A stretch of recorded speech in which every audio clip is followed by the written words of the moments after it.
Well, hello. It's time. Today we should be, well, okay, I titled that we were getting a 5-star today. I sure hope we're getting a 5-star today because we're at 70 pity. Which means, you know, that's close to soft pity. Of course, it starts at 74. We technically, I have to actually complete dailies quick. Do the magic of the crafting table. We could technically just do single pulls right now. I acknowledge this. And I feel like some people might be upset at this, but you know what? If you're truly upset about it, you know, you can turn yourself into a VOD watcher if you're watching live. But we are going to grind for a 10 pull to go all the way to 80 pity because I think that's more fun.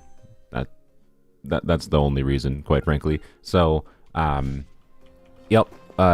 We have, as of this, blam, and then as of this, blam, we have 480 Primo Gems. Those are from the last 2 days of dailies. And then I also did the Kaniche, like, the Kaniche story quest that gives 60 Primo Gems for completing, and then there's the 60 FOMO Gems. So that was 120 Primo Gems. And I also checked to see if there's any codes I didn't redeem, and there was a code I didn't redeem that gave 60 Primo Gems. So, yeah, we have 3 wishes there, and then we have 1 wish here. So, sweet. I'm going to double check just in case I'm at 4-star pity. No, I am not. Okay, that doesn't matter then. Alright, so, I'm upset, yes, don't waste on her C6, her C3 is enough. Joe, I agree. So, I guess for anyone that is just joining in the first time for my C6 Raiden grinding, if we lose the 50-50, we lose the 50-50. I don't care that much about her C6. Her C6, her C4, and her C5 are all not very good constellations. Her C1 is also not very good. Her C2 is obviously good. Her C3 is decent. The only reason we're doing this is because Tomo's on the banner, and like, when was I gonna ever have a better time to get C6 Toma than him being on a Polearm 5-star banner, right? So we have wound up with C5 Raiden. Buying the C1 to C3 Raiden was because I didn't wish for, like, I think over 8 months ish straight on this account, and had a lot of Primo Gems saved, and then they released Chevreuse, and I was like, okay, if Chevreuse doesn't end up on Raiden's banner, I'm gonna wish for Chevreuse C6 anyways. But obviously they ran Chevreuse with Raiden the first time she released, and that's when I got C6 Chevreuse, and with C6 Chevreuse, I got C3 Raiden, right? So, like, and then I got 2 more freaking Raidens with Toma. So, like, it's not my fault. I didn't actually decide to do this. The only thing technically I decided to do was get C0 Raiden. Like, yes, I would have liked to get C2 Raiden eventually, obviously. But it was the 4 stars were the main difference maker, right? Like, if there was a Polearm 5-star that we knew, like, if we knew Eon Sun was a Polearm 5-star, and they were releasing next patch instead of Xylonin, then, like, I wouldn't be doing this. I want to acknowledge that. That would be really stupid. Or if I knew Sino was rerunning next patch, and I needed Primo Gems for Staff of Scarlet Sands, because I would like a second copy of Staff of Scarlet Sands. Thank you, Timothy. For when are the Yoimiya summons for the Inevitable Virgin video next rerun? I mean, I don't know when Yoimiya is ever rerunning. So, is your Polearms Only account free to play? No, it is not. I have bought Welkins throughout probably at least 60% of its life. So, anyways, and then some battle passes as well. Anyway, you know, whatever. Anyways, yes, I would not have the freedom. I probably wouldn't have wound up with the extra constellations on Raiden accidentally. I wouldn't have had the freedom to go for C6 Chevreuse, although the period between, I think, Shenhe banner and Raiden banner, if I recall, which is that was how long ago. I didn't wish between Shenhe's banner and the Raiden rerun that happened last December, right, when Chevreuse released. And I don't think I did many Welkins in that period. I'm pretty confident, so I don't know. Anyways, point is, I didn't specifically top up or anything for these Raiden constellations, and we're not spending money to get to pity or anything here. We're gonna finish the grind. The plan is to probably finish, not finish this mountain, but there's things to do on this mountain. There's a bunch of, like, things up here that I think are relatively quick to get. We're gonna double check to see if I missed anything over here quick. Okay, we'll go over here, get the stuff there. The ancestral temple there, we can get the stuff there. There is like the underground thing here. There's a quest line thing here that goes underground. There's obviously just I haven't done like any exploration in this general area in general. There is this quest line which also more Prima Gems doesn't right. So like point is I think we have a pretty fast track towards getting a 10 pull, I think. What is our sigil situation and Oculus situation? We have 9 Oculus, 13 Pyro sigils, and the level 10 does not give 2 wishes anymore. So, anyways, let's see. But yeah, we are at 70 pity. We could technically, nice, we can get the elixir. Yeah, okay, yeah, it's just 50 per level. So unless we get like a 4-star from one of the standard wishes that gives us some star glitter, this is probably not going to have an effect. But I suspect we'll get to like at least level 12 or 13 here today. So I'm just going to say, 200 of the Prima Gems we need is probably going to be from that. And I suspect we'll probably get at least 1 level in the statue, right? I imagine. You can't get past level 20 in this thing. Yep, that's the normal structure they do.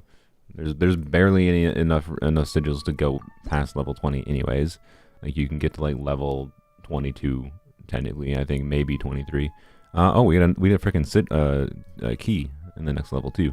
Nice. Okay. So that is 180 Prima Gems, right? If we get 1 level in here, which requires 13 more Oculus, so we need to get to 22. Yeah, so that's 380 Prima Gems, right? That's 2 more wishes. We're at that'd be 6 wishes total. So we need to get 4 wishes total through just like grinding, through quests and exploration. I mean, to be clear, the Oculus and then the sigils count as grinding wishes too. I would say, but I'm just saying, trying to factor in like what the total amount is. That's the goal of the stream. Need to take a drinks. Need to take a drinks, but yeah, we'll see. We'll see if we get C6. If we get C6, we'll do some messing around with it. It's not a very significant constellation. It would just be fun to have, I think, because we can do some shenanigans with it. What? There's nothing else to do on a Polearm Only account other than do shenanigans with Polearm characters. So, I'm certainly 100% never gonna go for this freaking constellation on my main account. I don't even want C2 Raiden on my main account, because of my hybrid Raiden chilling. So. Anyways, yap. Point is, we'll see what the frick happens. I have no idea. If you have 160 sigils left, you're missing some chests. If you have 160 sigils left, you're missing some chests. What do you mean? 160 sigils? Is there enough chests after you 100%? Is there enough chests for 160 sigils? Because I have 100% on my main account and I have 60 sigils left. Like 59 technically. So. On my main account, I could get to level 22 if it was available, but it's not, and that's fine. I see a Mana too. Okay, this is not the area I intended to go to immediately. Yeah, it's fine. It's fine. We'll get distracted here a little bit. So, anyways, oh, I switched Zhongli back off of the. I switched him off of Golden Troop and back onto Tenacity just because, yay shielding. I kept him on Homa though, so he's got a fun, meaningful amount of Osmanthus wine build. He's got an Osmanthus wine build going still, so he can still hit for some meaningful damage on this build right now. But it's a hybrid-y supported whatever. Could get a better flower eventually someday, but everything else is pretty dang good for a hybrid Zhongli in my opinion. 100% leaves you with just over 160. Oh, I see. Okay, that's what you meant. Anyways, yep, we'll see what happens. Oh, we gotta kill the dude. I was testing, by the way, Rosaria yesterday, with not Staff of Scarlet Sands more, specifically with this weapon, and I ended up doing. Maybe I should have saved it for the stream, but I just didn't think it would be on topic for the stream today. I ended up strongboxing for a crap ton because. This weapon on Rosaria is pretty dang good for my Melt Rosaria team. It is quite compelling. It is not quite as strong as Staff of Scarlet Sands. Like, it's a noticeable drop in damage. But you know, I got her to have this kind of build. 150 ER. That's just in substats. You know, like it's pretty dang good, I would say. But the only piece I got from a strong boxing like probably 200 artifacts was this piece, and it's a very good piece. It was good, but I already had like 240 CV feathers. It's not really that significant. I don't think I need this, but I'll just leave it locked right now. I have 240 CV pieces in Guild Dreams already, so like this was 2% more energy recharge and a little bit less crit value, but it had an extra crit rate roll, which with the lower amount of crit rate weapon compared to Staff of Scarlet Sands, I think is worthwhile. But anyways, point is, I think I might stick to this weapon for Melt Rosaria, just because I think it's functional enough and I don't have to change weapons all the time. But if I ever get a second copy of Staff of Scarlet Sands, I will just leave a copy of Staff of Scarlet Sands on Rosaria permanently. Anyways, there's a dude. You're safe now. Hello. It also has style points. This is true. It also has style points. That this weapon does make me... I only have R2 of it, right? Because I just haven't felt for a long time. I have not felt any battle passes were worthwhile. Like, I bought one battle pass when they released these weapons last year, right? The new weapons in the battle pass. And then I bought a second one because I was like, it'd be cool to have refinements on it. But I was like, no, that was just stupid in a waste. It doesn't matter that much. And now I kind of want refinements again. But I don't think I'm going to buy the battle pass. Just buying the battle pass just for a freaking weapon is bad.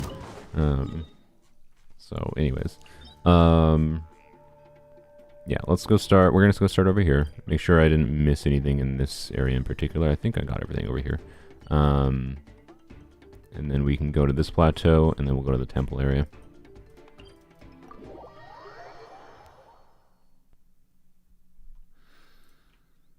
How do you get 90k in Arlecchino? Can you show me her build? Yes, this is a C6 Arlecchino. I would not compare her damage to your Arlecchino. It's a C6 Arlecchino with an extremely good build. So... yeah, I did put her back on the attack goblet, which I think is actually better for her damage on this account, on a Polearms Only account. Yeah, anyways, what is this? What does this look like? That might be better, actually. Sorry, I'm distracted. I wanna mug with my build a little bit. I also got...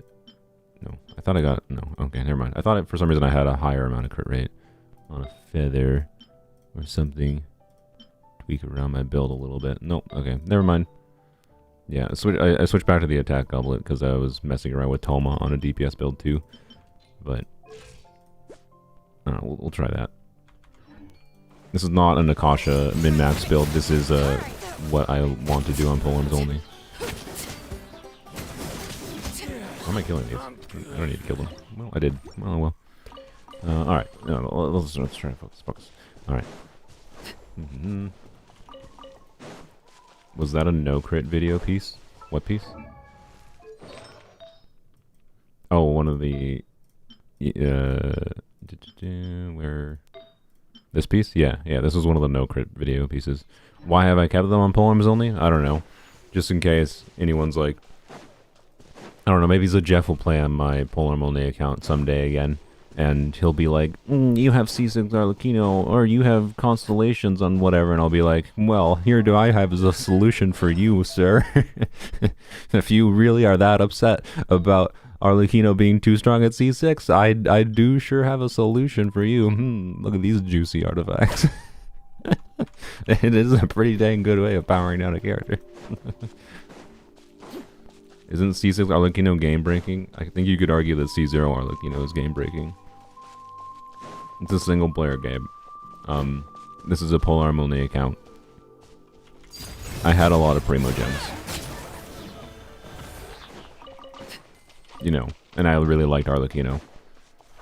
She's probably one of my favorite characters they've ever made. She's probably a little bit overtuned, I will say. She's a little bit stronger than she probably needs to be, in my opinion. But... like, the getting C6 Arlecchino was not a need. There is never, ever a need to get a frickin' C6 character. I did it because it was fun to try to go for it. That's all it was. And it's still... Can you leave, sir? Can I help you? Why are you darkening my screen, too?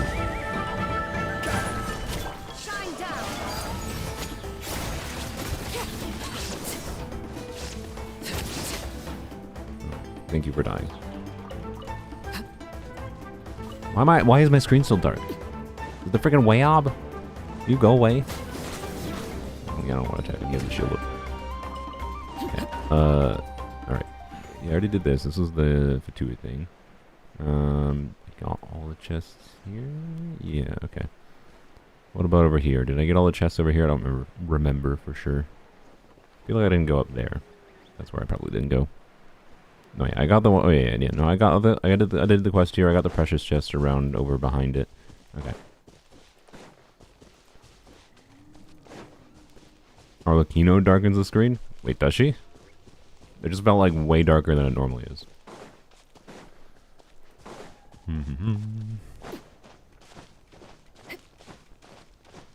Arlecchino C6 has been quite nice for farming, by the way. That's the only actual... That's the actual only meaningful value I have felt from Arlecchino C6. Is boy does it make some artifact domains real fast. Like, which is a value. Like I said this in my freaking Yelan C6 video, where like one of the only ways I meaningfully felt the value of Yelan C6 was how quickly you could clear domains with it, which is stupid. It is stupid that one of the only meaningful things you actually get, you can feel value-wise that might make you feel that these things are worthwhile, is that it makes grinding even faster. Like, yay, it lets you play the game less. Woo.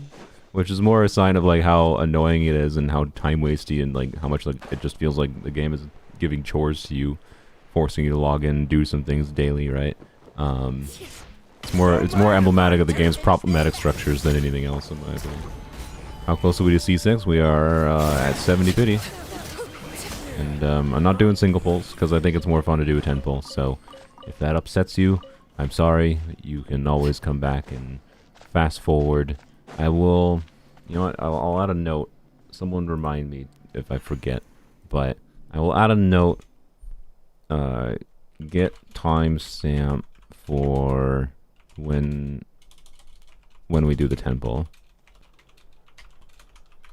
For C6. Raiden, obviously. Because, you know, if that's what you're here for, the gamble's gonna take a while. We gotta do some grinding because I want to do a 10 pull. And you was just gonna have to wait. I'm sorry. Yeah, thanks, Sylveon. Okay, double check here. No, yeah, wait, no, I was just here. Never mind. Okay, yeah, we're done here. All right. That's just the Fatui underground area. I went on the magic carpet ride and got this Oculus, right? I think I did. Yeah, I'm pretty sure I got the Oculus over here. Okay. Let's go up here quick. I think I did this plateau last stream, but we're gonna double check quick. I thought C6 Yelan is too good. It's extremely overrated. It is strong, to be clear. The main thing that's strong about it is her front-loaded Hydra application, and the damage from it can just absolutely wreck a lot of enemies really quickly. But, like, it's not that insane, actually. And it's one of those constellations that people definitely have the conception of, like, oh, this lets you on-field the support carrot. No, it doesn't. It lets you click normal attack 4 times. And get meaningful, and get a very significant amount of value from it. The front-loaded Hydra application is very strong. It's like Child, you know, like you get a bunch of Hydra application really, really quickly. You can do some interesting creative things with it. It being so fast means, you know, there's people that do like Mona teams with C6 Yelan. You know, that's cool. Boy, was it super boring to me, though. Like, C6 are like, you know, at least like changes how you think about using the character with how her burst works, right? Yelan's just like, wow, additional instances of Hydra damage. I don't know. And to be clear, yeah, the Hydra application can change how you use Yelan a little bit, but there's no situation where you're like vaping every single one of Yelan's C6 shots unless you're like doing setups, saving every single one of her instances of her C6 damage. So I guess technically you can work around it a little bit. But boy, did I get bored of C6 Yelan real dang quick. So And it actively frustrates me because it forces me to not on-field Yelan when I had the freedom to on-field Yelan before. There's many a time where I'm using Yelan, and then I accidentally click normal attack a couple times with her on field, and I'm just like, well, I'm gonna reset because that shouldn't be something I would have if I didn't have C6. So, yep. Where the frick is that Mana to? I remember having a little bit of trouble finding that one on my main account too. Oh, it's over here. He has trouble while it's standing right by the thing. I really don't think I needed to do Candace there. These were not that strong.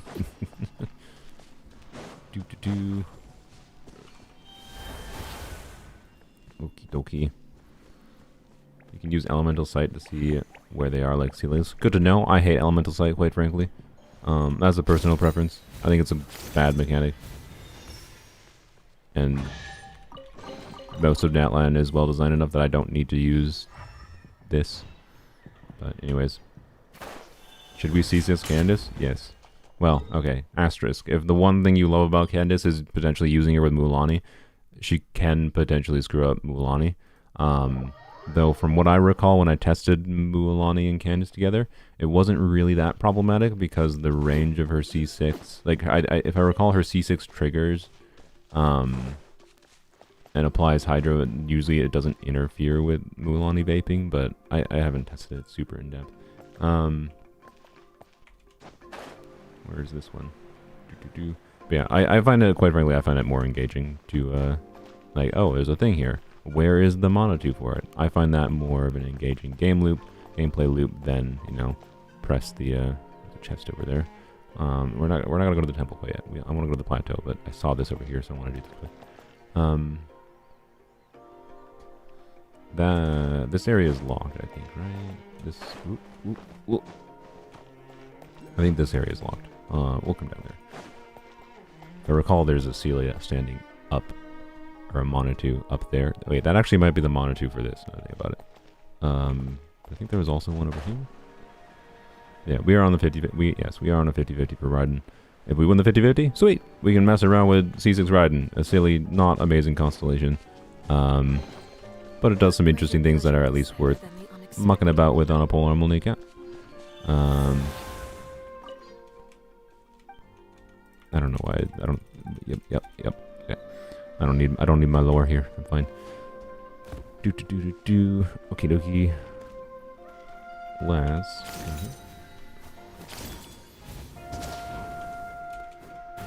Uh-oh.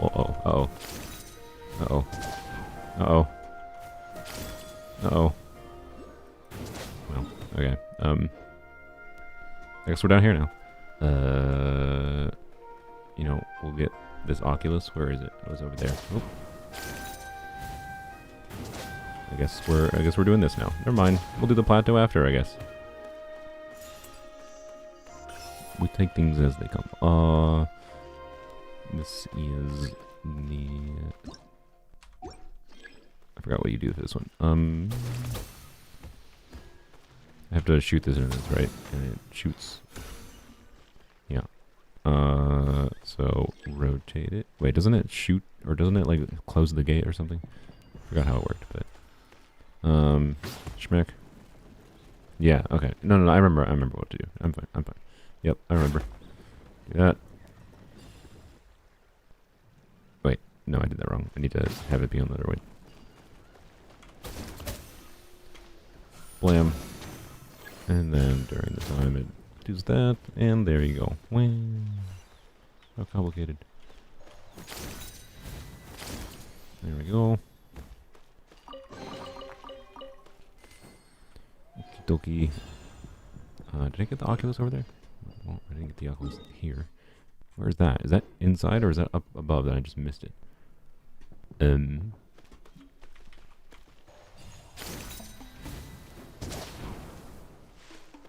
Well, grab that.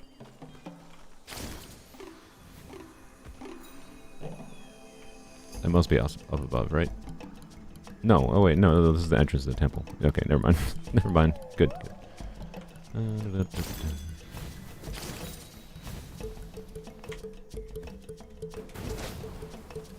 God, I hate the climbing distance of this thing. It's so annoying.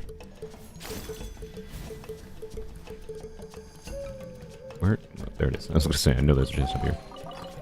Instructors. Especially goblets. Don't forget to check your instructor's goblets. They can be the most annoying ones. Well, I don't know if I need that, but you know what? Hey. Oh, we got a ring. Nice. I think we have 2. Yep. That'd be a nice side benefit of getting those things. Or doing exploration, I should say. Okay, let's do... There's a Monotoo over there.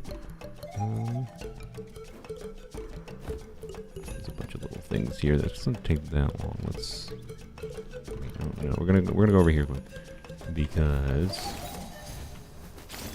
it's easy to forget about this little section here. Hello, sir. Don't mind me. Yoink. That was not worthwhile. Alright. Grab that. Bam. Why attack goblet? Because it's better for me.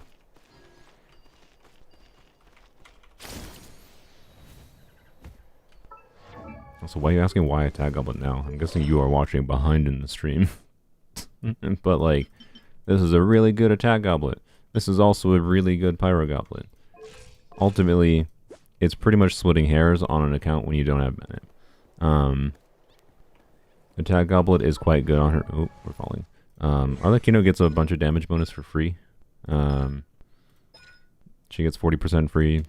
Like, she gets a goblet worth of damage for free anyways. With a high base attack weapon, like her signature, attack goblet can be pretty dang good. Right. So we have damage bonus from the 4-piece of the set. We get like 54% there. We get 50% damage or 40% damage bonus there. If I'm using Canada's Burst, we're getting normal attack damage bonus there, right? All these are damage bonus stats that, you know, we can stack a meaningful amount of damage bonus, and we have comparatively much less attack, right? So, yeah. I guess we'll go do this.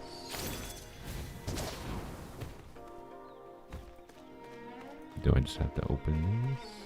I think I just need to yoink that at the right time after spitting this. Yep. Ah, frick. God dang it. Okay, too late. Apparently you needed to do it basically just right after. Okay. That's gonna miss. No, it didn't. Yeah, that moved much faster than I expected it would. Okay, goodie. There's one more, and I think it is right up there. It's the easiest one. I know there's a bunch of things down below too, but we'll get this quest thing started. We're at 70 pity. Also, I'm just gonna, you know what, chat. You can let all the people asking about, are you on a 50-50? Are you at pity? You can all answer all those people in the chat for me, so I can just ignore them. Because obviously they're just people that are joining in that weren't here at the beginning of the stream. That's fine, but I feel like it's unnecessary for me to yap about the same thing over and over and over again. I'll yap about it later when we actually get closer to the temple, maybe, but just be like, nope, he's at 70 pity. He's grinding the 10 pull to get to see if he wins the 50-50. Alright. Let's see. Hello, bird. Oh, I murdered him. Wasn't my intention, but he probably deserved it. It's the perfect logic, right? I know we can go over there now, but just trying to think, is there anything we should get quick? I guess we should go get the stuff on the ground. That dude I already went to. I don't think there's anything there. I know there is a thing there. But I think it's a Monotoo that goes from all the way like down here all the way up there or something. Yeah, okay. I think we're mostly done with the main temple area.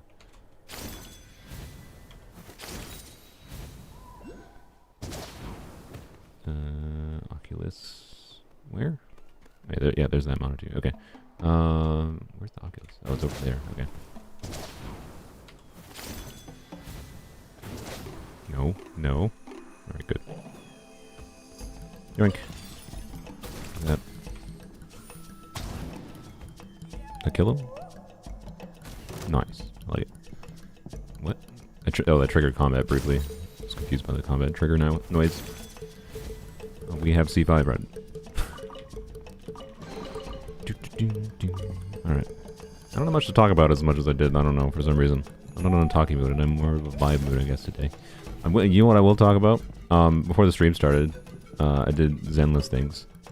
And I just Zenless dailies. I haven't finished the Zenless, the new story content yet.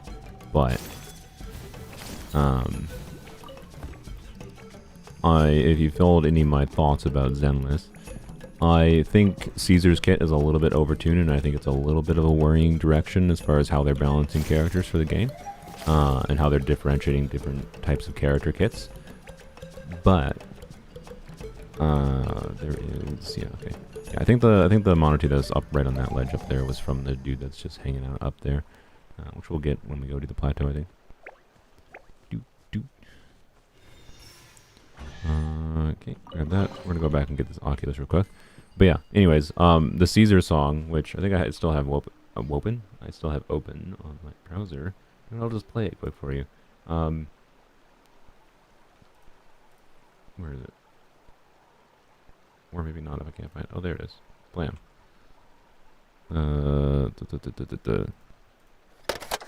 It's like, so like this character. Anyway, whatever. No, I'm not gonna play it.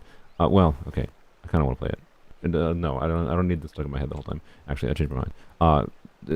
You know, I'll link it though. If you want to listen to it, I'll link it. But like, blam. There we go. So like, that stupid song, I must admit, you know, managed to characterize Caesar in a way that I'm like, I immediately went from like, you know, I just don't like this character's kit, and I don't really know anything about the characterization of the character itself, because I haven't really seen the character in game yet or anything. But then immediately managed to characterize her in a way where like, I kind of like her. So, you know, LT lit ZZ Gunner game trash, boring. The only good thing is the gameplay. Genshin is a way bigger absolute cesspool mess poo garbage pile than Zenless. Just saying. Zenless is actually a refined product. You don't have to like everything about Zenless, but it's a way more refined product. It's not even close. It's actually sad. I don't remember how to get in here. You have to do the quest? You have to kill them?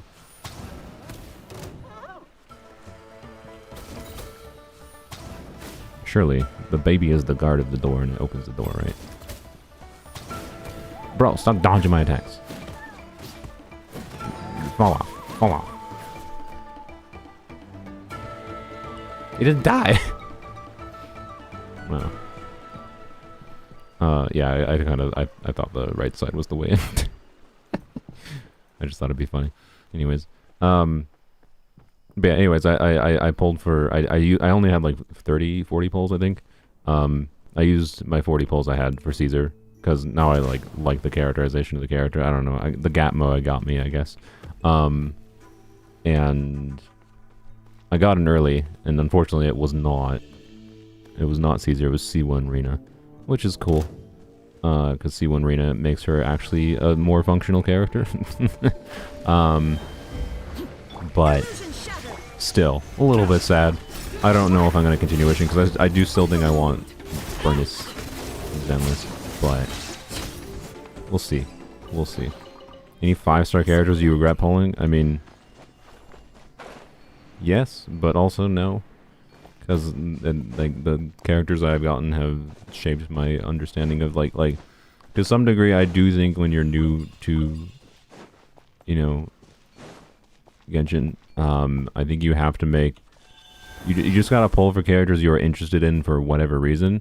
And if you end up regretting them later down the line, that's fine, because guess what? At least you learned what you don't like gameplay-wise, or what will not feel valuable to you to put a bunch of resources in, right? You live and learn. But like, do I regret? Like, have I gotten much use out of Xiao? Xiao was the first limited 5-star I got on my main account, right? Have I gotten meaningful value out of him? Heck no. I don't think he's a super fun character personally. He's a typical on-fielder that gets pretty boring fairly fast. Guess I need to change direction. And then there's the ball over there. Okay. Change that direction. But yeah, like, and like Raiden for a while I regretted, mostly because like I felt a community hype about Raiden, and then Raiden just turned out to be extremely meh because she takes far too much investment in many ways to feel useful. So, you know, which is what it is. Oop. But, you know, I've also come to actually enjoy Raiden now that I am a much higher invested player, specifically after I got, you know, not on this account. On this account, it's a Polearms Only account. I'm talking main account. My Staff of Scarlet Sands on Raiden has allowed me to enjoy the character much more. I am now disoriented after that freaking fade to black. I know there's a chest up there, but I wanted to go double check the other spot. But anyways, yeah. So I think a lot of regret in Genshin comes from, you know, potentially. Why did this open at? Wait, no, it opened over here, right? No, nothing opened here. It opened somewhere else. Okay, it opened. Whatever. I think a lot of regret in Genshin comes from like not understanding a character's kit enough, and not knowing what you like, right? Or what you will end up liking for character kits. That makes you feel like it's worthwhile to pull for them, right? So, but you kind of gotta play and get the different characters to figure out what works for you, right? So, anyways, as far as like Caesar goes, and like 5 stars in Zenless, I do think, yoink, I would not regret Caesar mechanically, because she'd be really good for Soldier. I think Caesar might be better for my Soldier 11 than Burnus, but I think I will enjoy Burnus's gameplay more, because flamethrowers go burr. But also, I really like parrying in Zenless, so I don't know. Point is, I might try to continue wishing for Caesar, just because now I like the character, and that's the true curse of Gacha, right? It's like, if you had no plans to give her the character, because like, you didn't like them for what you didn't like their kit for whatever reason. In my case, I just think it was like Caesar was balanced in a way I'd wanted to protest her. But now I'm cursed by, oops, I actually like the character, and that's the true curse. Is you just like the character, and now you want the character because you like them. Oh no. Oh, hey, you're back. How's your back feeling? Oh yeah, there we go. Look, a chest. And a tablet to read. Anyways. I don't really understand Zenless combat. I mean, I don't know. I think it's relatively not that complicated. You have different options for doing different things. You can stun things. You have like, enemies have a normal HP bar. You're just dealing damage to them. They also have a stun HP bar, right? That's their days. So the days multipliers you see in character kits is because it will do damage to their days bar, and when you fill up their days bar, you do enough days damage to them, then they get stunned, and when they're stunned, you do bonus damage to them. Wow. And then you have different elements that can apply. That's the little ring you see next to enemies, and when you apply enough of those different elements, and there's characters that are made, surprise, that's the anomaly characters. Those are the characters that are made to do a lot of that element. Can trigger those more often, but yeah, anyways, you watch that little circle fill up and it'll trigger some effect based on your element. Wow. And if you trigger 2 of those effects from different elements, you'll actually trigger an additional effect called Disorder. Other than that, it's just aggressive enemies, real-time action combat. Oh yes, and stunning enemies triggers chain attacks too. But then there's a bunch of nuance of individual character kits. There's assists. There's parrying, right? You can do switch parrying. You can also just do a dodge focus play style. Like I've been very impressed with the. Looks like I should be able to go out there. I've been very impressed with the amount of variety. I think I don't need to do anything here. What is this here for?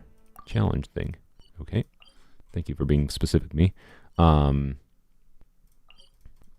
been very impressed by the variety, the nuance of how many different approaches you can have to Zenless combat, and be successful thus far. So, anyway, is Caesar like Zhongli? Caesar is like Zhongli, except for, okay, to be clear, like part of the reason I don't like Caesar is because Caesar is kind of like Zhongli, except she also does a lot more than like what Zhongli does, right?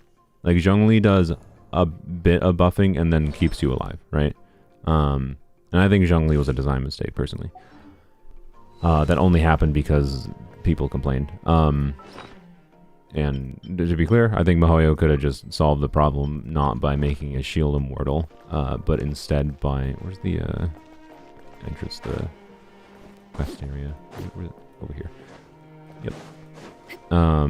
I think Mihoyo could have just made his damage stronger. Like, I don't know, how about make his meteor hit for like 300k damage instead of 50k to 100k? Or make it like actually design him around like his construct nuance, like and doing more meaningful damage. Not make his pillar disappear. Like, there's many ways I think they could have made Zhongli stronger to appease people that were upset that he was weak on his release. I get it, but it wasn't by making his shield immortal. And I think that was a design mistake. But Caesar is kind of in that vein, except for Caesar gives 1,000 attack. Caesar gives like kind of a Zhongli shield, but also gives a Bennett buff. Now, to be clear, there are many more sources of attack in Zenlist, even right now, than there are in Genshin for attack buffs. So like, it's not as insane. There's also the way the combat works. There's less like it's not 1-to-1. It's not the same as like 1,000 attack in Zenless is not the same as 1,000 attack in Genshin, right? That's the difference. They're different video games. Don't compare two different video games just because they have the word attack and the same approximate number with them does not mean they are the same thing, right? Like, it's a different video game with different combat. But go to the camp. But she still does very strong defensive utility. She's a stunner as well. She's basically one of the better stunners in the game, despite not being a stun unit. And she does buffing on top of that. So, like, I think Caesar just does too much. Oh, yeah, and her shield prevents any overhit damage. So, yeah. By the overhit, I mean, like, if her shield blocks 3,000, if her shield is like 3,000 HP equivalent, which I think it can be much tankier than that, but if her shield is 3,000 HP equivalent, and you take a big hit from an enemy that does 4,000 HP, it only takes down the shield, and it does not actually do any damage to your HP, and then you can just regenerate your shield. But anyways, Caesar is still interesting because she has a parry focus, and I think that's really fun. So I still might go for her, especially because now I actually like the character's characterization, which is, that's the true problem. It's like, oops, I just like the character, and any minor complaints or worries I have about the balance in the game's future will go out the window when I just like the character, right? So, can Caesar be good with Jane? Yeah, of course. Of course Caesar can be good with Jane. She is a physical unit. Caesar with Jane actually has the potential to be on 4-piece Freedom Blues, which I probably will mess around with to build up or make you so you can do Caesar, Jane, and Seth, and do Freedom Blues on Caesar, and when you do her EX special, she'll reduce physical buildup, which means you can get trigger potentially more more procs of assault with Jane, right? More damage on Jane on top of the attack buff benefiting Jane too, right? Though I don't think the attack is nearly as significant for Jane. The only thing I don't like about doing that is like I don't know. I really like playing Jane with a dodge focus more than a let's do like a parry focus. So I don't know. We're talking about Zenless because I pulled for Caesar. Anyways, I might try to get Caesar still. The problem is if now that I lost the 50-50 for Rena, like I got an early, so the early, I think it was at like 35-ish pity. The early means like I can almost assuredly guarantee getting Caesar without spending money, but I don't like. What greater pleasure is there? It's 30 premium. Okay. Oh yeah, that's because the console's in quest completion or something. Yeah. I don't think I'll be able to get Burnus and Caesar realistically, right? So I don't know. Why are you angry at me, sir?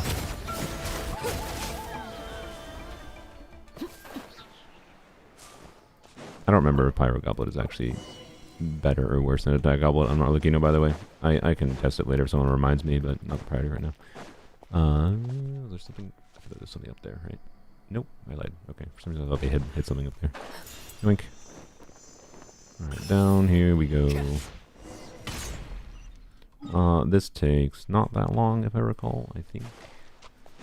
There's definitely a few chests down here.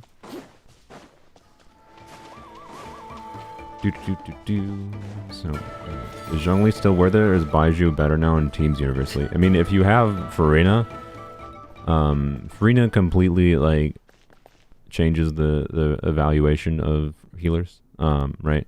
If you don't have Farina, Baiju is a much less valuable unit. He still does things that are relevant. I got him before Farina release, and I still appreciated having him. I do think he's a better character than Yao Yao on average, but he is very unnecessary, I would say.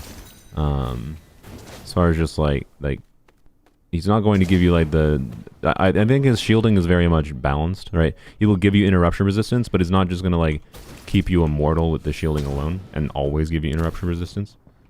Really aggressive enemies will, you know, potentially get through the shield and do multi-hit sequences. This is just oh, there we go. And like Baiju is not the same interruption resistance as Zhongli, right? I didn't want to do that. I think Baiju is a more useful character though, because Dendro is a really useful element to have in your like supportive keep my team alive team slot kind of thing, right? That's my take. So I can tell you the more that time has gone on, the less I have had any desire on my main account for Zhongli. I still don't have him. Still don't think I'll ever get him. He does some interesting things, but those interesting things are not his like shielding to me. He's obviously not a bad character, but never has Zhongli been more unnecessary, especially with Xilanen's release, in my opinion. I feel like there's a way to break this wall, but maybe you're supposed to break this from the other side. Okay, well, we'll worry about that in a beat. There was a chest up here, I think. There we go. Yoink. Wow, an achievement. Very nice. Oop. Did not mean to do that. There we go. Alright. Good. Why is it? Oh, we have to still find another thing, don't we?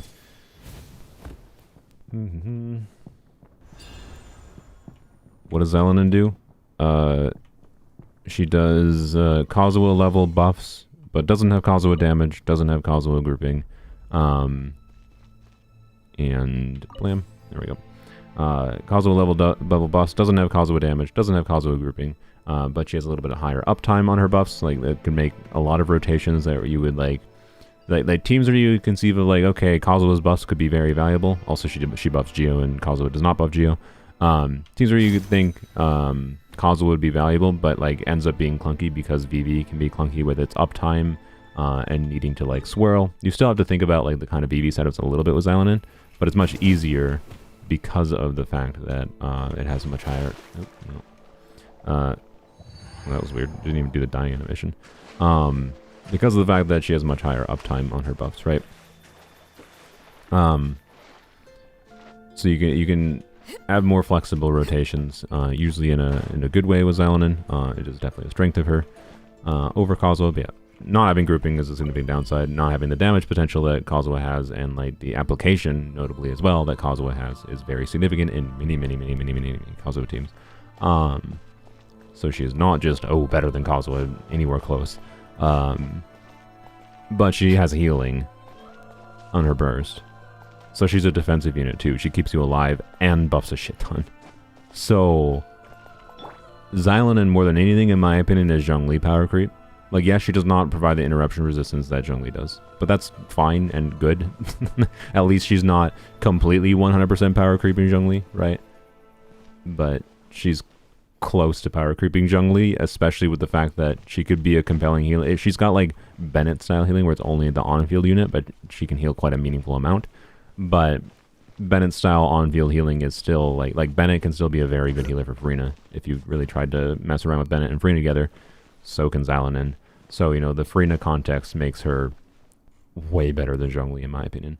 Can you stack Xylonin's and Kazuha's buff? Yes, but you will gain, generally speaking, I don't have Kazuha on this count, but you will gain more value from putting like Xylonin on one side of the, on one team and Kazuha on the other team. You'll get more valuable for your buffs either way. Stacking additional res shred, in particular, is not going to be anywhere near as valuable. But if you want to, yes, you can definitely do, you know, Xylonin, Kazuha, Furina, Nuvilet if you want to, right? you definitely can. So, anyways, was there anything I missed here? I feel like there is something, right? They didn't put a crack. Did they put a cracked wall here and then you can't do anything with this? Kazuha C2 is hyper niche. Xylonin C2 is just universally good. So Xylonin C2 over Kazuha C2. But also, they're both extremely strong characters that do not need their constellations at all. Kazuha's constellations are super overrated. Sometimes situationally quite strong. 200 DM can be very strong for Kazuha, but it's not universal at all. Although, to be clear, with Kazuha's main relevance over Xylonin after her release, if you have both of them being his burst, it makes the situations where his C2 is more relevant, more common. But that's assuming you have both of the characters, and many people will be in a situation where they only have either Kazuha or Xylonin. Like, that's one nice thing about them releasing, you know, Geo Kazuha, is that you can get Geo Kazuha, and getting Geo Kazuha will give you a lot less need to get Kazuha. But Kazuha will still have reasons to be gone. Tempted for Xylonin's signature weapon for Albedo. Yeah, that's fair. There has to be a thing down here, right? Maybe not. I feel like there should be. I would like to file a complaint, Mahoyo. You could have put the damage dummy down here that I've always wanted. Wouldn't that be funny? They put the damage dummy in the game, but they hide it in a weird area. Yeah. Alrighty. Xylonin is a sword user. Yeah, I don't really do that, but whatever.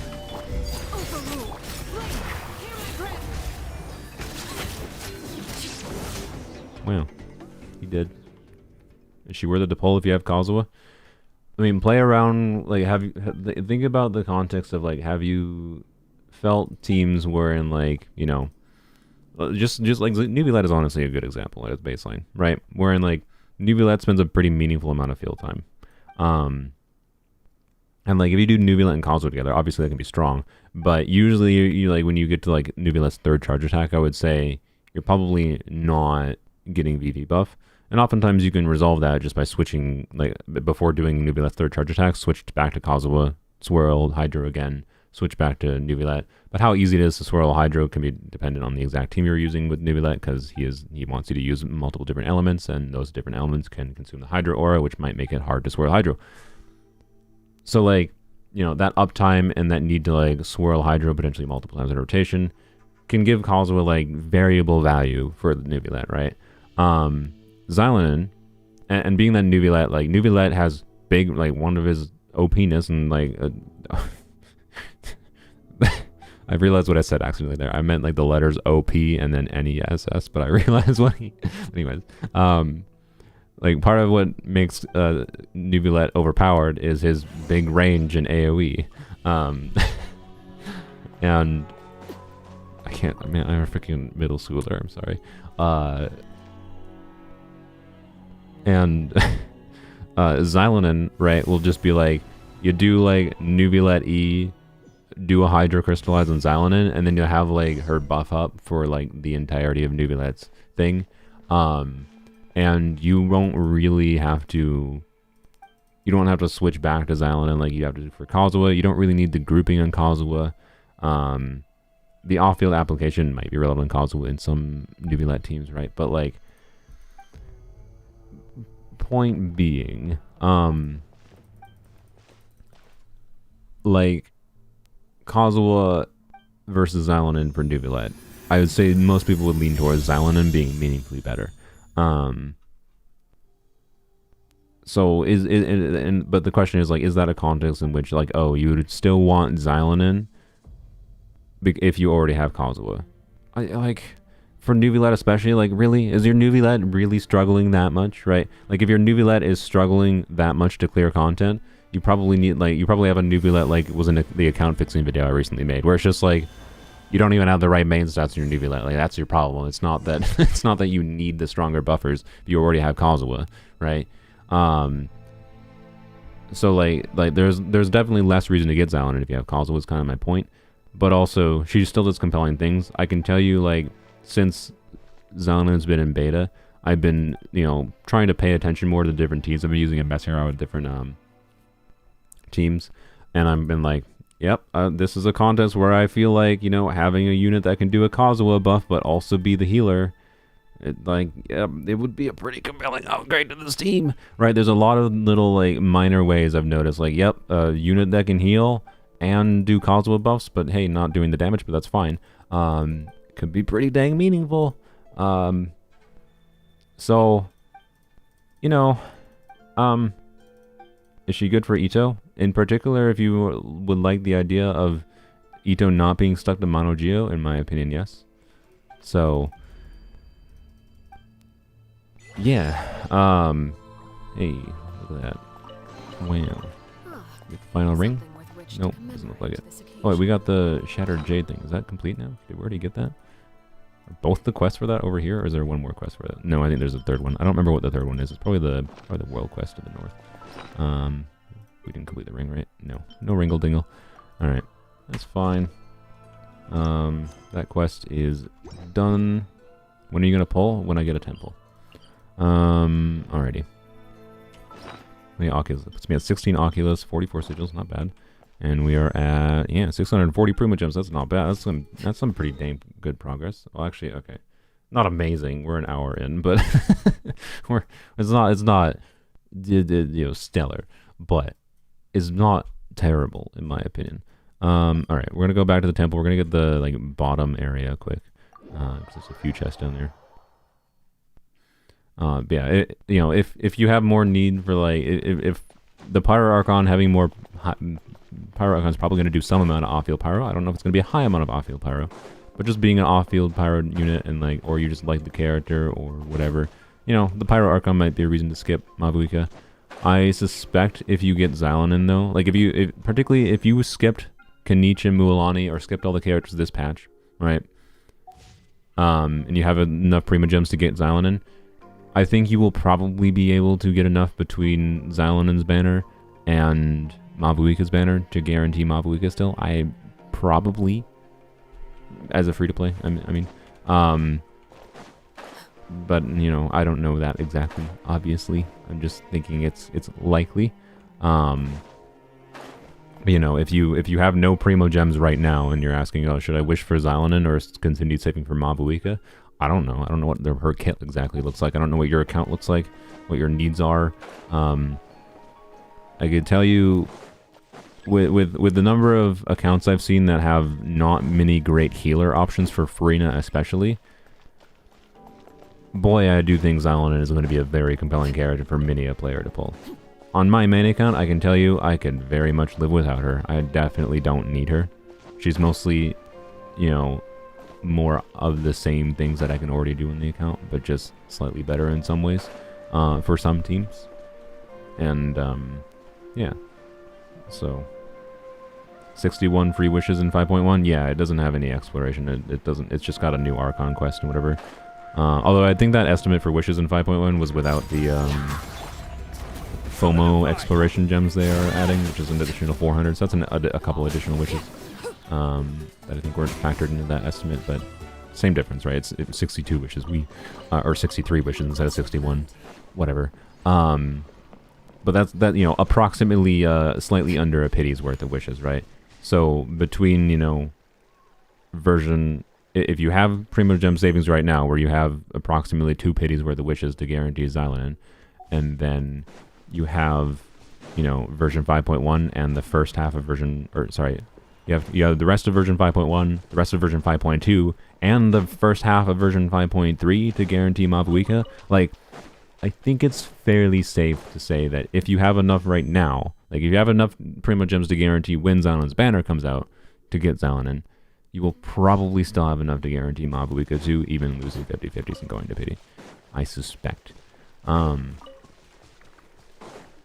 Because of the fact that she's coming in version 5.3, right?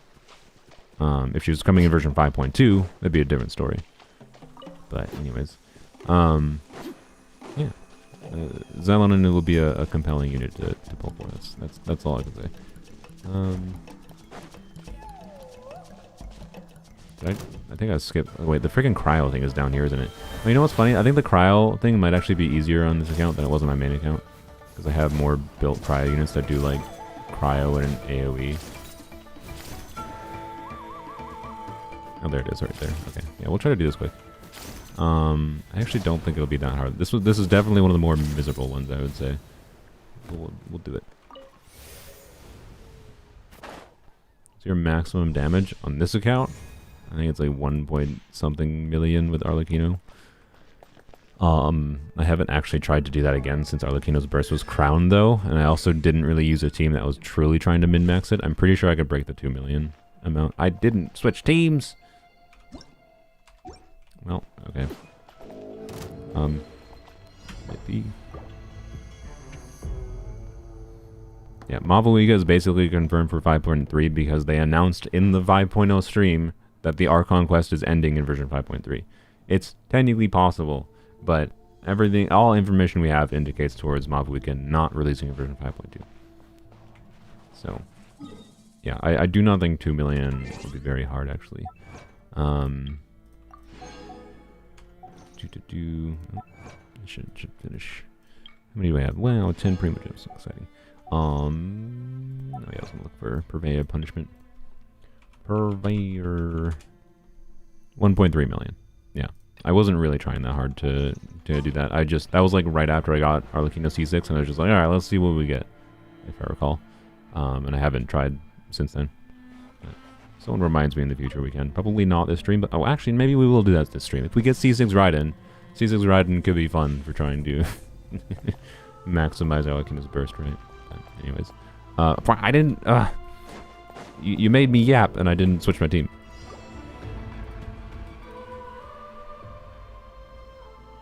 Alright. Oop. We are going to use Shenhe Rosaria. Where is it? Why is it named Xiangling's Melty? It's not strong wing melting. It is roses melty. That's an incorrect team name for what the team do most of the time. Alright, do that. And we'll give Rosaria Staff of Scarlet Sands, because why would I not? Blam. There we go. Yep, that's good. And Zhongli should be on Fabj. The energy may matter. It definitely may. So, you know, we'll give Toma Staff of Toma. Alright. We don't have energy, and yeah, it'll be fine. Okay. You know what? Oh, I can't even trigger Fab. Okay, well, I guess that didn't matter. Wait, what? I need to charge attack them? Oh, okay. Did he wreck my shield already somehow? Yeah, I might need to switch to a healer. I hate that I have to do charge attacks. It is a pillar!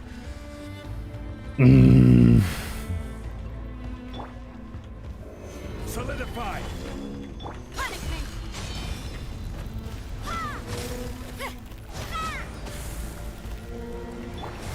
My time. I didn't realize he was doing that attack, and I also forgot he did that attack. We're gonna do quick, just to... I don't even know if those will matter, but...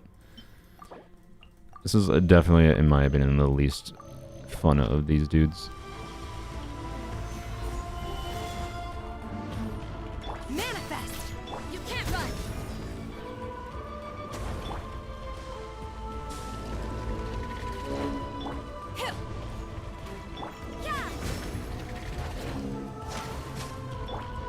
Obey.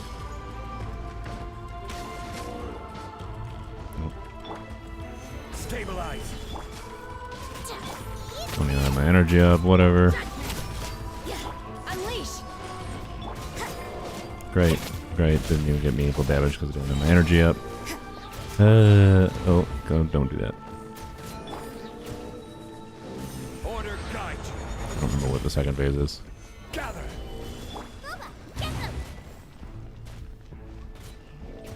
You know, laser again. Am I supposed to damage you here? I guess he just stands still. I can try to set up circle impact on him. Circle impact is not a problem. Solidify. So, only problem is I do need to stand nearby for trembling, but that's fine.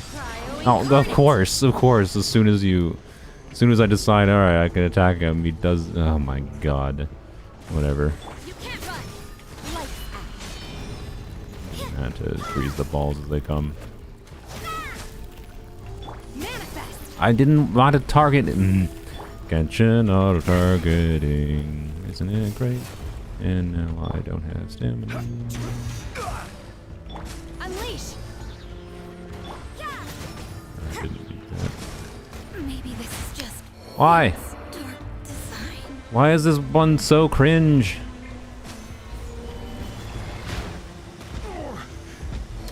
Yep. I really like the design. I'm not gonna fight this one. This is the least fun fight in the game, quite frankly. What the actual hell were they thinking with this one? Like, it's so goddamn jank to fight with every cryo unit in the game. Because of, like, how the like, one of the biggest problems with it is the fact that, right, you have to use stamina to hit the balls into him. You can't even use a character like Ganyu, I found, to shoot the balls from a distance into him, because the game calculates the way the direction it sends the balls based on just a line of, like, okay, what is the vector from your character Ganyu to the ball, and then it just sends it in the direction the line is going from Ganyu to the ball, right? So you have to, like, orient yourself in a line from character to ball to the dude, and it's just like, God, it's awful. Yeah, Kaya is apparently the way to do it. Like, that seems to be the only thing they test, I swear to God. I'm just gonna say fuck that. I just actually can't. I don't want to spiral into molding in this stream for 5 primo gems for an achievement for something that is, quite frankly, one of the worst design things they have possibly put in the game.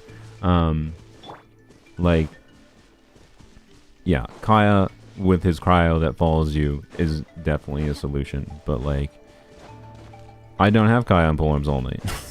I have 2 characters that are doing cryo, and it's still annoying as shit. Because of having to do stupid charge attacks constantly. And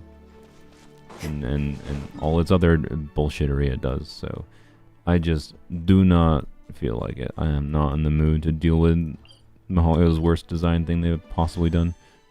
We have that many Primo Gems. And we have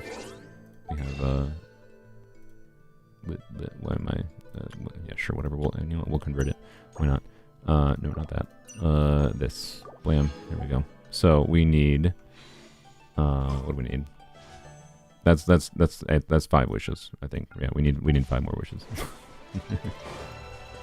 We're not at 22, are we? No, not even close. All right, that's fine. I should check actually. I wonder how close we are in the Hydroculus statue. Might be closer than I expect. Not necessarily to a degree that's worth it to farm, but for them. Anyways, I think we're done with the temple area. I think we basically just have Tetic Peak to finish up, and then the mountain area is essentially done. Although I think this area might count as a mountain area. Actually, we might go do that quick, but let's go to Fontaine quick. Check a statue. You gonna C6 Hutao? No. Again, the reason I am doing this is not because I really want C6 Raiden. We're doing it because we happen to have C5. Like, it's how the banner situation lined up. If Hutao happened to be the character that Chevrus released on, and Toma was with Hutao, it's very possible we could have wound up with C5 Hutao, right? And then yes, if that was the situation, oh, we're nowhere close, Jesus.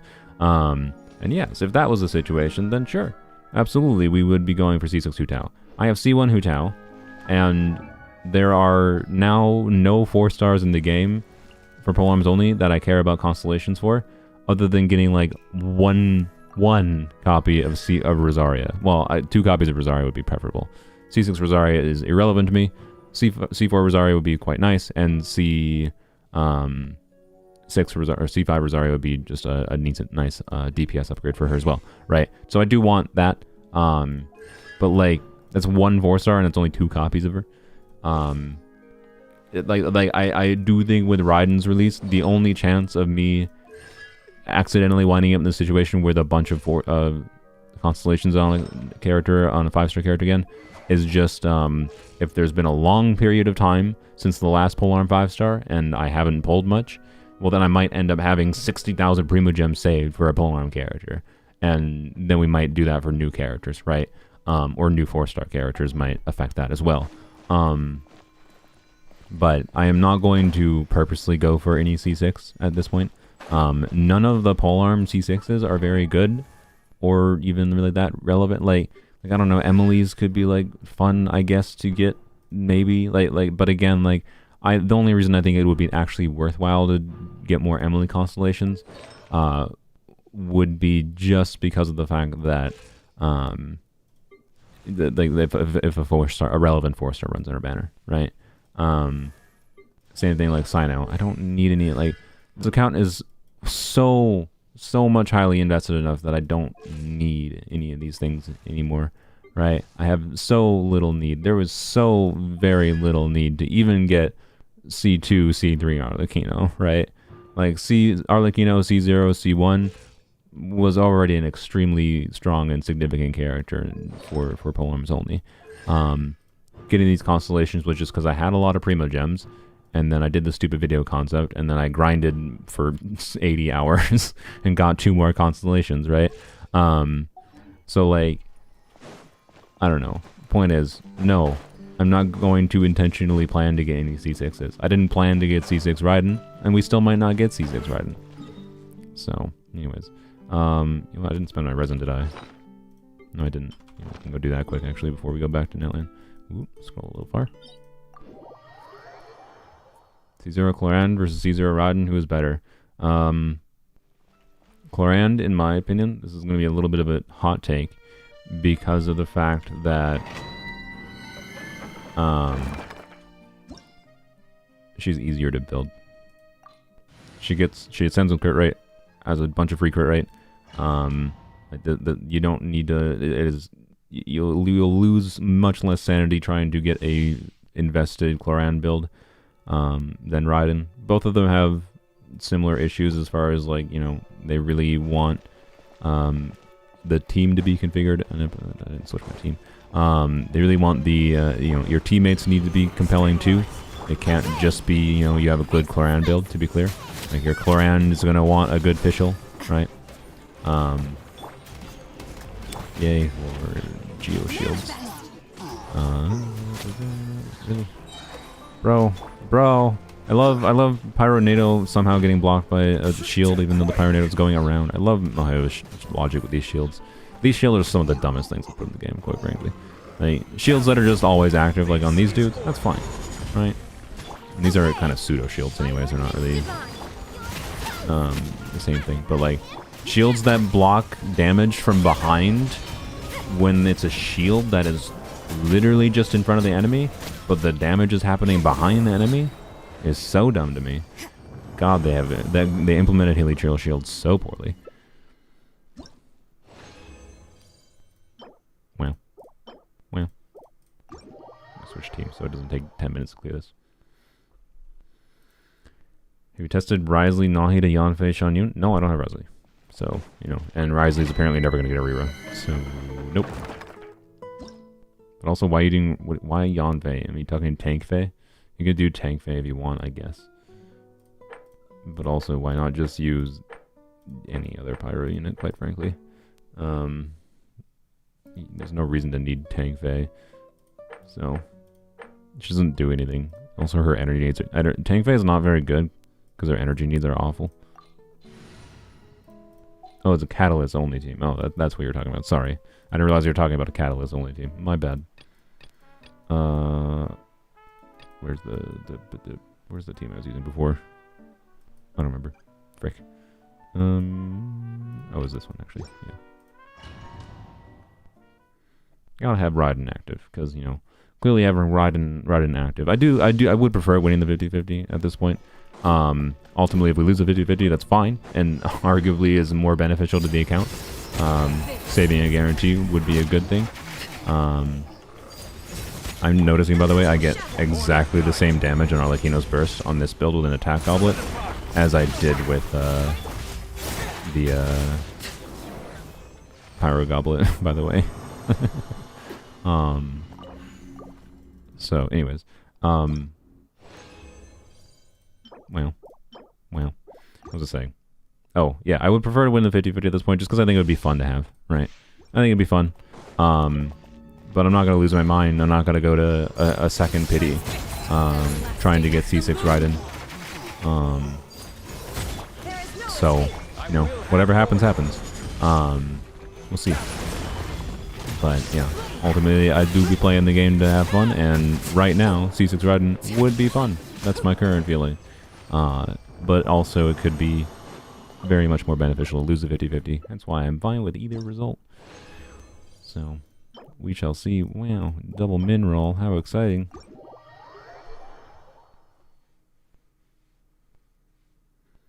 Tank Fei is good if you need a Pyro Shield with little application. I'm not saying there's never situations where you need it, but generally speaking, there are other compelling options. So, anyways. We got one poopy artifact.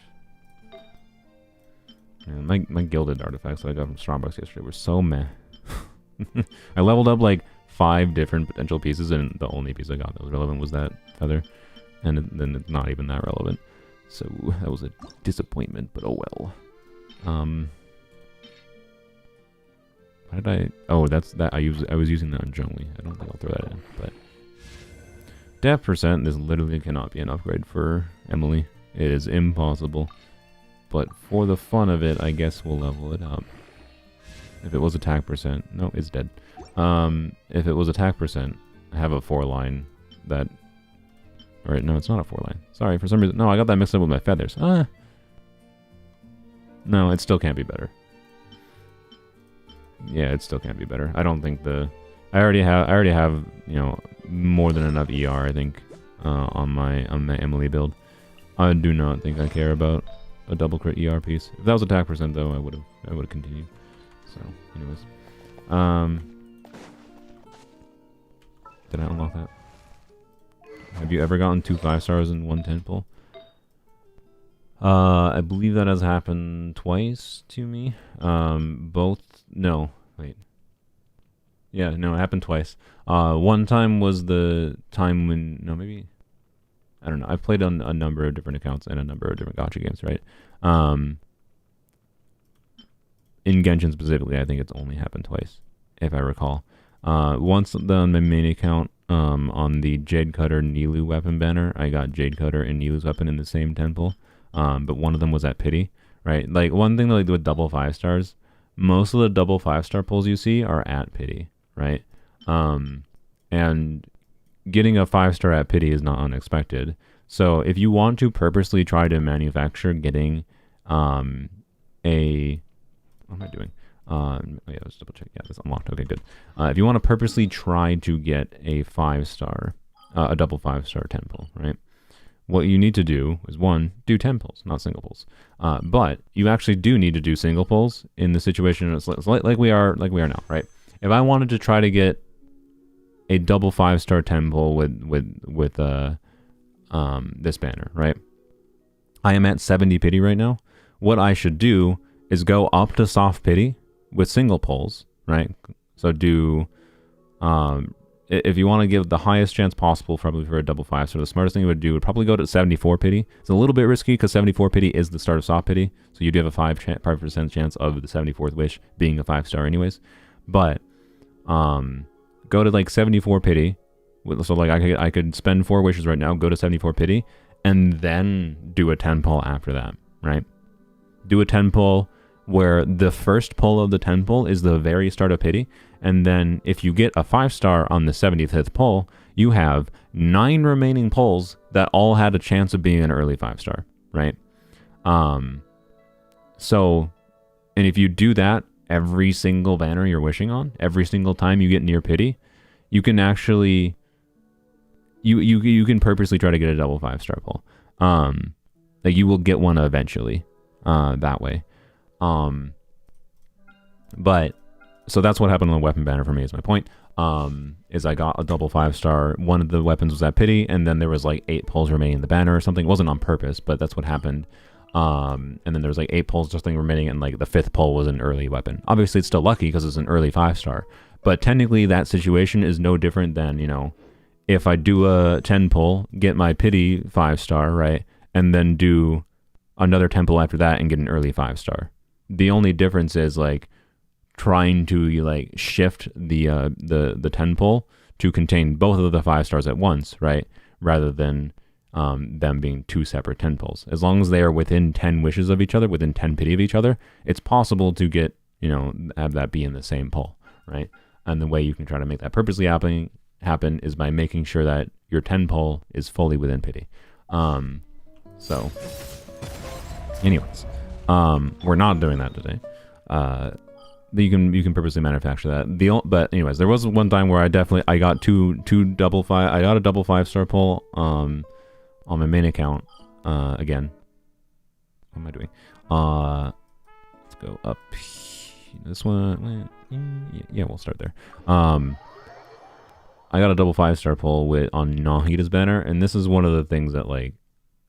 This was like the tipping point for like me. Like, I didn't spend almost any money in Genshin other than Welkins, like for almost a year straight, which might sound crazy to you if you follow my channel, but like I don't actually have a Giga Whale mindset. I kind of got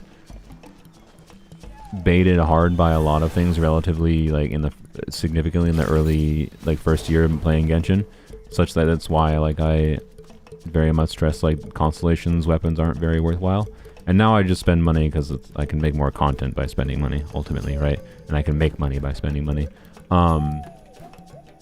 But for a while I didn't spend money, and it was because of Nahida banner. And what happened there was I think I won my first 50-50 for Nahida, and then for whatever reason I think I continued wishing. I don't remember why. Wait, this is the one that's up there. Why did I go up here? And I ended up getting an early 5-star pull that was a 50-50 loss to Chi-Chi at like 30 pity or something. I don't know. It was quite early. Yeah, see, that's why I came this way. And sweet, whatever, early 5-star 50-50 loss, that gives me a guarantee, right? And then I click again and the literal next pull is Nahida, right? And then I was at C1 Nahida, and of course, you know, oh, C2 Nahida, right? I was one away from C2 Nahida, and the thing I failed to think about in the moment was how, you know, this game, these gacha games are made in this way, right? Where in these circumstances of you getting lucky, they want you to feel like you should continue, right? And that's what happened in that circumstance, wherein like, I got lucky and I was like, oh, I'm at C1 now. I'm close to C2 Nahida, right? And then, you know, okay, screw it. You know what? I played this game enough that spending $100 and whatever to get to pity again, it's worth it for the chance at C2 Nahida. And you can tell yourself, you can rationalize that like, oh, I'll save the guarantee. But, you know, anyways, I spent like $100 and whatever dollars. Like I think it was 100. I think I spent $150 to get to pity after getting the C1 Nahida with a double 5-star pull. And ended up getting Mona, if I recall, at pity at like 75, 80 pity, right? So I spent $150 to get Mona, and that felt really shit. And I wanted C2 Nahida because it was C2 Nahida. And I just spent $150 and got nothing for it, is what it felt like in the moment, right? And this is what they want you to feel like, right? And this is why, like, I think it's important to talk about, understand, like, this is what they want you to feel. This is what they want. They want you to make these kinds of decisions. This is how they get you. And like being aware that these systems manipulate your brain to make these terrible decisions is important. So, anyways, I felt like shit in that moment. I just was like in a severe fucking mood after that. And which is exactly what they want you to feel. And I just spent more money to get C2 Nahida. And I ended up spending, like, what ended up happening was I had something that was one of the luckiest things you could have happen in the game, wherein I got, not only did I get 2 early 5 stars and 1 damn 10 pull, it was literal back-to-back. But functionally, despite that being 2 early 5 stars and 1 10 pull, functionally what it actually was 1 early 5 star that was a 50-50 win. That's functionally what it was, right? So like, they managed to turn an instance of me not spending money getting lucky into me spending $300 goddamn dollars, right? Like it was, you can like go back and watch some of my streams at the time, and why did I teleport down here? And like see how I like talked about that at the time. And no, I don't play Star Rail anymore. They managed to completely kill my interest in the game by doing a lot of things. So 300 is a lot. Yep, 300 is a lot. That's why, like, there's a reason I focus on these videos. What does $300 get you from these banners? It's because, like, I wanted to show circumstances like what happened with the Mualani banner. $300 did not get me Mualani. I had to spend wishes that were not paid money. Like the $300 of paid wishes was not technically enough to get me Mualani. Now, I purposely tried to have that situation be a likely scenario that could happen. And I'm kind of glad it did happen. Like, it was a win-win scenario for me, because, like, you know, either I get lucky and get the character early, or I potentially don't get the character. So anyways, like, that's why I do $300, because, like, I think that's obscene. I think it's obscene that $300 that's functionally the price they have set, right? That is the price they have set to get these characters if you are spending money. And right, like I think most people would not dare consider most of the time buying these things if instead of it being like, oh, top up bonus, a bunch of crystals, and then just gamba, hopefully I get an early. Instead it was, no, you go to the shop page and you see Kanich, $300 in the shop. Not Genesis crystals, woo, sparkles, but Kanich, $300. That's why I make the videos I do. Sonny, I'm going to... Sylveon, can you time out, Sonny? Is Sylveon there? Like, bro, stop spamming.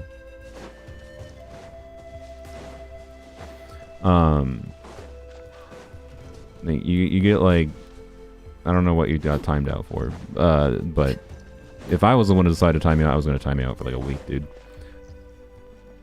Anyways, hello. Overruled. This is order. I was making food. Yeah, apparently as soon as as soon as you go do something silly, the spammers come. I have more YouTube mods, by the way. It's actually hard, believe it or not, to have YouTube mods that consistently watch your stream.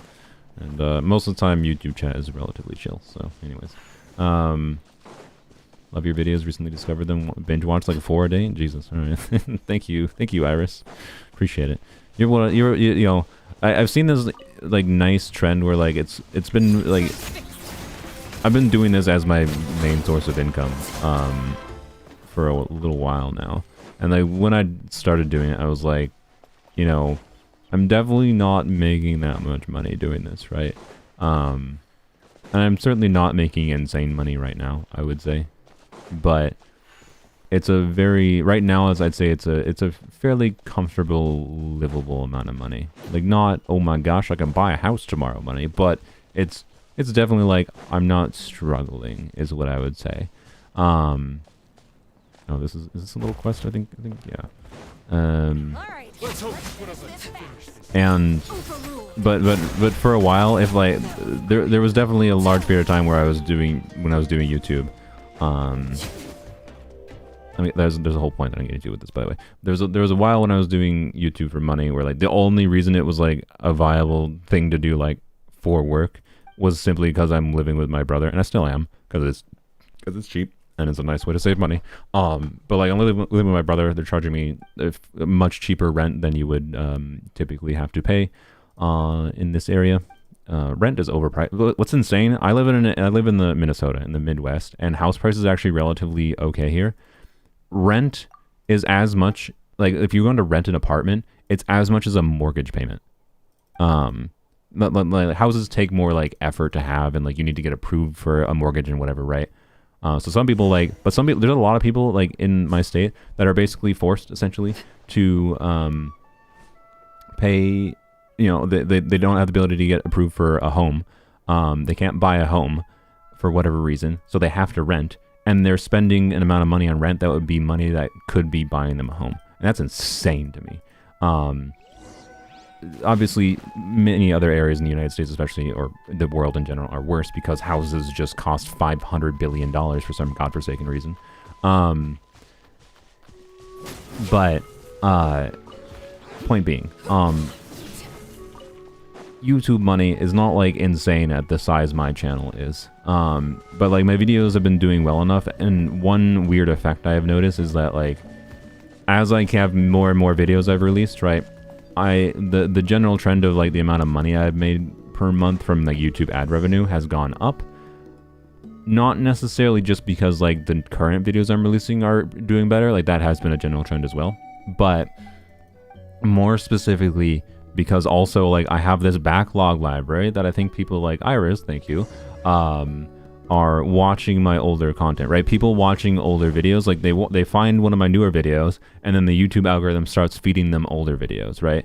And I do make video like money on those older videos. I think that's the main effect I have been seeing in how I have like slowly seen increasing average like revenue per month, and I appreciate that. Thank you for watching my older videos. Is my point. I feel like a lot of my older videos are weird, and I do wish to, you know, say you shouldn't forget the time context of them when I made them, because, you know, I'd be yapping about things in a different mindset and know different things than I know today. So if, you know, some things I say now conflict with what I said in the past, it's because they were in the past and I've learned since then. Or I have changed my feelings and thoughts about things. But either way, I appreciate watching my old content, because that is part of what actually makes it like feel like I can do this for a living, and it's much more enjoyable than the things I was doing in the past. Yeah, thank you. That's a very long-winded way to say thank you. But yeah, I got to know you about from Mr. I got to know you about you from, I don't know why I was struggling to read that, I'm sorry. I don't think he wrote it poorly. This I'm reading it poorly. I got to know about you from Mr. Kekfin's Polearm Only boss rush. Oh yeah, I forgot. I should probably do more collab things realistically. What is Kekfin's channel? I know he's like switched over. I haven't talked to him that much lately. But I am very bad at trying to connect to like different content creators and do things with them. It's very hard to see the direct benefit of like doing collaboration things, but just people knowing of your existence is sometimes a beneficial thing, even if it doesn't cause like increased viewership kind of thing, right? So, anyways,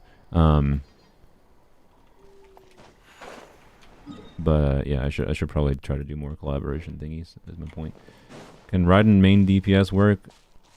Raiden isn't. I mean, if you're playing Raiden as an on-field or like she can be an on-field DPS. She's intended. Her burst DPS playstyle is on-field DPS. Main DPS doesn't mean anything. Main DPS is just the character you like to play, quite frankly. That's all that main DPS really means. And like if you want a main DPS Charlotte, you can. It's much harder to. It's much harder to make Charlotte do meaningful damage compared to Raiden. But you can, right? Any character can be a main DPS. It is like part of the focus of my channel. What characters would work with Raiden? The most compelling Raiden burst DPS teams are, in my opinion, are Chevre's teams or Farina teams. Farina teams mostly being on the strengths of Farina, and like doing Farina, Yelan, Raiden, Jean, for example, is a team a lot of people like. I have done a little bit of Raiden, Farina, Siegewein official, and I actually like that personally quite a lot because it, you know, it's a team that's actually doing meaningful things with reactions, whereas I would say the Farina, Yelan, Raiden, Jean team is more just basically a monohydro team, quite frankly. But it still is a nice way to utilize Raiden's kit, and she can get meaningful damage in the team, blah, blah, blah, blah. Chevre's teams are good because Chevre's, yay. Did I go and get that Sealy? That was... I've not been very good at going through this section here. Double check over here. But yeah, Chevre's teams can be pretty good. Or Raiden National can be good too, but I think Chevre's teams are vastly more enjoyable to play, and also takes less investment than Raiden National. Not a substantial less investment, but less investment nonetheless. So, you know, doing Chevre's Xiangling, you know, Raiden Bennett, or Chevre's Xiangling, official Bennett. Or sorry, not official Bennett. Without Bennett. You can do the two main Chevre's team variations, I'd say, with Raiden, normal variations, is with or without Bennett. You don't need to use Bennett. Bennett will be a meaningful difference maker to the damage number you see from Raiden, though. So, yep. Do you do build review videos? You probably didn't see my stream yesterday. Yes, I do streams. I've been trying to do weekly-ish, emphasis on the ish, streams, reviewing people's builds, and I do random selection or I do paid donation ones, but I'm not doing that this stream. I do dedicated streams for that. So, is there something here? There might be something here that I Let's hope you put up a good kill this dude just in case it does something. Finish this next time. It feels like there should be something here with this, but I don't know. Alright, maybe we gotta like indwell a whatever the Yoshis. Anyways, this is the easiest abyss. I got 34 stars for the first time. Nice. It's definitely a little bit easier. Not too surprising. It does seem to be they tend to make easier abyss cycles in the new 0.0 versions. The trend I have seen.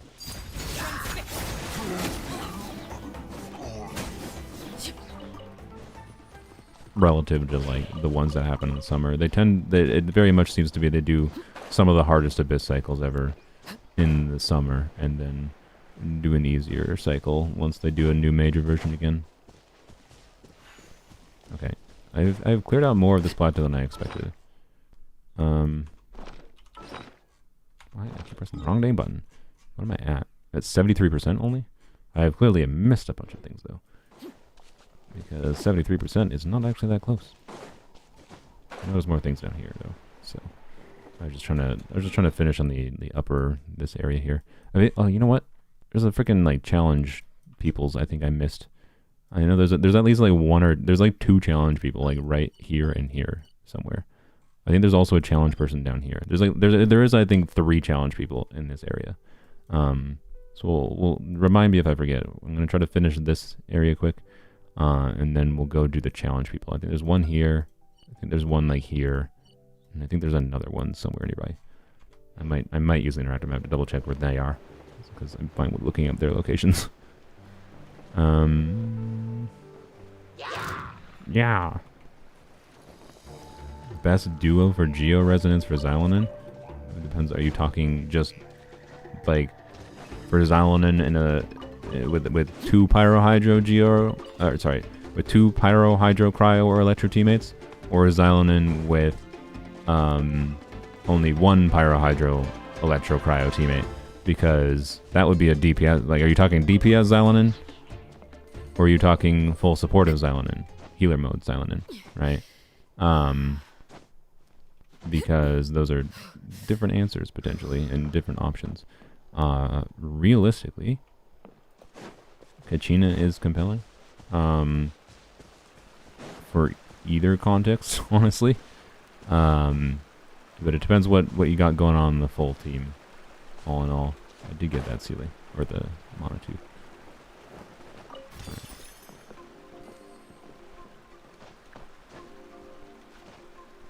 Anyone remember Chronicle Banner? I think anyone playing 6 months ago remembers Chronicle Banner, yes. Oh wait, no, one of the challenge people's right here, right? Yeah, they're right there. Okay, we'll do that one quick. Yeah, no, that's what it was. There's one here, there's one here, and there's the one here. That's why I put this sticker here. Nice. You ever stream the update live streams? I don't plan to anymore, I don't think. Why? Because I only did them because I did some in the past because people were like, oh, we want to see your thoughts. We like seeing your honest thoughts because you just like give your genuine thoughts and you like go over the nuance of things. And I'm like, you know what, that's fair. I can see why people would want, you know, a more nuanced perspective on things. And then, you know, the 5.0 stream, during the live stream, I think during the live stream itself, people had, I think, similar reactions to me throughout it. But then VOD watchers, right? And like, maybe I'll do them in the future, but they will be unlisted streams. But I just like, I really don't want to deal with people that can't handle nuanced thought, right? And like I unlisted the 5.0 reaction stream because I just like, what I was seeing was people were like, oh my god, Hoyo finally being so generous. These amazing, wonderful changes. Free 5-star, more Primo gems.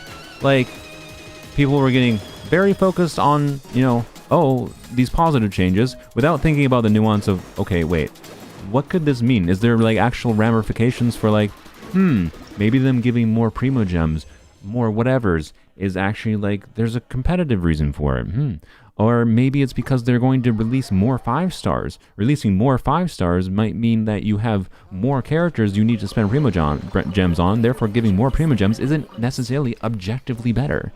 It might just be them increasing the Primo gems because they're also increasing the number of Primo gems you might need to get the things you want because they're releasing more 5-star. Like, people could not handle nuanced thought like that when they're watching it because all they had was simple, oh my god, I just saw Mihoyo marketing. That's what they are. They're freaking they're like 1 hour advertisement streams is what they are. They rarely say anything of meaningful substance in them. Sometimes they do fun reveal things. And like, my overall impression of the freaking 5.0 stream was positive. I wound up being positive about 5.0 and had an optimistic outlook. But then the freaking VOD watchers, right? Because they see these announcements, right, about whatever's going on, they also then wind up with a positive outlook, which is fair. Like, I do think the changes they made with version 5.0 were positive. I agree. But then they go and watch my VOD, which is a live reaction, and they spend an hour doing marketing fluff that did not resonate with me. And then I get a ton of comments being like, you know, it really hurts me that, like, you know, you make content that's like positive, and then I'm really confused. Like, there was literally a comment like, I like had a big ass wall of text of, I'm so confused how you could make positive content, but then here you are being negative in this stream. And it's like, holy, like, really? You're confused by nuanced thought? And also, you clearly didn't actually watch to see what my reaction to the whole goddamn stream was. I was positive at the end. I was just going in, I was simply saying that there was nuance to this. It wasn't just, oh, 100% upside. Like, don't just follow their marketing bullshit. That's all I was saying. But people can't handle it, quite frankly. And I don't want to deal with those people. So, unfortunately, for those that wanted my honest opinions and honest reaction to things, I don't know. I don't feel like doing them. I don't really enjoy having to wake up at 6 in the morning to watch an advertisement stream in the first place. I forgot what you're supposed to do here. Apparently that. Okay. Complicated. I don't really enjoy them because they just feel like advertisement streams to me. They're not usually enjoyable. Sometimes they can have little enjoyable moments, but they very rarely reveal anything. And people not being able to understand what I'm saying, especially if they're VOD watchers, it seemed like I just don't want to deal with it, right? You know. So, yeah, sorry. The minority, they might be a minority, they might not. I can tell you that VOD was one of the most disliked videos I've ever had, right? It had like an 82% ratio of likes to dislikes. That is actually a shit ton of dislikes for me. So it's not like review bomb dislikes where, you know, getting 50% dislikes or whatever. But that's just like mass brigading. 50% dislike ratio is mass brigading. And an 80% like to dislike ratio is a very significant indicator that there is a large majority of people that just could not handle nuanced thought. And I'm not going to give it to you then. So, not in a reaction stream, at least. Like, I will give you my nuanced thought like I'm giving you right now. Like, I give you guys all the dang time in my live streams. I do it all the time. It do be kind of, I do like yapping, and I do like, you know, give my perspective about trying to, like, approach these games in a more healthy way. Showing the different sides of things and acknowledging that, yeah, there is some need for Moho to make money. I get it, right? But also, I just don't feel like doing reaction streams ultimately. So I don't want to deal with those kinds of people. The people that just come to my live streams because they want to hear me yap in general don't have the same stupid things they say. Where's the dinosaur? We need one of them. We've seen those annoying Star Rail players comparing Genshin to Star Rail, making fun of us and stuff. No, I don't care. I'm just not gonna, like... There is so much, like... The very fact that, like, gacha games get, like, compared to each other when, like... from, like, a baseline of, like... Oh, Star Rail gets more wishes, Star Rail better. It's so funny to me. Like... It takes not much thought to realize that, you know, the reason they give more wishes in Star Rail is because they release more 5-star characters. And because of the fact that there isn't, they don't put the wishes through a bunch of exploration content. They put it through, there is some exploration content wishes obviously in Star Rail, but there's much less, like, they don't have the ability to put, you know, 2,000 Primo Gem or 20 poles divided through exploration content in a big open world game, because it's not an open world. Like, they're different freaking games. So, like, obviously the distribution of how they give out poles is not going to be the same.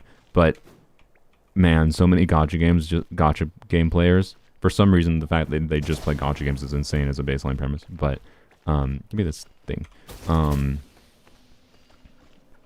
Hello? Oh, I pressed the wrong button. That's what I did.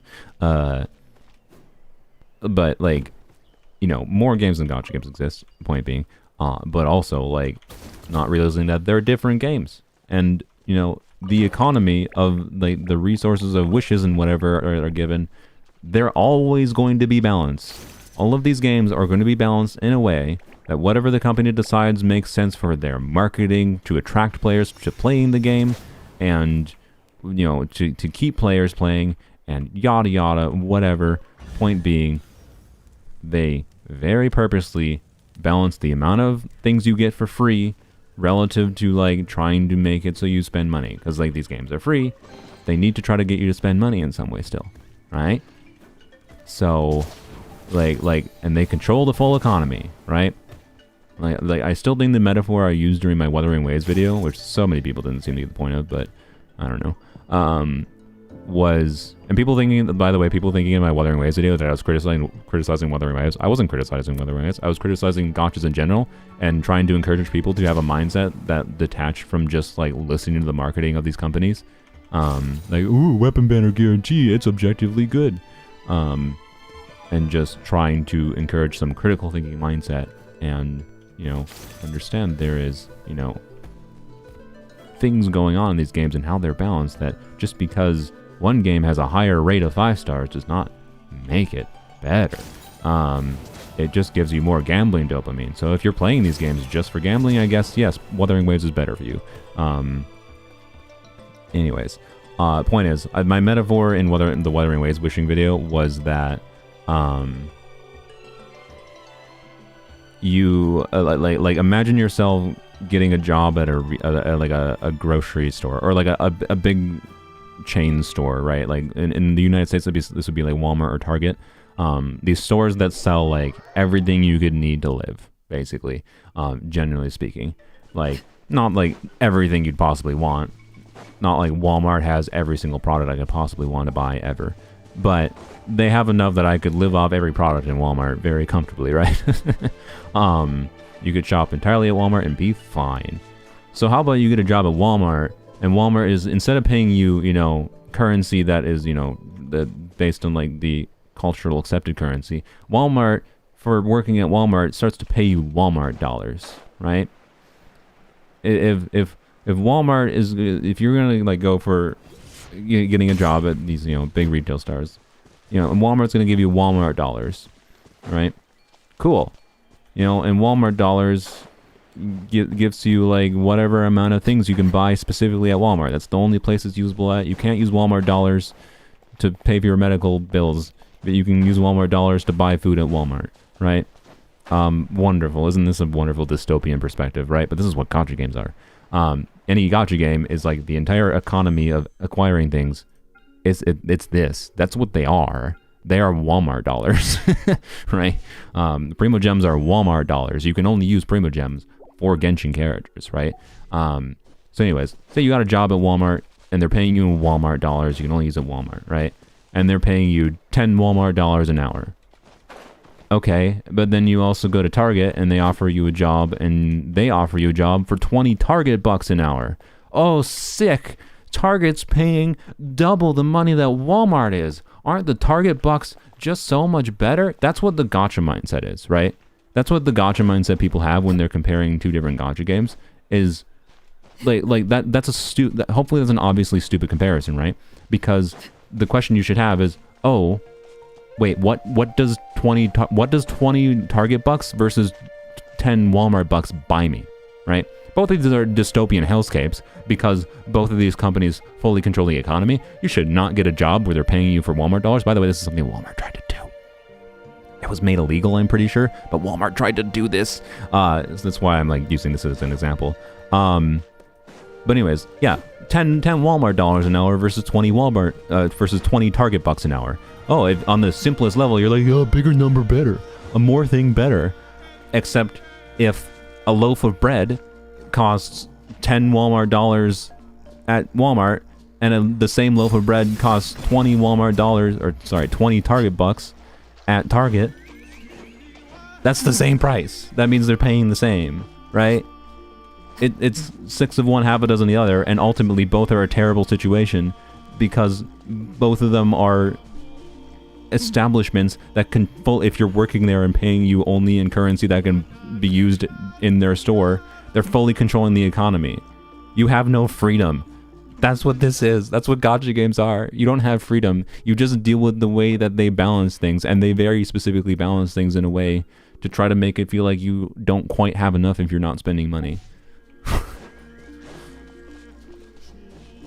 I still think that's a good metaphor for the situation in gacha games.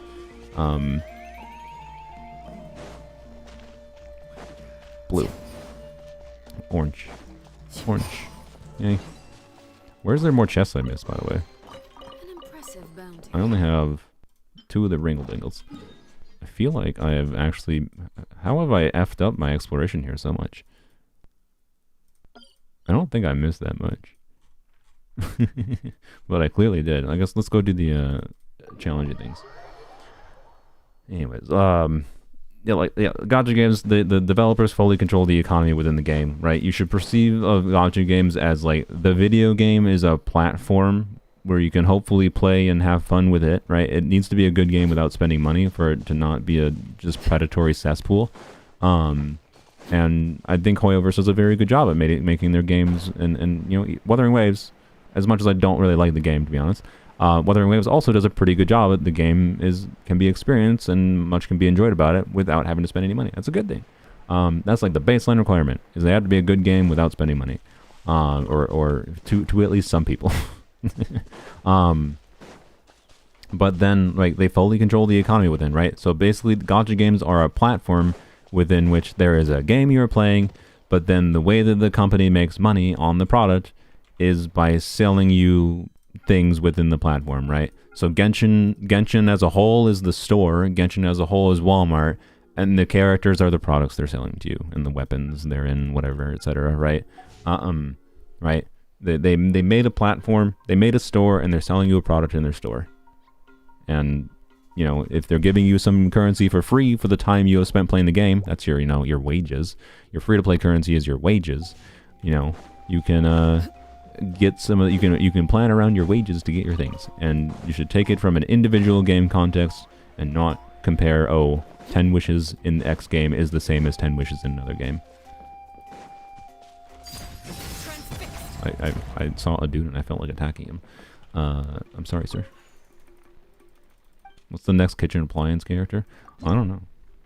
That's a good question. I bet clearly it's going to be Sitlali because she's a cryo character, right? And realistically, if Sitlali is a cryo character... Oh, hey, this is one of the more fun ones.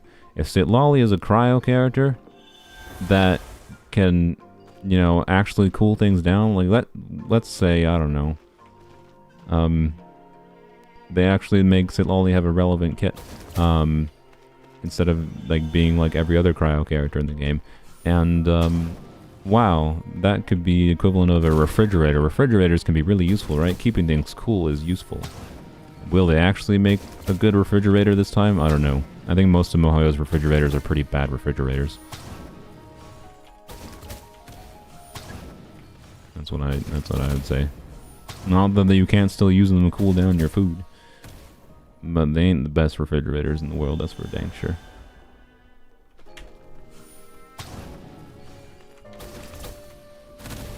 Only buy fridges at Walmart. Yeah, that's exactly what I was saying. You got it.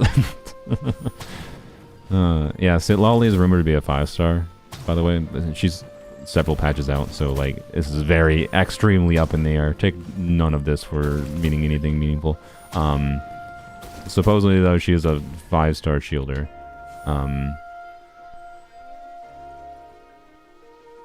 Hello? Where are we aiming at? I see. Weird camera angle. Yeah, supposedly she's a 5-star shielder, which is not a good sign, in my opinion. But hey, if she's a 5-star shielder, yep, she might indeed just be Layla Pro Max. But that could be still a good character, potentially, because Layla has a lot of problems. Okay, I'm almost not getting S rank. Don't make me do this again. Okay, there we go. I got S. Okay, good. We're fine. I didn't... Whatever the achievement, I know. No. No. We're not going to worry about the achievement.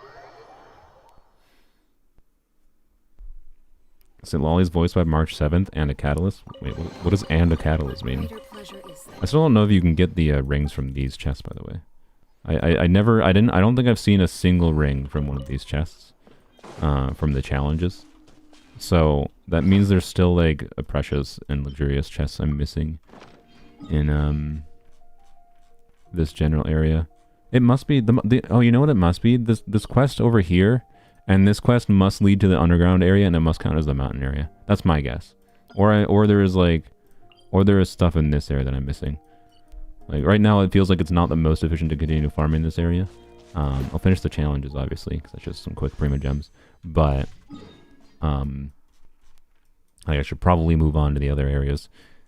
But I do kind of want to finish getting the wrinkle dingles. So I'll do this underground area, and then we might go to this one. That might be all I'm missing, but let's go back up here quick, because there is a challenge dude up there.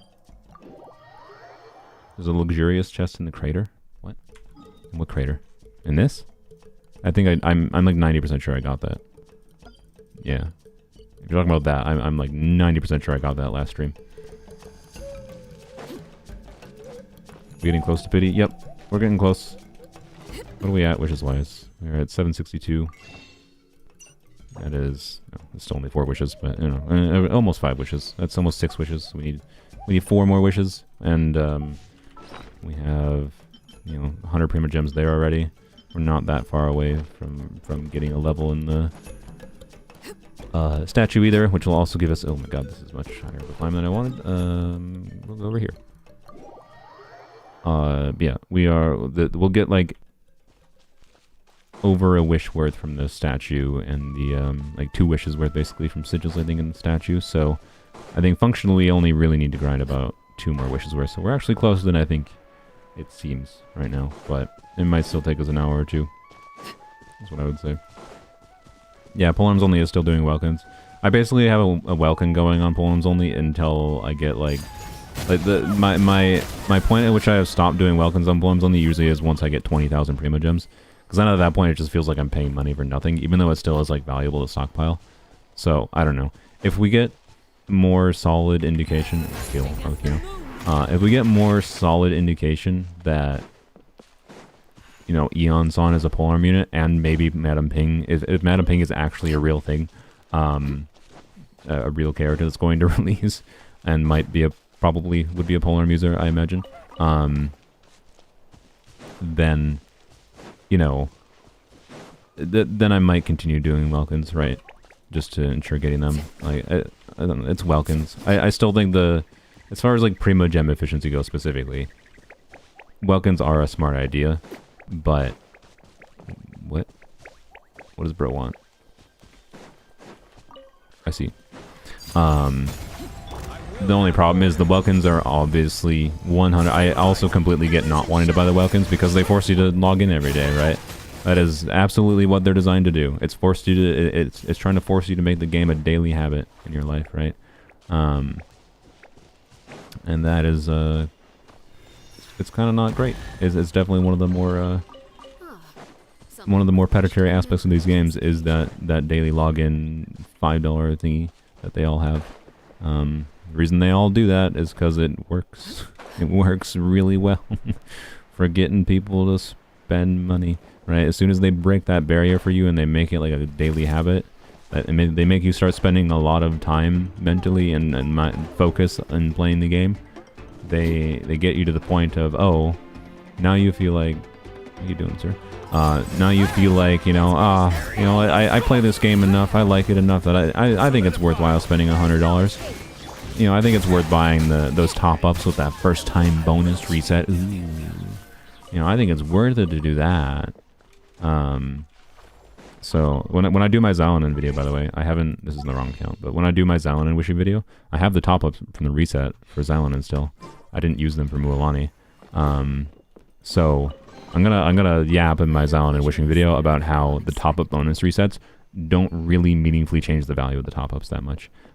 They're still extremely expensive for what you get value-wise from the things. Can I do this? I think I can. Ooh, it's gonna be a little hard though. Ooh, this is gonna be okay. We gotta switch to Mika and Shivris. Armed and ready. Where Mika? There he is. My Alright. lance and Alright, we can bow. It's a Polearm Only account. It's in the freaking thumbnail. And the title, I think, this time. precision strike. Yeah, I was a little bit worried he was gonna kill the. I do think Chev versus AoE would kill the other one, or kill both of them at the same time. It's gonna take a hot second. Also we can use the Harpastum too, but I think Mika and Shivers would be in there. So no, anyways, the Polearm Only account. Sometimes I do have to do challenges like this. Okay, this one. Neutralizing threats. Mika. I'm not gonna shoot this with Shevers because I think Shevers' AoE is gonna kill both of them at the same time. It's gonna screw it up. Mika. Why does Mika miss so much? Like the hitbox on his arrow is ridiculous. Precision strike. But I guess in this case it's kind of an upside. So Chevreus is like wide AoE, easy to hit a lot of things in midair, but which is almost always way better than Mika. And oh my god, the cooldown doesn't even line up before it comes back. Oh god, it's gonna take so long. Actually, also I just realized I have to shoot one of these ones first because I think if I shoot that one with, well, no, Shivers might be able to get that one. I think it'll be fine. I think, yeah, I think it'll be fine. They're far apart enough. Yeah, we're fine. All right, we're fine. Anyways,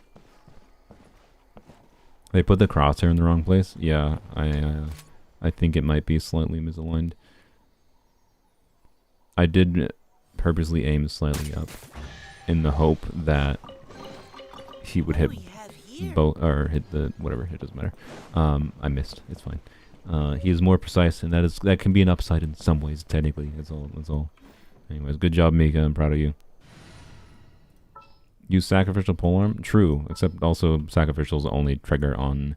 They only trigger. I was using Zhongli, yeah. They only trigger on. Why am I having a stroke? That's a solid rope, apparently. On hitting an enemy. So, but oh, do I wish there was a sacrificial polearm in the game. At this point, I have progressed this account to a point where it doesn't really matter. But there has been many a point in the past where I've been like, wow, this character would be better, or they would feel much more usable with a sacrificial polearm. I swear, there's polearm units that almost feel like they designed them as if there was a sacrificial polearm in the game, but there's not. Okay. Yeah, thank you for counting down the timer. I love that they do that. To be clear, they usually are more than generous enough that these aren't hard, but still, counting down the timer while they do that is so weird. Get there in 40 seconds, and then by the time the stupid forced camera pull animation is done, 10 seconds have passed. Thanks, it feels great. Well, build DPS Xiao. Xiao is on the only thing to do is to build Xiao for DPS. He doesn't really do meaningful. Okay, you can do meme builds on Xiao, but probably need this dude again. What was I saying? I do have Xiao built for damage. Like, he doesn't do no damage on his build. Yeah, see? He's got enough ER to burst, even if he's solo Animo. And he's got enough crit rate. He's got some crit damage. Yeah, and he buffs. He does everything he needs to do in this account. He does some damage. He does some buffing. Yep. And he generates some energy with Fav. Yeah. So, I don't know. He's a build for damage. Is it a very good build? It's fine. I don't know. Like, the problem, like, I have tested Xiao on a much better build on this account. The problem is Xiao lacks basically any of the buffers that are very compelling for him on a polearm account. Like, Animo DPS is just, as they have balanced Animo DPSs currently, just don't really function. Quite frankly, I missed a coin, of course. Fantastic. They just do not function. And to the same level they can on a normal account, to the point that it's just not meaningfully worth speccing into damage versus like, oh, he can just buff the team's damage a little bit more. He can buff another unit's damage by having a VV build. He does like 20k on a plunge, like 23k if I recall, on a plunge on that build you just saw, which is not very high, but on a very good like Marasasi Hunter build, which is obviously a good artifact set for him, and one of his best artifact sets. A little bit worse than Vermilion, particularly on an account like this without Bennett, but you know, it's not a bad set, and I have good MH pieces for him, except he goes from like 22k to like 33k or something. Oh, I wanted that. Dang it! I wanted that last coin in the air. I was stubborn. I know it wasn't gonna. Oh wait, no, it got me SS rank anyways. Oh, nice. Okay, I thought you had to 100% things for the SS rank. Apparently not. Apparently not. But yeah. Anyways, point is, we finished that. Yay!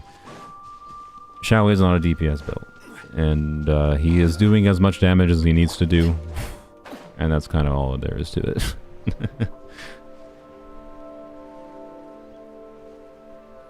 Yeah, Xiao is indeed the only character that can do animo totems in this account. It's true.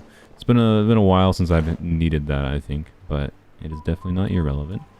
He is sometimes necessary. He also has some nice mid-air exploration utility on rare occasion. He's an important character for Polearms Only in order for being able to complete the content of the game. This is true. Watch this. But he's definitely not the most combat relevant, to say the least, at this point. You know, he has like, oh God, what man? The controls of these ones are jank. It's just camera weirdness, to be honest. But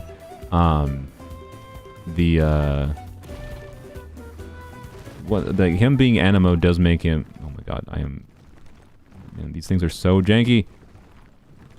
I'm stuck. I think I am actually stuck. Proving my point of like the controls of these things being jank. I know I can jump out, but my point is to try to not jump out. You shouldn't have to jump out. That shouldn't happen. But anyways, it's fine. I'm still fine with some jank like that in this game. In games in general, I'm fine with a little bit of jank because you're gonna have jank, especially when developers try new things, right? Believe it or not, humans do make video games, and you know, when we try new things, we don't know what. I forgot you can't bring them in lava for some reason. When we try new things, right, we mess around with to see what works and what doesn't work. And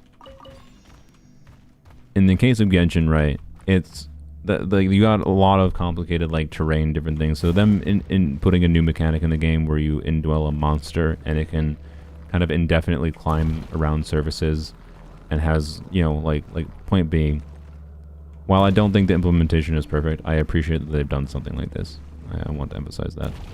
I do not think this is a thing that I'm like, oh, this is a serious problem they need to change in the game. It's not.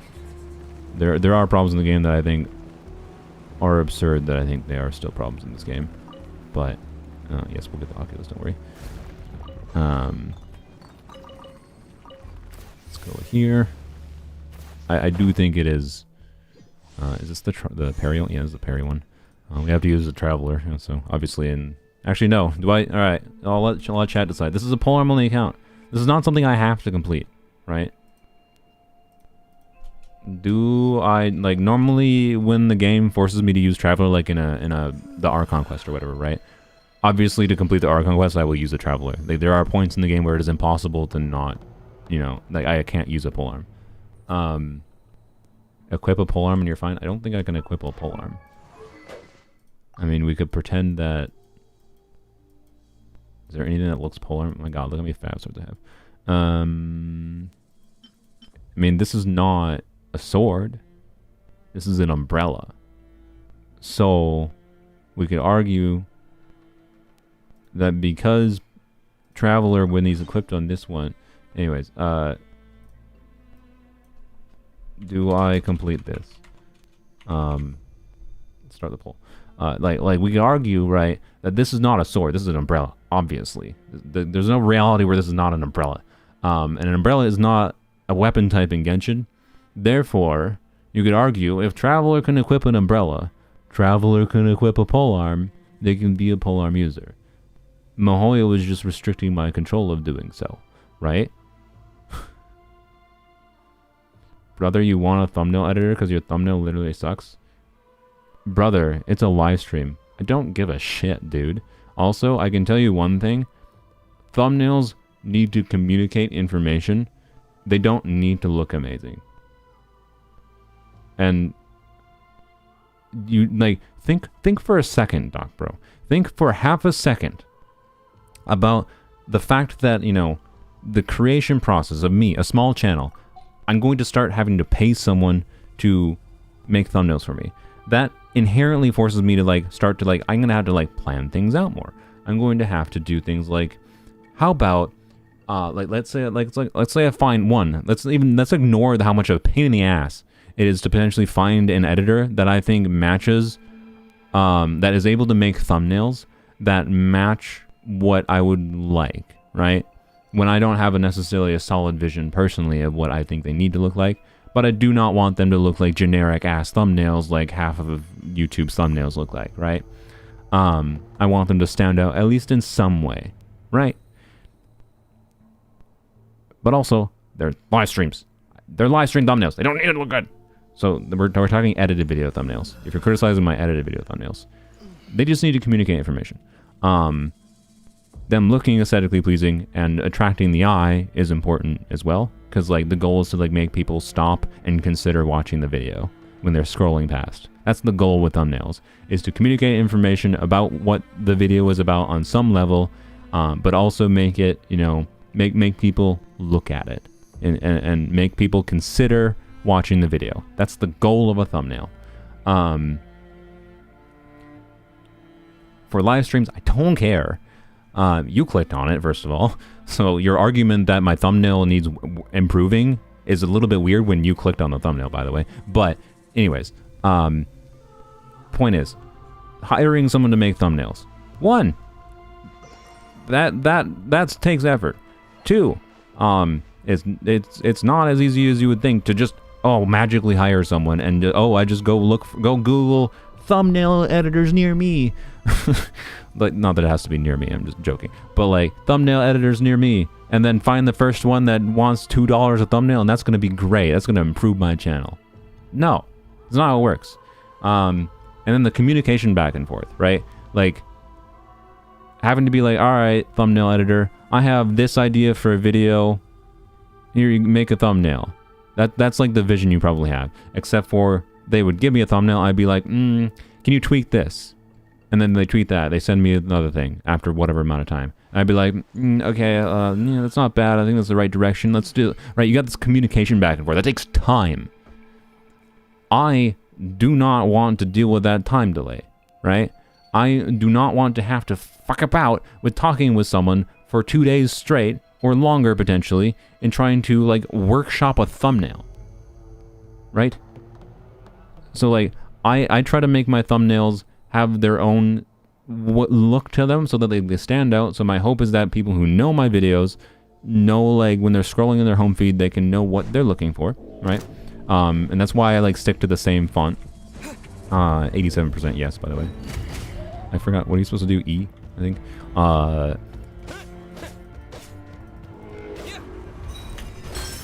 I did that really well. Oh my god. Oh gosh, this is a very level 70 Traveler. Oh, they still did damage too. Oh, this is gonna be hard actually. So anyways, no, I don't use AI.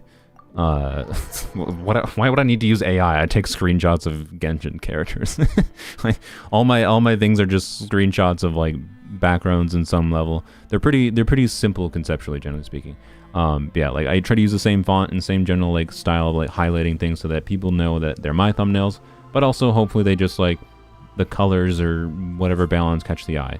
Is every one of my thumbnails particularly great? Not necessarily. Oftentimes I will have a vision for a thumbnail that I think is good, and then when I try to like make it, I'll just be like, this looks garbage, and but I can't think of a better way to do it. And like in that case, like yeah, it would be maybe nice to have a thumbnail editor, but like like there is an actual cost. Like it doesn't necessarily save me time or benefit me meaningfully, or like save me or make me more money by paying someone to do this, right? Like there is a point where it might make sense, right? Wherein I want to focus more on like just creating more content, and you know, it could make sense to have an editor. It could make sense to have a thumbnail creator. When you grow to a certain size and you just want to start creating more content and that be your focus as a creator, rather than, you know, the marketing of it, which is like what titles and thumbnails and whatever else is, right? But you know, I think you guys get the point. Point is, how do I? That's not the one you can block. Oh boy. Brother, thumbnail plays a key role. In what reality did I say thumbnails don't play a key role? But you need to realize thumbnails need, like, what is your goal for thumbnails? The goal for thumbnails is communicate what the video is about and to get someone to stop. And like, and look at it. I'm not saying they can't be better, but it is not as simple. It's not like, oh, magically, if I just oh god, it's the brilliantest idea in the world. I should just obviously I should just hire someone that can to make a thumbnail for me, and that's just gonna make me $5 billion. It's not how this works. There's more nuance to it than, oh, you should get a thumbnail artist because one random person doesn't like my thumbnails, even though they still clicked on the video. So the long range one just dodged, that's what I thought.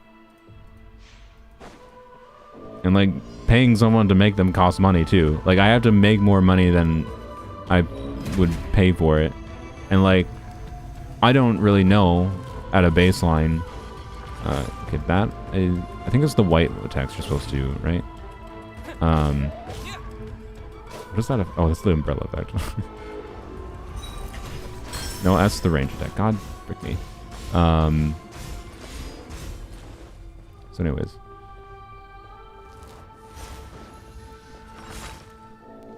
I thought he did white attacks. Okay. Do you take damage from all these attacks? I don't remember. There we go. You can, yeah, it's the white attacks. Okay. So we dodge until he does white attacks. Can we do charges? Yeah, we can do charges.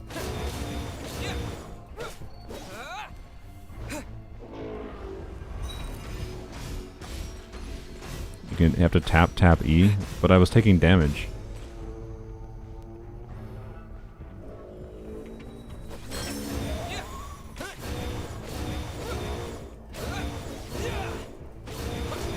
Can you fully prevent the damage from all those attacks? Because when I did this on my main account, I don't recall being able to... oh, you gain a little bit of energy from just whacking him normally. You should do that too. I don't recall being able to fully block the damage from his thing.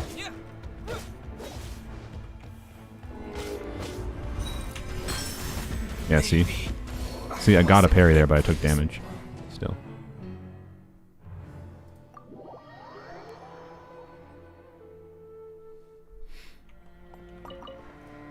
You didn't spam it? Oh, did I not take damage against the first one, but I took damage against the second ones? Oh, I see. Okay. I'm just gonna avoid that one, though. That one's just too annoying. I'm not gonna have to... I don't want to worry about having to time those presses. Yeah, like that's... That was again, my bad. But... like, why bother with the harder ones versus just doing the safe playstyle, right? That's my vibe right now. Anyways, yeah, my vibe with thumbnails is people overcomplicate thumbnails.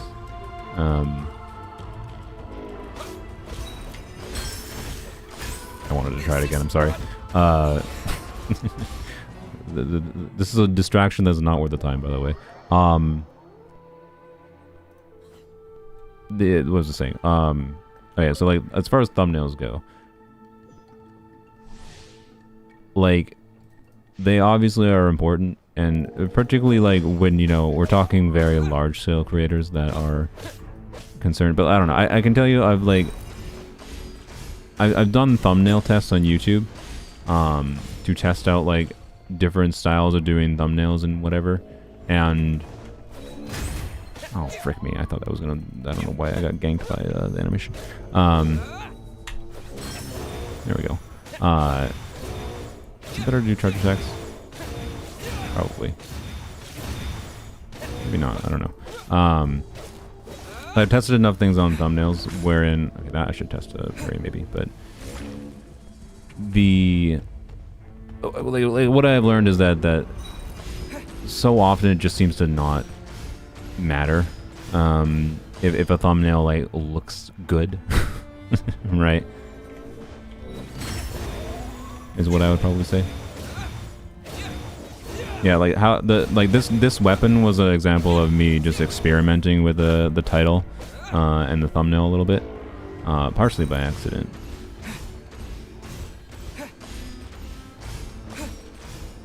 I think titles are more important. I don't know. I think titles are important. The weird thing is like I feel like thumbnails people need to like I think you subconsciously stop more for thumbnails like before you do for titles, right?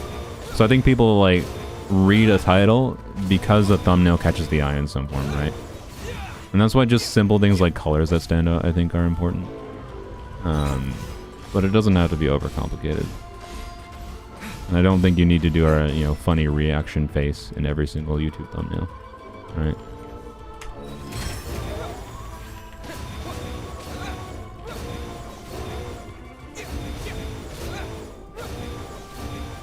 All right.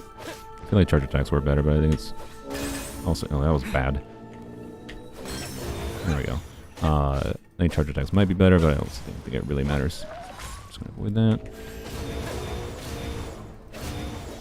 This is one of the most fun ones, I think, by the way. Although I don't know, it would be interesting if they what would that even look like? What would a character in Genshin look like if they designed them around parrying? When parrying is not a fundamental mechanic. I don't think they'll ever do it because parrying is not a fundamental mechanic in Genshin, right? But it would be very interesting. Oh, that was just let's block the damage, but bad timing. I mean, yeah, yes, I know they have made Beto and like they made Candace, but like, I'm talking like more all in, right? like Beto and Candace have parrying as like a minor additional mechanic to their kit kind of thing. Oh, what am I doing? Don't lose here. That was stupid. Yeah, Yunjin has it too.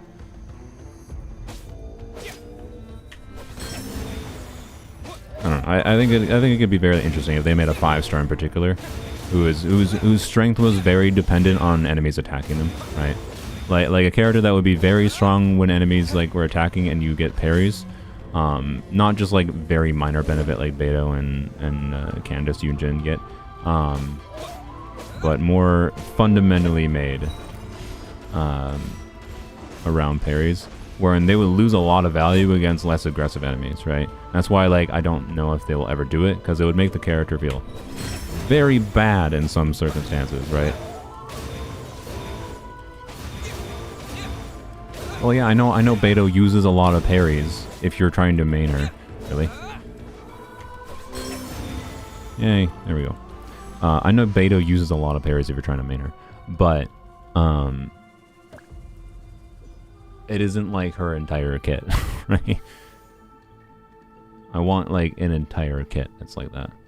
But I don't think they're gonna make an entire kit that's ever like that because it's too conditional, right? There'd be too many situations where the character would just be useless. I don't think they want to make people.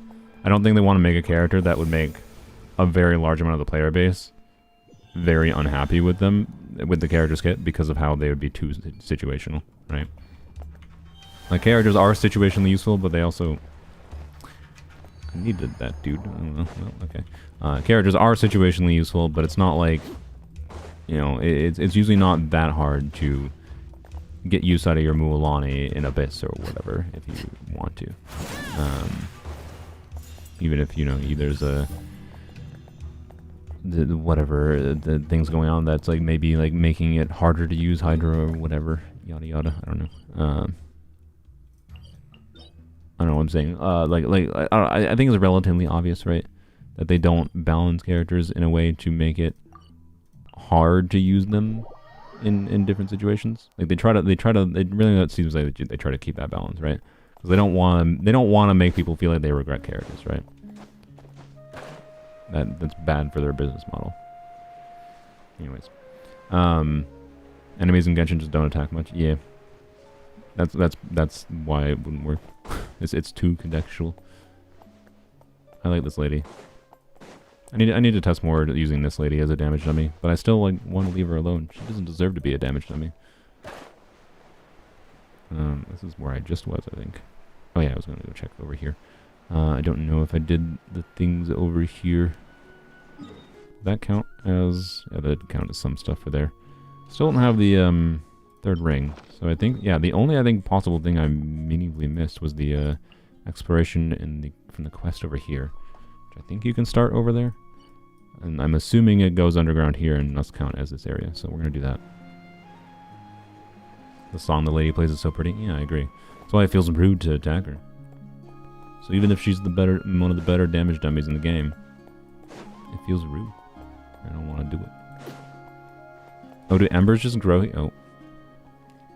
Does this spot just grow like 3 embers a day, or is it every 3 days? Because I do know you need these stupid ember flower things for like the reputation turn-ins or whatever. Hey, achievement. But I haven't yet marked on the map where they appear. It's probably every 3 days, I assume, like other plants. How many primos do we have now? We have 800 exactly. Correction, we have... wow, 5 more. And... wow, 10 more.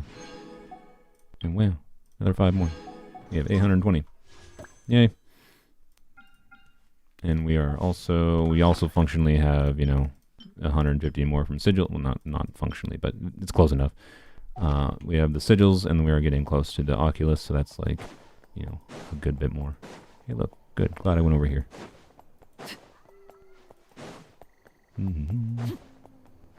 This is a thing over here, isn't there? A dude down here. No, this is oh, there's a chest. I think. Oh, I'm remembering what's over here. I think. I don't know. Anyways, I don't know if I have to kill the animal. Probably that's it. We are at 70 PD. I think parries feel weird in Genshin because all the characters that don't really stay on field, they're on all the characters that don't stay on field much. Yeah, I do think the parry, yeah, I agree with that. The parry characters like Beta, Yunjin, Candace, those abilities would feel quite a bit more relevant if there wasn't like a latency switch for switching characters. Right? If switching was just as fluid as it is in like, Zenless, but yeah, I don't know. Zenless's combat feel is so much more well refined than Genshin. An impressive bounty. Yeah, but it is definitely my personal preference that, you know, playing against enemies that are more aggressive to an extent. Well, the beans and things. All right, we need to get up on top. I don't have a Yoshi. Is there a Yoshi nearby? I don't see one. There's an Oculus down there. There's a Yoshi. Shrimp meat. How exciting. Yoink. Alright, very nice. Let's not forget this. I think that's just a shortcut up to the top of the cliff, so we don't need to do that. I prefer Wubo combat for that. Quite frankly, I think Wubo's combat, the more I played it, the more garbage it felt. Like, it felt good initially, and then just like, so often, it felt like I couldn't tell if my failure was like enemy jank design, weird server latency bullcrap, or whatever else going on. Like, the game just didn't feel very well refined to me. That very fact that I could never nail it right. The core thing with like a game like with aggressive enemies and difficult combat, whatever, is I want to feel like when like things are like going wrong, like if I'm getting frustrated, I want to be frustrated because I feel like I am effing up, right? Not because it feels like the game is like poorly designed or like other jank things are happening, right? I was actually playing Black Myth Wukong yesterday, and I fought the final boss of Chapter 2. And the final boss of Chapter 2 is probably my favorite boss ever that I fought so far in the game. And very enjoyable fight overall, visually great. But then the very like last 25% of the enemy's health, for some reason like there's invisible walls in the arena shrinks for some reason for the player. But then the boss can still go outside of the invisible walls. Like the arena shrinks for the player, but the arena doesn't shrink for the boss. And it makes it just feel really jank, right? Despite the overall boss feeling quite enjoyable to me. And I don't know, right? Like that, you don't want that. You don't want your players feeling like the game is jank. And in Wuthering Waves, it was like weird because I could never nail down. Like, despite playing it for a meaningful amount of time, I could never nail down whether or not the problems I was having was because of, like, me, or if it was because of jank with the enemies or other aspects of the game's design. It just never felt very, the more I played, the less certain I got, which is really weird. And that's a bad sign, I feel like. If the more you play a game, the less you get a feel of how to do things well, that's just a not well-refined combat system, in my opinion. But if it was working for you, that's good. It never did for me. So, anyways, we're not that far away from the temple, because I think once we complete, like, the quest for this underground area, which will give us achievement and whatever prima gems in the chest there. And then I think we'll get some Oculus. Like we need 3 more Oculus. We basically have 100. Yeah, we have like 150 prima gems from this. We have we'll get 100 prima gems from the Oculus turn-in, and then another 80 prima gems. That's a wish worth from the Oculus alone, and then about a wish worth from the Sigil turn-in, such that we are at, you know, what this is 6, a little bit over 6 wishes right now. That'll be 8 wishes, you know. So we need to farm like 300 more prima gems is basically what it looks like. We're closer than it looks. So yeah, let's go. Actually, we'll go check this quick because I think there might be something here. And then we'll go get that chest I see over in that tree, and then we'll go to that quest. Ever start another gimmick account like Catalyst Only? I have Oldies Only that I technically log on to on occasion to claim the login prima gems. Oh, yeah, this is what was over here. How long does this take? Oh, I still have the poll going. And the poll. I have Oldies Only going, which I think is still a funny concept, but the first video didn't perform well enough, and I don't really want... Like, it takes a lot of time to manage multiple Genshin accounts at the same time for ultimately what is the same exact gimmick, right? I don't feel like making the exact same style of thing over and over.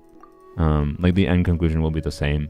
Will be like as like Polearms Only or whatever, where like, you know, if I'm playing only the immortal old characters, you know, once I get to a higher investment level and have a decent spread of the different elements available, it'll just be fine, right? Is Nahida in Oldies Only? She's like 500 years old, so like, yeah. Anyways, I actually am like at pity, I think. I think I wished on Farina's banner or something with all the like the... I basically log into Oldies Only, claim the prima gems, and then like log out, but I actually did some wishing to try to get Farina, and I think I lost the 50-50 to Kaching on Farina banner, and now I'm at pity again, so I have a guarantee, I think, on that account for any old character, and I already have Nubulite because we got lucky with Nubulite. But anyways, I guess when Mavuika runs, I could maybe try to get a guaranteed Mavuika on the account. But does she count as an oldie? No, I think she does. Yeah, her body is old, but her memories are reset or whatever. I think she does. She's a weird one. Anyways, I'm probably not gonna actually make videos on that account. You know what I actually might do? Maybe I'll just like... Maybe I should just hoard prima gems on that account and use it for like a one-off video of like... This is one on an account that's like 4 years old, looks like, that just claims the Freemo gems. Like, doesn't do dailies, doesn't do anything, just claims the male Freemo gems. And I could also do things like trying to min-max, like get in the Freemo gems from... What's it called? He needs some... Yeah, okay. Need to make this recipe. Mavuika's only like 20 to 30. But do we have confirmation that her body is young? I don't know. I'm not sure. I'm not sure if she counts. But anyways, whatever. I don't think the oldies only is not coming back. I'll say. I'm pretty confident of that. So, you know, we'll see though. We'll see though. I have had ideas for challenge accounts, by the way, that I might do, but they would be for one-off videos. Like I've had ideas like, can I start an account during Raiden's banner, right? Can I start an account right now? This is ideally right at the start of the banner. Can I start a new Genshin account right now and try to get Raiden by the end of the 3 weeks? I've had concepts for doing that, and I think that could be a fun video, and that would be like a one and done video, right? Make it during the banner, play the account a bunch to try to get Raiden completely free to play in one banner cycle, right? Because I think that is a problem Genshin has, is like, there's definitely enough content where you can do that, but it takes a goddamn lot amount of time. And once I'm done with those accounts, I would probably just give them away or something. I don't know, maybe. I don't know, giving away accounts is like, But yeah, it's definitely possible to do it. It's just like, I think it'd be an interesting video to make at least once. Potentially, to see like how viable is it to start playing the game and just get the character that's currently running that you want, right? I don't think I would do that every single banner, that's for damn sure though. Depending on the artifact transmuter, I mean, sanctifying elixirs are a net positive to the game if you use them correctly. If you don't use them correctly, they could be a nothing change. Like, don't forget artifacts are still RNG, and don't waste your artifact XP into the thing. Like, if you're asking about the transmuter part, I made a freaking video about it, which I didn't really want to make, but the specific XP, dumping XP aspect, this is generally speaking, in my opinion, not going to be worthwhile for most accounts. And if it is worthwhile, then it's because you're a very highly invested player, or you are very focused on, like this account is only focused on polearm units, right? It's a very highly invested polearm only account. I don't need to farm artifacts for any number of other characters, right? I don't need to diversify my artifacts any more than I already have for these characters. So I can be a little bit wasteful with my artifact XP, right? But most people's accounts are not in a state where it actually makes sense to be wasteful with artifact XP for one elixir, in my opinion. Although I still do intend to. I should remind myself. I need to remind myself to do that next week, I think. Hopefully next week I'll remember to. I want to do the daily artifact farming route. I think there was a precious chest that saw this direction somewhere, right? You can do a daily artifact farming route for a week straight and get enough XP to get the one elixir that you can get per patch from this XP extraction thing.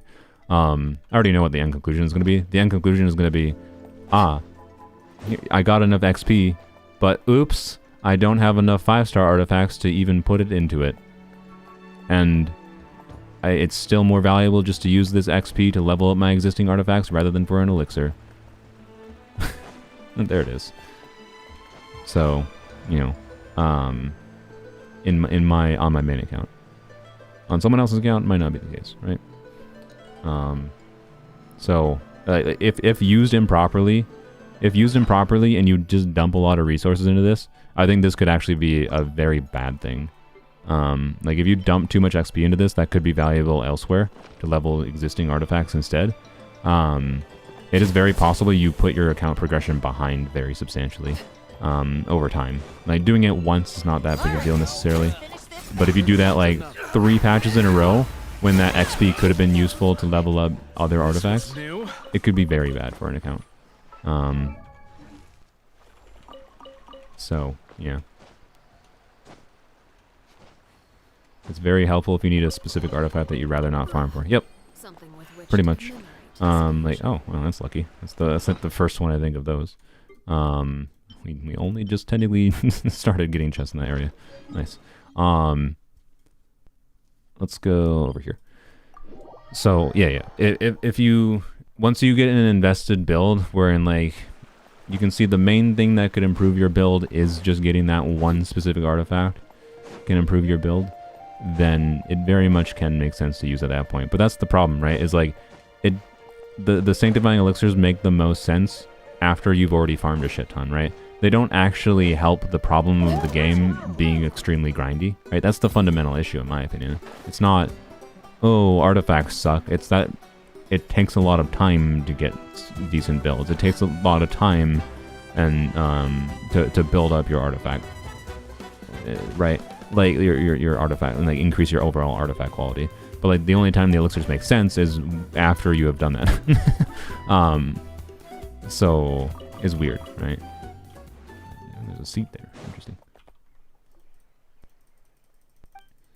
What's your comps? Do you pass Abyss? I have 36 star I have 36 star every single enemy cycle in Abyss on Polearms Only since Yao Yao released.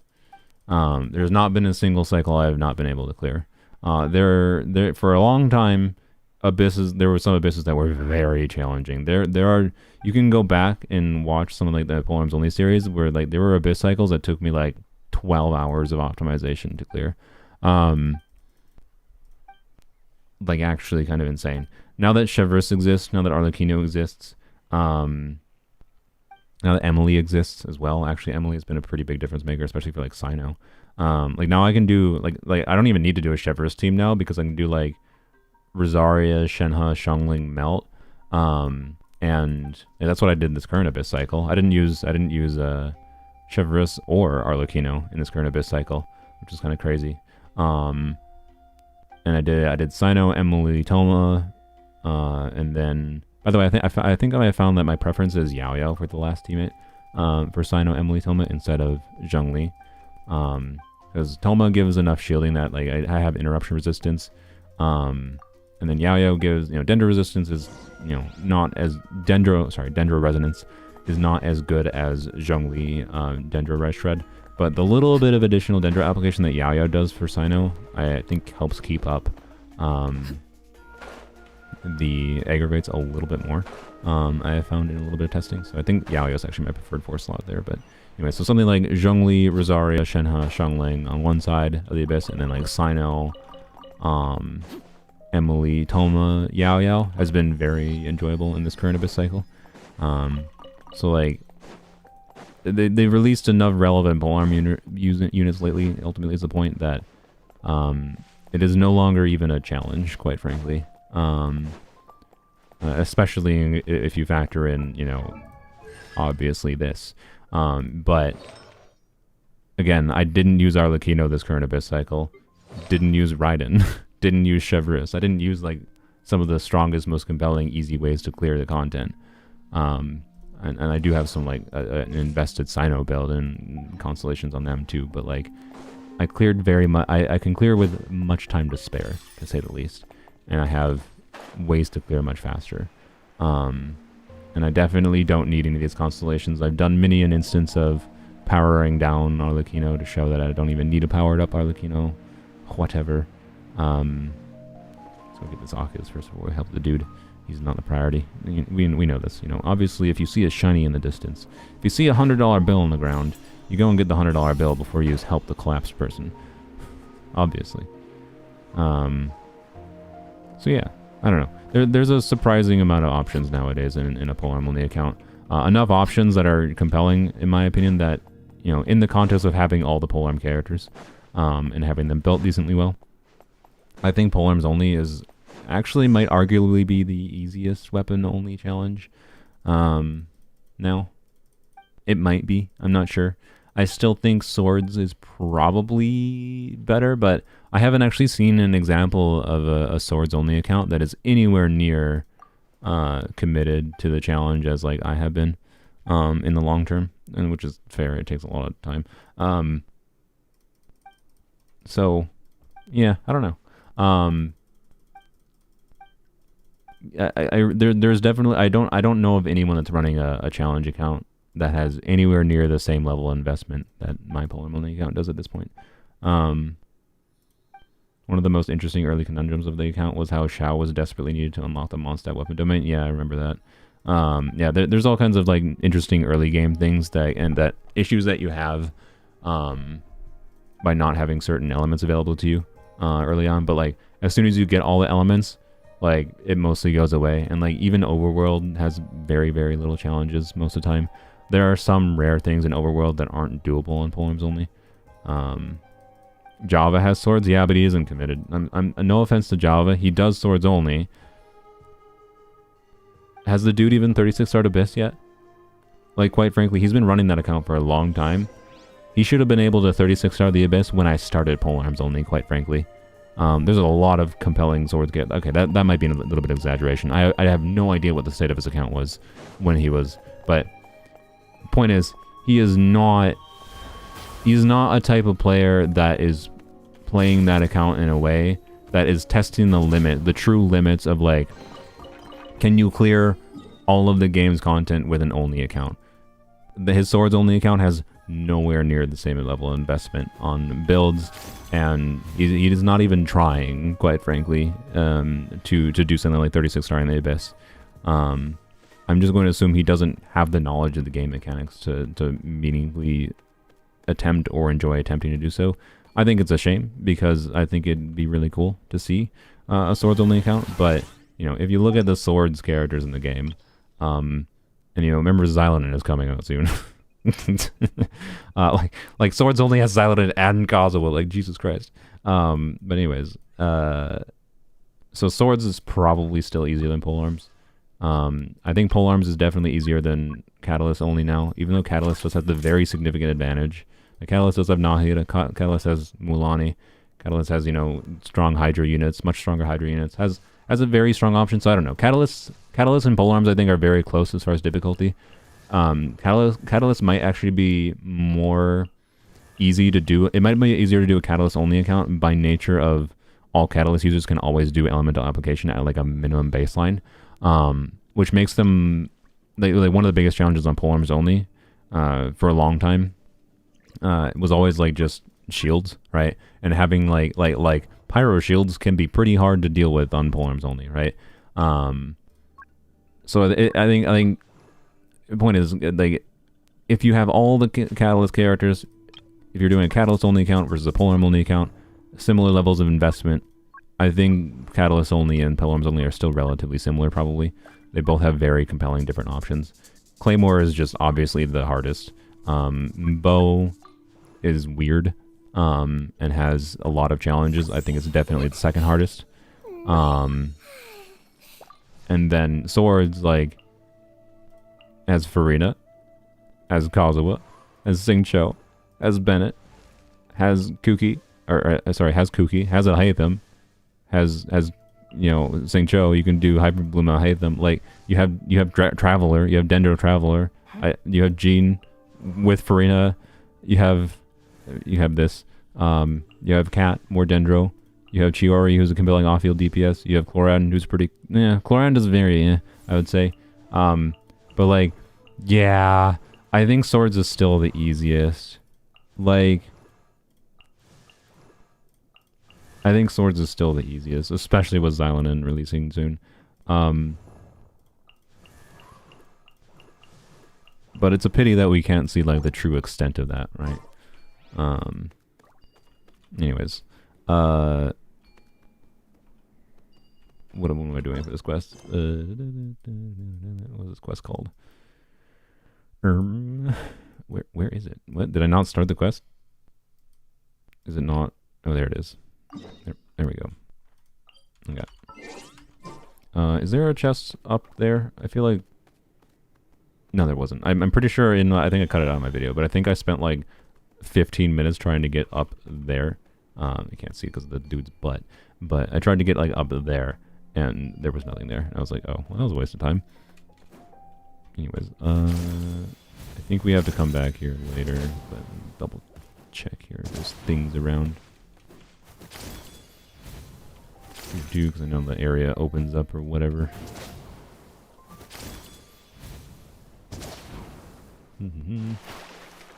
Oh, rip.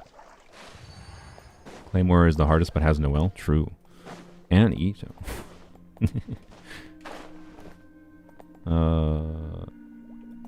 Okay. Whoop. Janking out a little bit.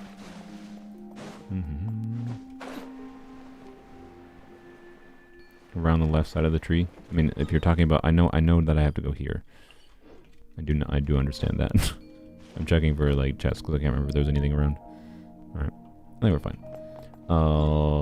Let's go back over here. Someone who has 4 gimmick accounts, I can say that Claymore Only is the hardest. Yeah.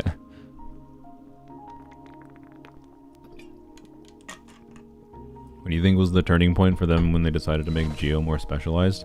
The fact that they knew that there was a finite relevance to, like, how many mono Geo characters can they release, right? How many units can they release that are relevant for mono Geo that isn't just them power creeping things? Like, they had to make more inventive kits that incentivize using Geo units with other characters that weren't just other Geo units in order to, like, give people actual reason to pull characters, right? Like, if mono Geo was always just mono Geo, and you only played Geo units with other Geo units, and that was the only thing Geo had relevance for, then the only thing you had to do with Geo was, like, pull one Geo unit, pull other Geo unit, pull another Geo unit, and then you're done. Or unless you want to do a second Geo team, then I guess you can do a second one. Like, there's a very finite, like, they had to diversify if they want people to actually pull for different characters. Right. And it's a good thing. Because now we have compelling reasons to play Geo units as, like, flex units in many a different team for whatever relevant things they do. Be they defensive utility and buffing, be they healing, you know, and buffing, be they, you know, like Kachina, who is just a very free, accessible buffer, be they off-field damage like Chiori, even as Chiori is at a baseline without another construct, you know. So, I think that you think they overestimated the crystallized shielding in the beginning. I think they made it a little bit underpowered. I think there's a flaw notably in that, like, I don't think they very clearly to me didn't, I think they understood that they didn't want to, from the base concept of the game, I don't think they intended there to be as many overpowered, like, I don't think they intended defensive units to be as strong as they are. Or their intention with defensive units like shielders and healers was that their benefits came at a cost. Either they weren't necessarily that good, like, you know, you had Diona relatively early on, right? Her shielding is relatively weak, but she also did a little bit of healing, and she also generated some particles. But then there was cases like, part of the balance of Barbara being able to keep your team alive was that Barbara didn't generate energy, right? And that made it much harder to, like, you know, build her. They changed her build requirements, whatever, made her have much less supportive utility. Not generating energy for another teammate, kind of like, it does kind of kill her relevance and strength a little bit compared to other options we have nowadays, right? But early on, I think that was intentional in trying to balance the strength of units that keep you alive. But then players' own desires, they ended up acquiescing to players' own desires, is what I would basically say. And the likes of Zhongli happened, and then it was all over from there. The likes of Zhongli happened, and now, like defensive units are really, really strong, right? Like, it's in this game. It is not very... most games tend to have death as a failure condition, right? Death is not really a failure condition in Genshin most of the time, because the defensive units are so strong. It's not doing enough damage is the failure condition. And that's what kind of makes a lot of, like, Genshin's combat not feel amazing. I didn't get the freaking Oculus back there, did I? God dang it. So, yeah. I blame the Genshin community complaining about Zhongli being bad, and then Mihoyo making the mistake of making his defensive utility stronger rather than just making his, like, damage output stronger. And for some reason, people still undervalue defensive units in this game. Like, I don't even get it. They still undervalue defensive units, despite them being incredibly strong. Like, man, the units I have regretted the least have tended to be the healers and defensive units in this game. But, yeah. And it's, I maintain that I think the most universally valuable thing about Chevrolet's C6 is her team-wide heal. Makes her a better defensive unit. Right? On top of the buffing she already does. Like, the damage bonus is cool. More damage, good. Yes, that can be a meaningful difference maker depending on the team. But, like, that team-wide heal can significantly change, like, how comfortable a given team is to play. I think you get that naturally by continuing to do this. I don't think I have to suicide the dude to get that, is my point. Hello, sir. Kokami incident? Yeah. Like, Siegewind is still, like, I think the best example. Like, she's designed around Farina. Yep. It's unfortunate that she's not completely, but very much primarily tied to Farina as far as, like, her meta utility goes. But her utility with Farina is strong. And, like, she is the best way to do a double hydro core with Farina. And it makes Farina a lot stronger. I wish to emphasize how much I underestimated that. I did not properly factor when I was trying to think about Siegewind before she released. How valuable Siegewind's energy generation is with Farina in conjunction with her buff and being a team-wide healer, right? Like, I knew she'd be good with Farina, but I didn't properly conceptualize how much of a damage increase and how universal of a team core that is to do Siegewind and Farina together, right? Like, it's a really strong option. If you have Farina and you don't have mini healer options, in Siegewind reruns, you should seriously consider getting her if you need more healer options for Farina. And Siegewind is definitely balanced around her ability to have some damage output. I do think it actually makes sense to do a Marshall Hunter build on her. Because you're pairing her with Farina anyways. It means when you switch her on field, she will do on-field Farina damage, right? Or on-field damage, crit buff from Farina. She gets free crit. And you can build her HP like I do on Marshall Hunters. And what am I supposed to do here? Oh, I see. Like, I tested the other day on a Raven bow build, and she does like, without like VV buff or anything going, she does like 25k on like the 3-star. Oh, nice. Well, I just got the 3rd one. Let's go. She does like 25k on my Raven bow build, on her burst, without any like crazy buffing going, right? She can't be interrupted when you use her burst. She's healing the team at the same time, right? And being the perfect healer for Farina, buffing Farina. Like, I don't know. That value of having your healer unit be able to heal a full team and do a meaningful amount of damage output with more investment is pretty significant, right? Even in teams where you don't purposely try to burst every rotation on Siegewind, it is still pretty significant. What am I supposed to do with this? I think the answer is nothing. Oh, frick. I got it. Oh, he dead, but that's fine. Alright. Did I miss the polling? Nope, we're still grinding for the 10 pull. The 10 pull will put us to 80 pity, to be clear, but the reason I'm doing that is to, 1, make it more exciting. I think it's more fun to do it that way, but also, 2, to be able to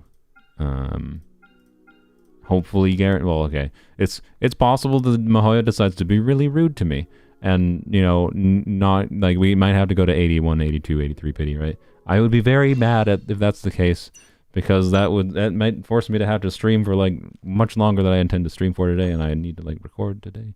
But anyways, we have like 6 wishes right now. 7, basically, almost 7 wishes, right? Not quite 6. We have like 35 more Prima Gems, and we have 7 wishes. And then we actually we now have enough Oculus to get to the next level in the statue. That's actually more than a full wish from the statue. And then we have Sigil turn in. That'll give us 150 Prima Gems, so about a wish there. So 2 wishes basically from that. We're at 9 wishes right now, is my point, essentially. We only need 1 more wish. And we're doing a quest that will give us 40 Prima Gems plus some chests still, right? So we are actually getting very close to our temple here. We're getting there. We're getting there. I need to do that, but I'll do that in a second. Do. What greater pleasure is there than the unexpected? Alright, I need a Yoshi. Where's a Yoshi? I did kind of murder my Yoshi. Where'd a Yoshi go? Is there a Yoshi down here? I need to get a Yoshi over here. How am I supposed to get a Yoshi over here? I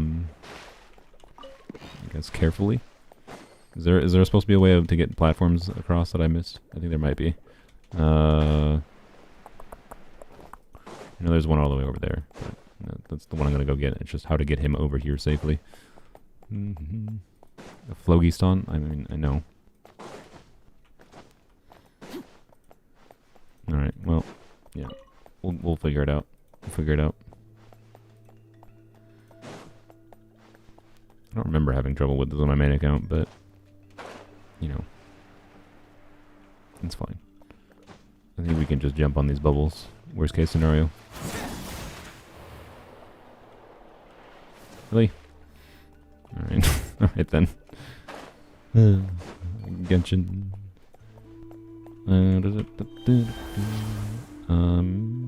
Okay. Let's go here. And we go like this. And we go like this. Here we go. Here we go. Alright. And then we gotta go down this way. Can we just break this now? There's a thing over there. We'll go get it. Yes. There we go. Alright. Oh, God. Jesus. Jumped a little bit from that. I forgot that happened. Ended up sacrificing around 14% crit damage in Mulani for 68 EM, and it did give me like a 7 to 10% damage increase on Vape. Nice. That's interesting. Oh, it was a Farina piece, though. Ah, I see. Yeah, that's why you play around the artifacts, and why you can use like damage calculators, whatever. If you don't want to do it in game. Alright. Oh god, he almost died. Gimme. Gimme. What is this for?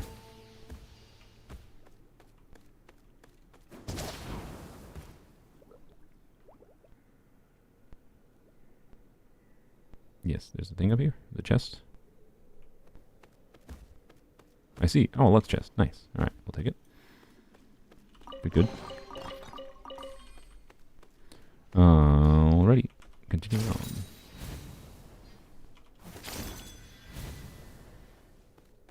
I know it now when Goro's coming in the Island and Chiro banner. Yeah, Goro's probably fairly likely. Well, I don't know. It'd be the first time they don't run Goro with Ito. We'll see. I wouldn't mind it. I assume it means I would get C6 Goro, and I would be able to show how C6 Goro is basically the same as Kachina.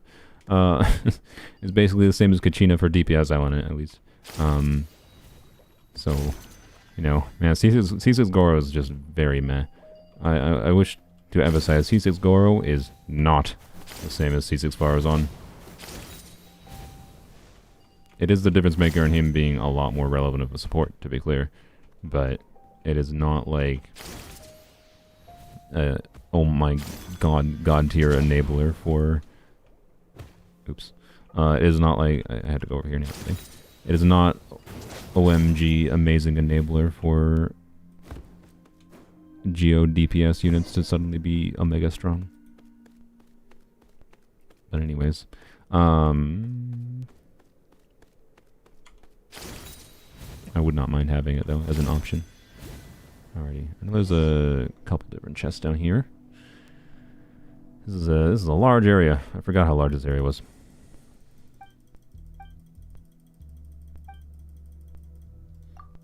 Oh yeah, we can go get the sanctifying elixir from the exploration thing. We don't get any.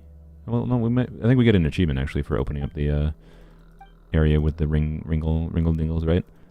This is what an Atlan should be. Yeah, no, this is one of the more enjoyable areas with lava underground. Yeah, it would have been kind of entertaining if this was the whole dang area. If it was all this. Almost at 4 levels for the sigils. Nice. Actually, we will be at 4 levels when we turn in this. Nice. So, yeah, what was our percentage at? 89. Nice. Okay, we might. It's possible we might actually almost have 100%. That's fine. We don't need to get 100% for this area.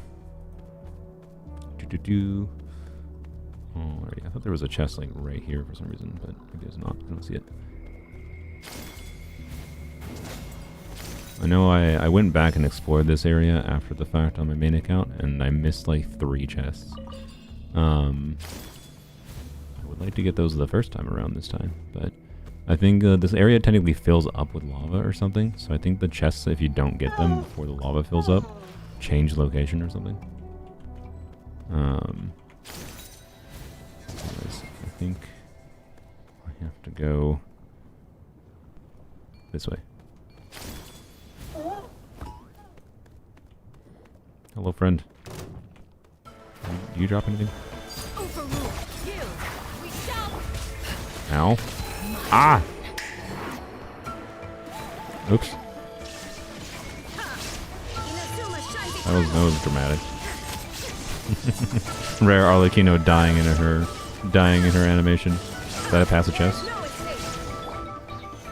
That looked really cool. That did look pretty cool, honestly. It was a pretty fanciful way to die. Oops. Can you get out of this hole, bro? I don't know why. I didn't even need to kill him. But anyways. You passed the quest objective? No, you do realize I'm like 90% sure you have to go this way to break the wall. If you break the wall from this direction, you might be able to, I guess. Here. I am, from what I recall, you have to break it from the other side. Yeah. Yeah, you have to break it from the other side. I was looking for chests, not breaking the wall there.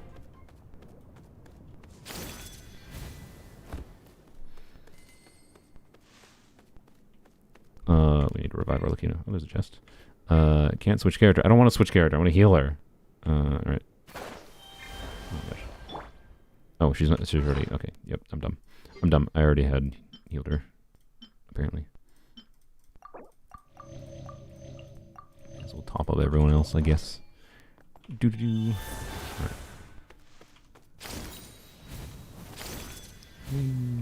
Alright. Yoshi is fun. I think Yoshi is definitely the best designed Saurian. Let's be real. It's also definitely why Kaniche feels like he has the best exploration ability. I really like it. I really wish, like, I don't get why like Kaniche can't do like a double grapple in Overworld, right? Outside of Natlan. Like, you can already do double grapples with these thingies without Kaniche, right? In Natlan, I don't need Kaniche to be able to do double grapples in Natlan. I can use the freaking Yoshis. Like, oh, that was weird. It's just so odd to me that they're like not having that be a value add of Natlan characters, is that they have the Natlan exploration abilities like Yoshi, but outside of Natlan. Is that not the obvious thing to do as a selling point to me? I don't know. Like, it's just like weird that their most valuable exploration is in Natlan, but you can just use the Yoshis and use the creatures in Natlan, right? Second grapple cost Phlogiston. I'm aware. I am aware. That is not a problem that they couldn't solve. I said before how they could very much do something as simple as like a gadget, right? They could balance it that way, where there's just a gadget that you have that, you know, you have to come to Natlan maybe to get Phlogiston from one of the things, but it fills up your Phlogiston bar when you have the gadget active, and you can carry it out of Natlan, right? I think that'd be a very smart idea for them to do. In my opinion, if you want them to do that kind of thing, don't forget to like put that in the survey, right, for like version 5.0 or whatever. Ask them to like, hey, make a gadget for Phlogiston outside of Natlan. They could absolutely do that. It would not be hard for them to do. So, you know, but my assumption is they don't want these characters to have an additional selling point outside of Natlan. They want you to just focus on playing the thing that they're releasing now and focus on the now. Don't think about all those other things. Just think about now. Get focused on the now. Get hyped about the thing we're doing now. Get stuck in our gotcha game loop. Pay attention to our marketing now. Right? But anyways, portable Phlogiston could be really cool. I hope they do it. But, you know, I don't know. Ask for it. Like, I do think if enough people asked for it, I do think it is not impossible for that to happen. Alright, so this is done. That put us at 90% here. Not that it matters. I'm gonna go back down quick. Because... wait, I think back down this... back down over this way. Because I'm like 90% sure there's like one more chest that we didn't get.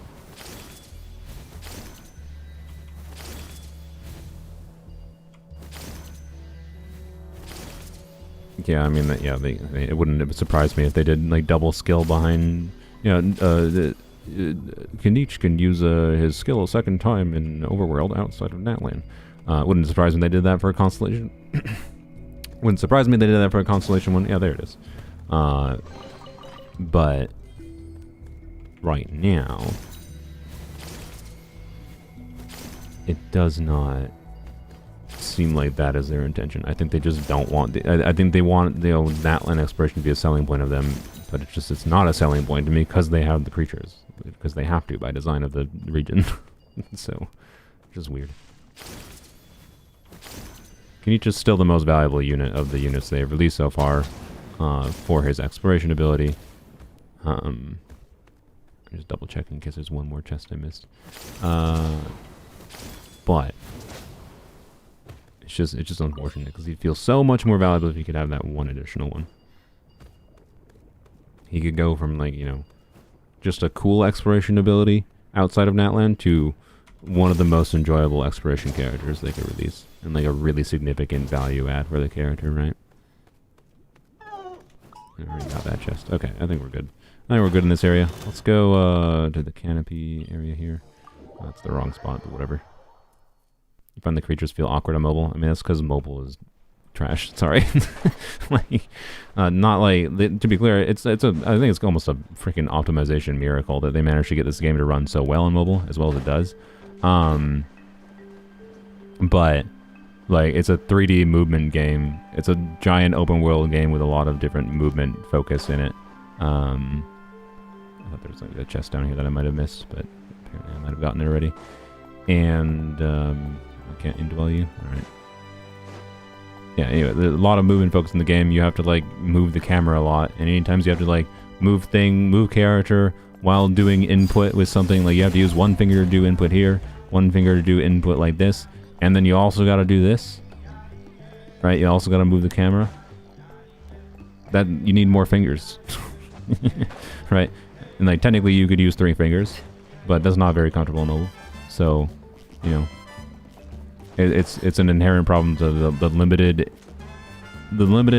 design space by nature of the mobile input fundamentally just being 2-finger input. That's not very many inputs inputs to work around with, right? Versus on mouse and keyboard, I have 3 fingers just for movement alone, like this. And then I have, you know, my other hand and fingers are doing other controls and camera at the same time, right? You can't do that on mobile. But, anyways. So, I don't know. Point is, if you want Genshin to be a more enjoyable experience, I do suggest honestly playing it on something else. I do know that Genshin does run on Steam Deck. I've seen a lot of people that do that. You can also do like the Windows Steam Decks as well. The other products, like whatever the Asus one is, I think there's a whole bunch of companies that have like Steam Deck variants but run Windows instead. They're not as good of a software experience, I would say. I'm not going to recommend those products outright, but point is there's not insanely expensive devices that could give you a meaningfully better experience playing this video game. And I would prioritize buying a better device to play the Genshin on to experience the game over, you know, oh, let's spend $300 to get Raiden C2 or something, right? Anyways, what did that put me at expiration-wise? 96. Wow. All right. We're probably not gonna 100% it because I don't care. But let's see if we got relevant artifacts. I don't know. Might be relevant for eons on maybe. I don't know. Might need them. So let's check them. Don't know if they're gonna be a support or not. Whatever. But I mean, hey, crit rate, HP, and defense. We'll take it. Oh, wait, why didn't I not show the other set? There we go. Wow. Quality. Yes, quality. I mean, look, this could roll crit damage in the last line. It could be relevant, but like, I don't think I care. I don't think I care enough. Ooh, that could be good. Nice. It is fun. Wait, I somehow have 2 of these. One of them is a 4-line. Interesting. Def percent. All right. We don't have an ER timepiece in this set yet. That's fine, I guess. Interesting. If only that had crit damage. That could have been a heckin' good goblet. Def goblet, huh? Eh. I don't know. Eh. Wow, crit rate. Crit damage. If only swap those sets. Swap those sets. Well, I already have a crit circle in that set, but still, swap those sets, man. We'll lock it. I don't know. I guess we'll lock this too, just in case. But like, yeah. Anyways, I'm still gonna try this because 4-line crit attack percent ER.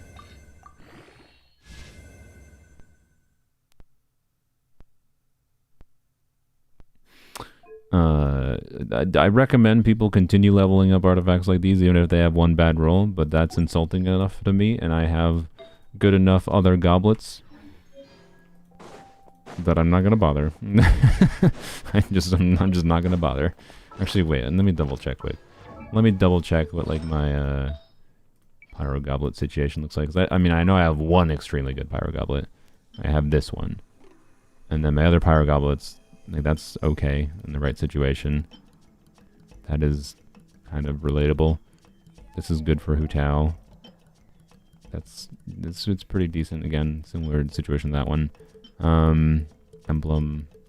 Yeah, 2 emblem. Okay. I mean, it could still unironically be a pretty dang good pyro goblet, to be honest. Like, I don't have another just generically high CV pyro goblet, so fine. On principle, if this is what you should do, even though I'm like 90% sure this is not going to do anything for this account. We'll level it up at least 1 more. Okay, see? I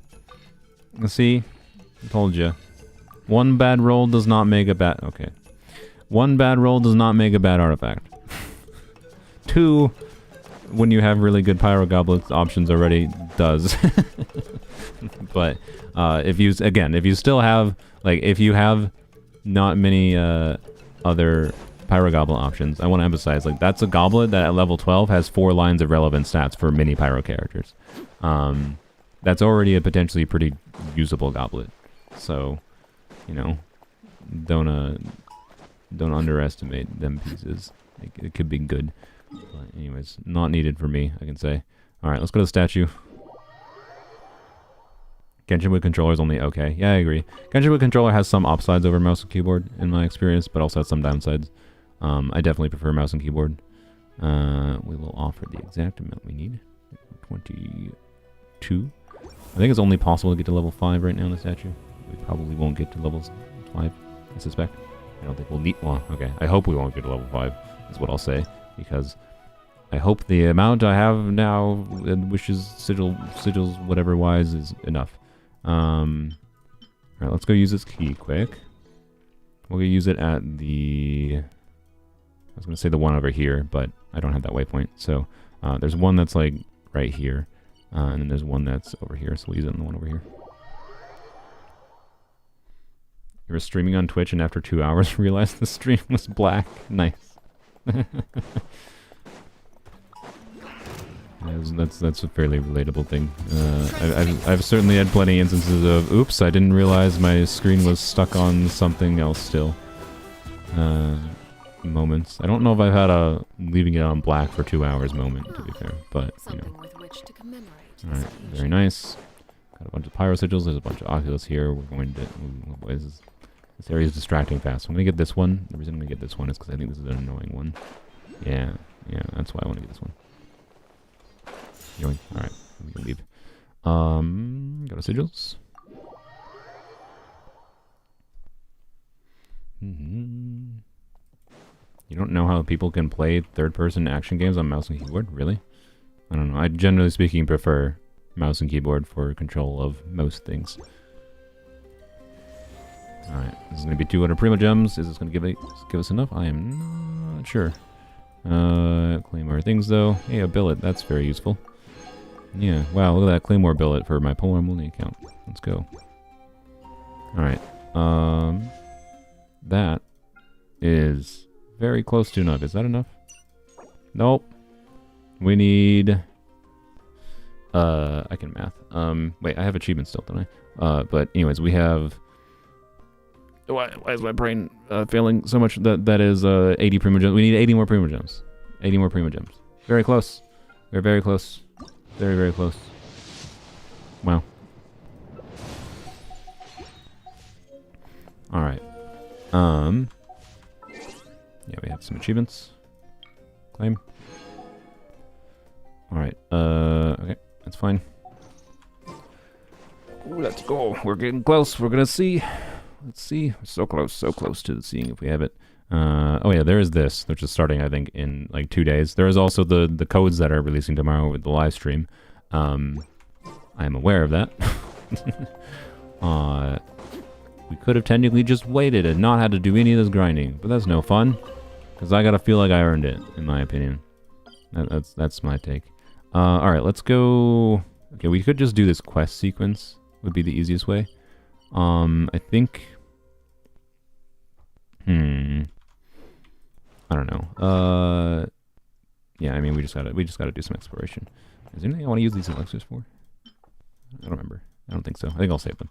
I don't think I'll save them until the patch reset and try my hand at another Arlecchino timepiece that will probably be bad. Because this is the one I got from the reset before. Yeah, again, like optimizing my freaking Arlecchino build does not matter. It so very does not matter.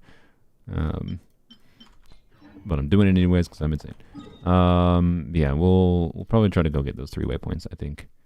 So we'll go here, get whatever we see exploration-wise along the way, and then we'll hook down into this quest, I think, because I don't know. Is that quest the most efficient way? I don't think we'll have to do the quest, but we'll see. There's also the local legend up there that will give us an achievement, I think.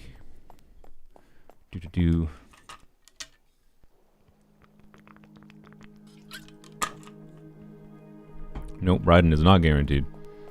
And we lose a 50-50, I don't intend on continuing wishing. Well, I don't know. Probably not, at least. I'm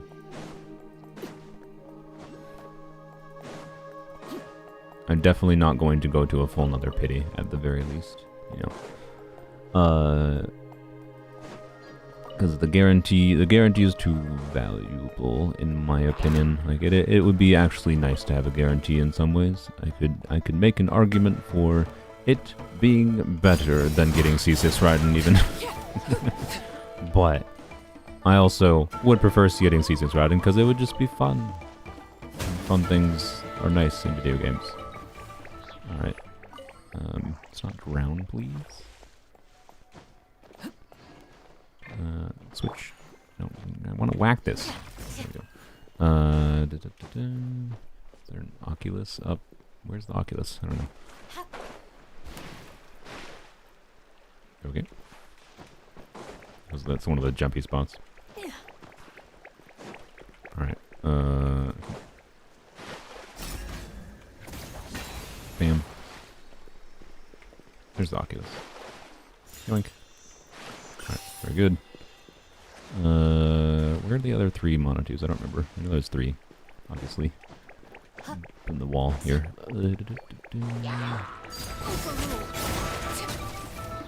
Really? Stop falling in the water. Alright. Alright, that's 1. Oh yeah, there's a bunch of goodies in there. Yep, want to do that. Alright. There's probably one Monotone all the way up there, I assume. What's that? Oh, man, every time I come near this area, I get confused a little bit by the boss making noises. You can hear it flapping. Can you elemental sight them? I could. But I don't like to. I'll do it if I get desperate. Give me the goods. Alright, do this. Do this.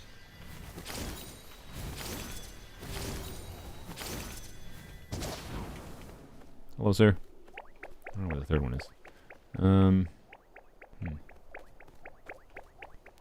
Where is the third one? Probably over there with those hilly trails, maybe? I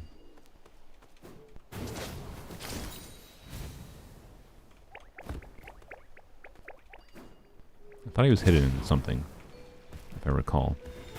I don't remember him being that hard to find on my main account. Well, sirs. Oh, yep. Oh, yeah, it's definitely this. I see. We need a Tapellosaur. Is that what they're called? I don't know which one's called which, actually. For some reason, I think the only one I know the name of is the Tapellosaur. I said that 100% correctly. I could probably spell it better than I could say it, honestly. It's like T-E-P-E-T. I don't even know if it has an L in it, actually. Esaur. I don't think I can spell it very well. Okay, I need a dude though. One spawn there. I didn't even. Okay, sorry, I didn't realize one spawn there after I killed the thing. There is an L. Oh yeah, it's T-E-P-E-T-L-I Soar. S-A-U-R. There you go. Perfect. Use Kachina. I could. That is true. I forgot that she could do that. That is fair. Oh, there's a thing over here. Pop that as I pass by it. Oh, it was a radish. How good. I'm glad I spent the time to do that. And this is also a radish? No, it's some money. I'll take money. We like money. Yay. How exciting. Can you stop? I don't know. The forced camera things are so weird in this game sometimes. It's like, yeah, thank you. It was fairly obvious that's where I needed to go. Like, do they really think their players are that bad that they don't realize that the door that... like, oh, man. Whatever. Anyways, oops. Yep. Alright, let's get out of here. You'd be surprised? Yeah, I don't know. I don't really like games that are designed assuming players are absolute freaking idiots. I do not think game design should be pandered towards people not just using their brain. I think games should encourage people to use their brain a little bit, even when they're not puzzle games, right? Just using your eyeballs. Crazy thought, but you know, I don't know. It's not the end of the world. Should we go over there? No, I feel like if I go over that direction, I'm gonna get too distracted by all the other things in this general direction, like that. Which, not that it's like, it's obviously not bad to get distracted by those things, but I would like to get the waypoints unlocked anyways, is my point. So, I may as well get distracted by the things that will unlock waypoints. Am I saving Star Glitter? Nope, I don't really need Star Glitter for anything on Polearms Only. Because Rosaria is unfortunately not in the shop. Otherwise, if Rosaria was in the shop, I would save Star Glitter. Their force camera usually leaves me more disoriented. I agree. It has that many times. Oh, I like the lighting effect going on there. That's interesting. It's rare to see that many, like, wait, no, it wasn't a lighting effect. It looked like it was a lighting effect, I think. Because of the effect on the edge of the screen from this dude in the wall. Anyways. Yeah, I have very often gotten disoriented from the camera and lost what I was paying attention to more than they have helped me with that, that's for sure. I agree. So that's an interesting idea. Like, does it actually do more harm than it does good? Maybe. I don't know.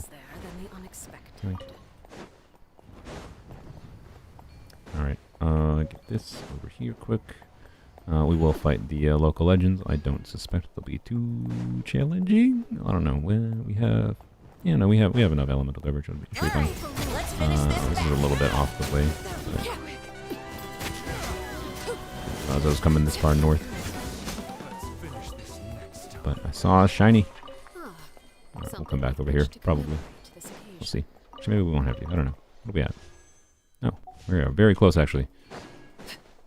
Very, very close. We need 1440, and then we got our temple. And maybe C6 Raiden. We'll see. I hope so. But yeah, it's not like forced camera would never make sense necessarily, but I definitely do think they overuse it, that's for sure.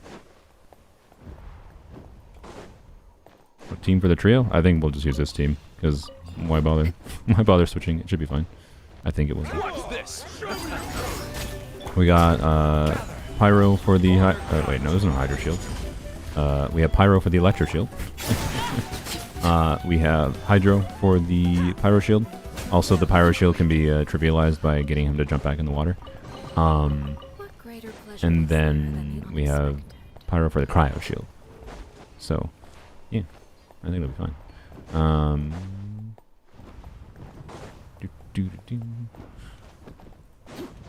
How was Songs of Days Past on Jean with Farina? I think it's fine, but like VV is really strong.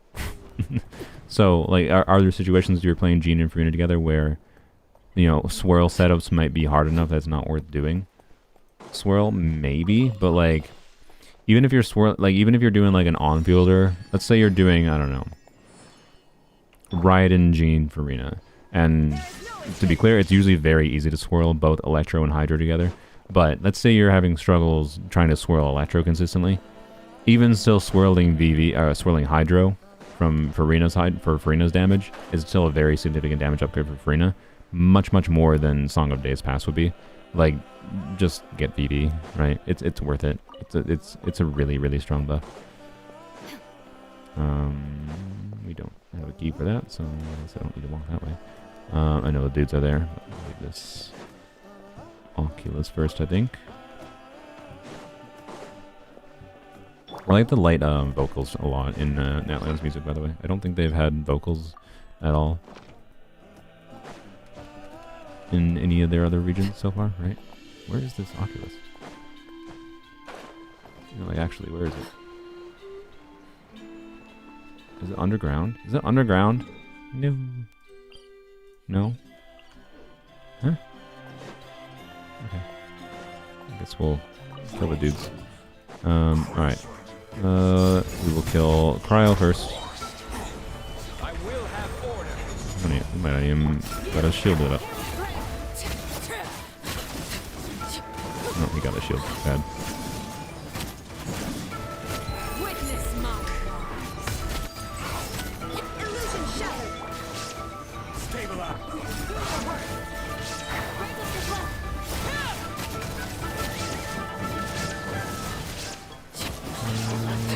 Run away! Alright.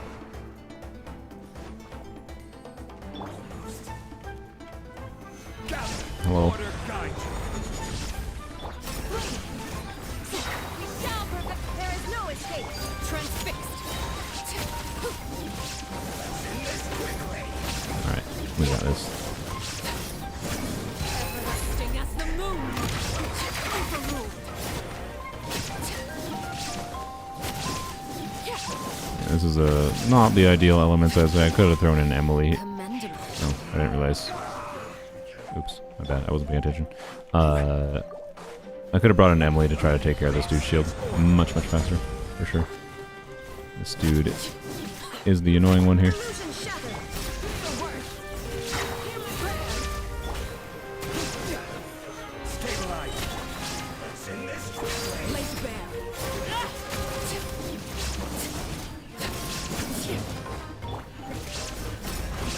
I will have I'm just being order. proactive with refreshing Zhongli shield here. There is no escape.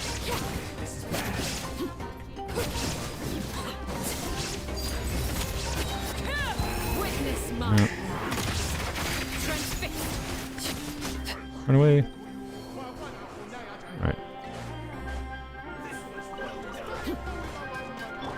Definitely had to cheat, but it was just because I started yapping and I stopped paying attention to the shield. Oh my god, how did you do that much damage to Candace?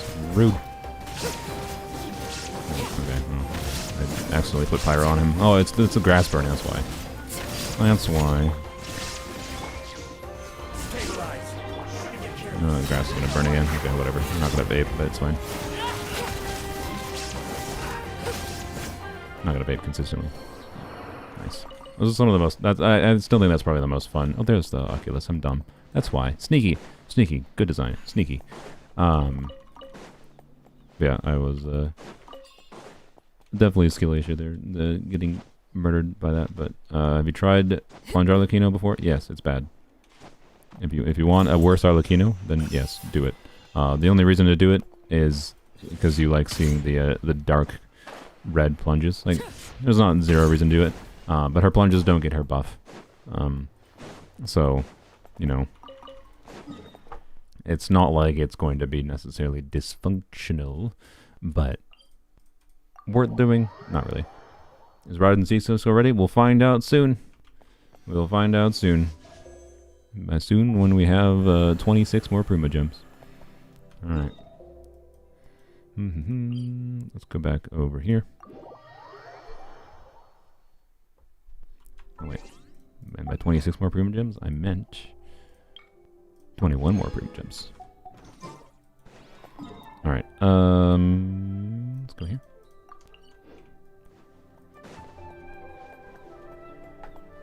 Opinions on Eula. She is a physical character.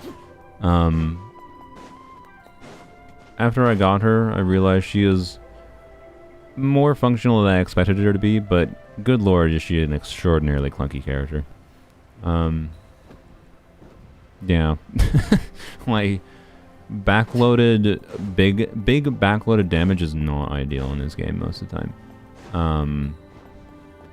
But Farina, I do think helped her a lot for making her easier to build and providing a source of meaningful off-field damage in her teams. That made her a much more usable unit than she was in the past. So, like, her Farina team variants can be more than functional, is what I would say, essentially. Her non-Farina team variants,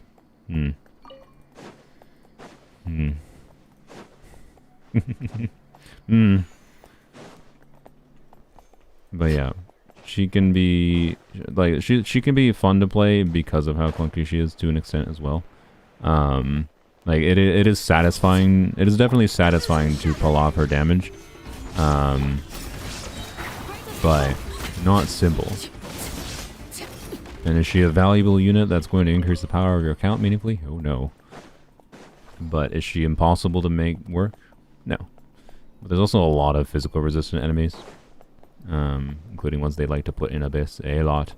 So that's a factor as well to keep in mind. Like, she's not... Like, the Mihoyo doesn't like physical, is all it really seems like to me. I wish they would add a physical off-field damage dealer. That would be cool. Maybe it'll be Sitlali. We'll see. I find it unlikely, but maybe.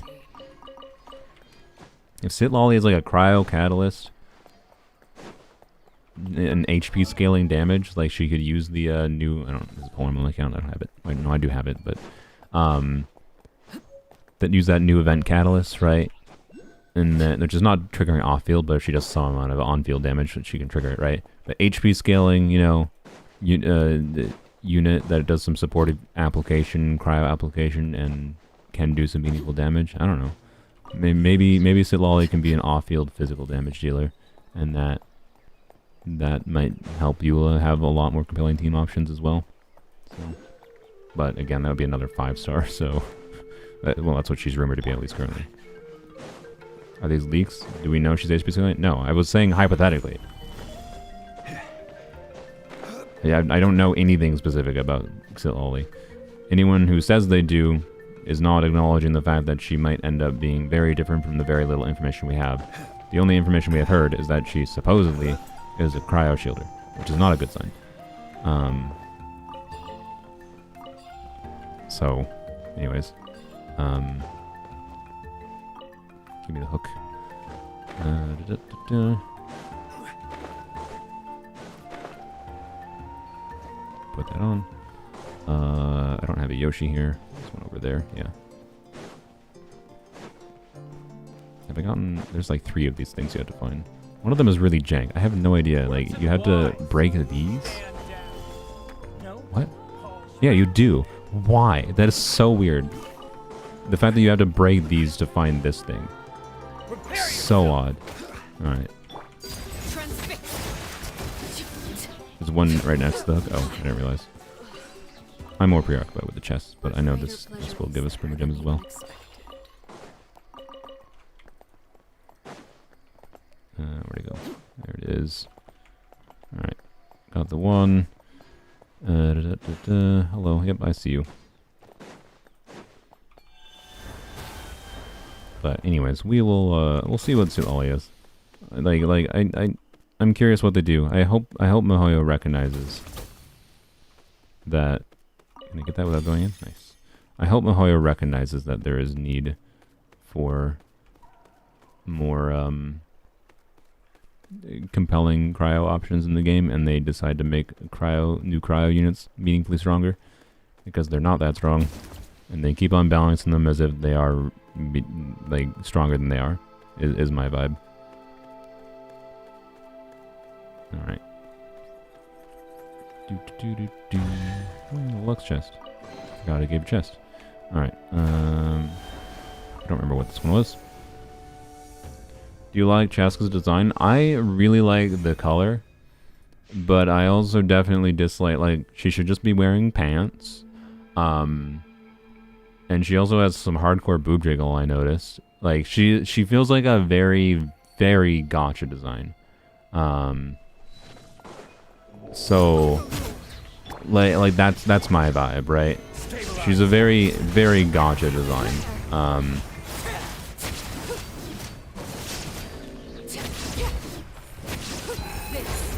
It's gonna affect me. Oh, this is that really weird one. Oh yeah, okay. I quite frankly did not understand this one when I did it on my main account, and I just kind of brute forced my way through it. How am I doing physical damage? What happened?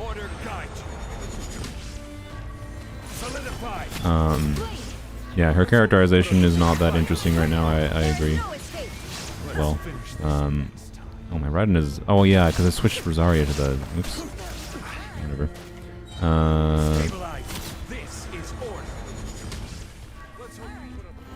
You shouldn't see me like this.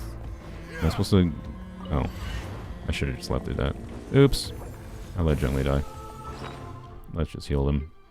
Yeah, this one was really weird.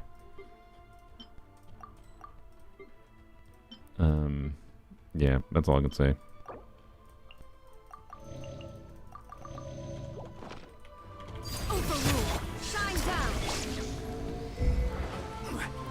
Get a shield up. Don't touch me. Guy touches.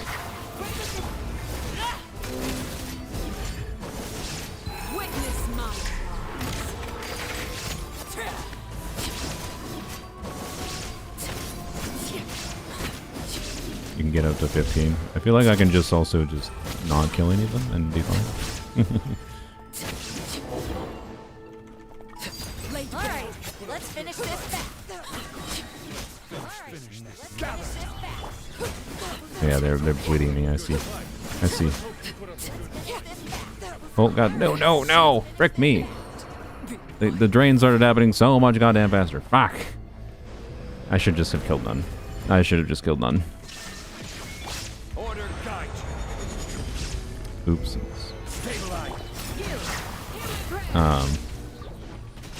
Yeah, as long as Chaska has an interesting kit, I mean, it's likely I will end up getting her just because, you know, I do be making content on the video game. But, yeah, her design, like, has really, really nice, visually pleasing aspects to it. And then has, you know, the gotcha aspect. Burst on you, I guess. I don't know, kill. Okay, yeah, Raiden, my Raiden does not have her freaking weapon. So she is doing very little damage. Ow. Ow. Did not mean to do that.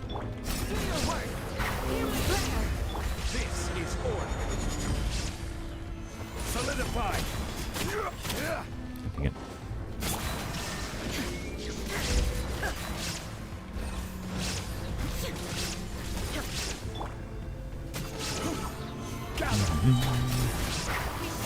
There is no escape. Oh, I don't have... Oh, man. Freaking cooldowns not being back when you revive characters. All right, let's finish this fast. I will have order. Stabilize. No, no. Frick this. No, nope. Just gonna get our looking back. Oh, boy. No, I do have a shield. It's fine. Transfixed.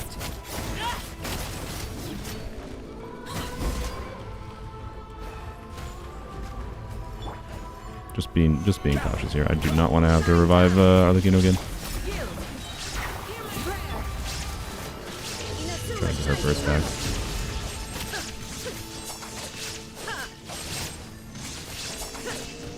Illusion shattered. Order guide you. Solidify. Laid bare. I'll heal. Let's hope you put up a God. good fight. Right, whatever. Where, leave. You know, I guess... I think this thing has... I assume this thing has Dender resistances. But does it have any other resistances going on with its effect going? I don't know. I'd have to learn exactly what's going on. It might be an okay damage dummy, because you can just not interface with the weird in-between phase and just leave the in-between phase, right? Alright, anyways, that took a while.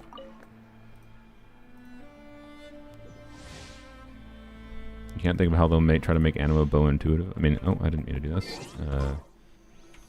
They don't have... I mean, they look at Yelan. Like, Yelan doesn't really use her bow, right? So, anyways. I don't know about resistances, but it definitely causes psychic damage to you. We should leave so I can walk back. I think you have a 10 pull now. Do we? Was that enough? That might be enough, I guess. Yeah. Alright, claim that. It's 5 Primo Gems. Oh, we do. Nice. Wow. You were keeping track better than I would. Okay, alright.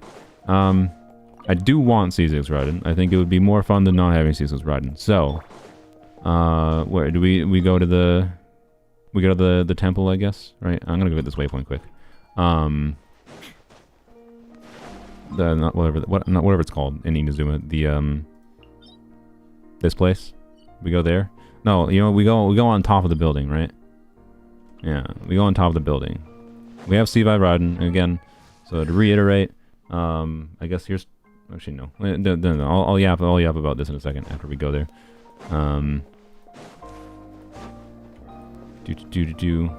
Yeah, we'll go to the top of the thing. Oh yeah, I can use Kachina to get this waypoint. That's true. It's all the heck way up there, isn't it? Oh yeah. All right.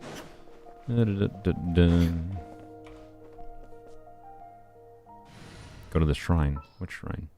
You mean like the Yaimiko place? I mean, I could. I feel like it's more appropriate to go where her trailer was when she was like, cause wasn't she like standing on top of the building in her trailer or something? If I recall.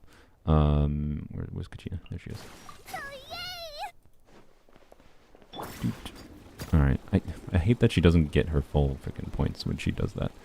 Like, I actually hate the auto switching mechanic in Outland. It's really annoying.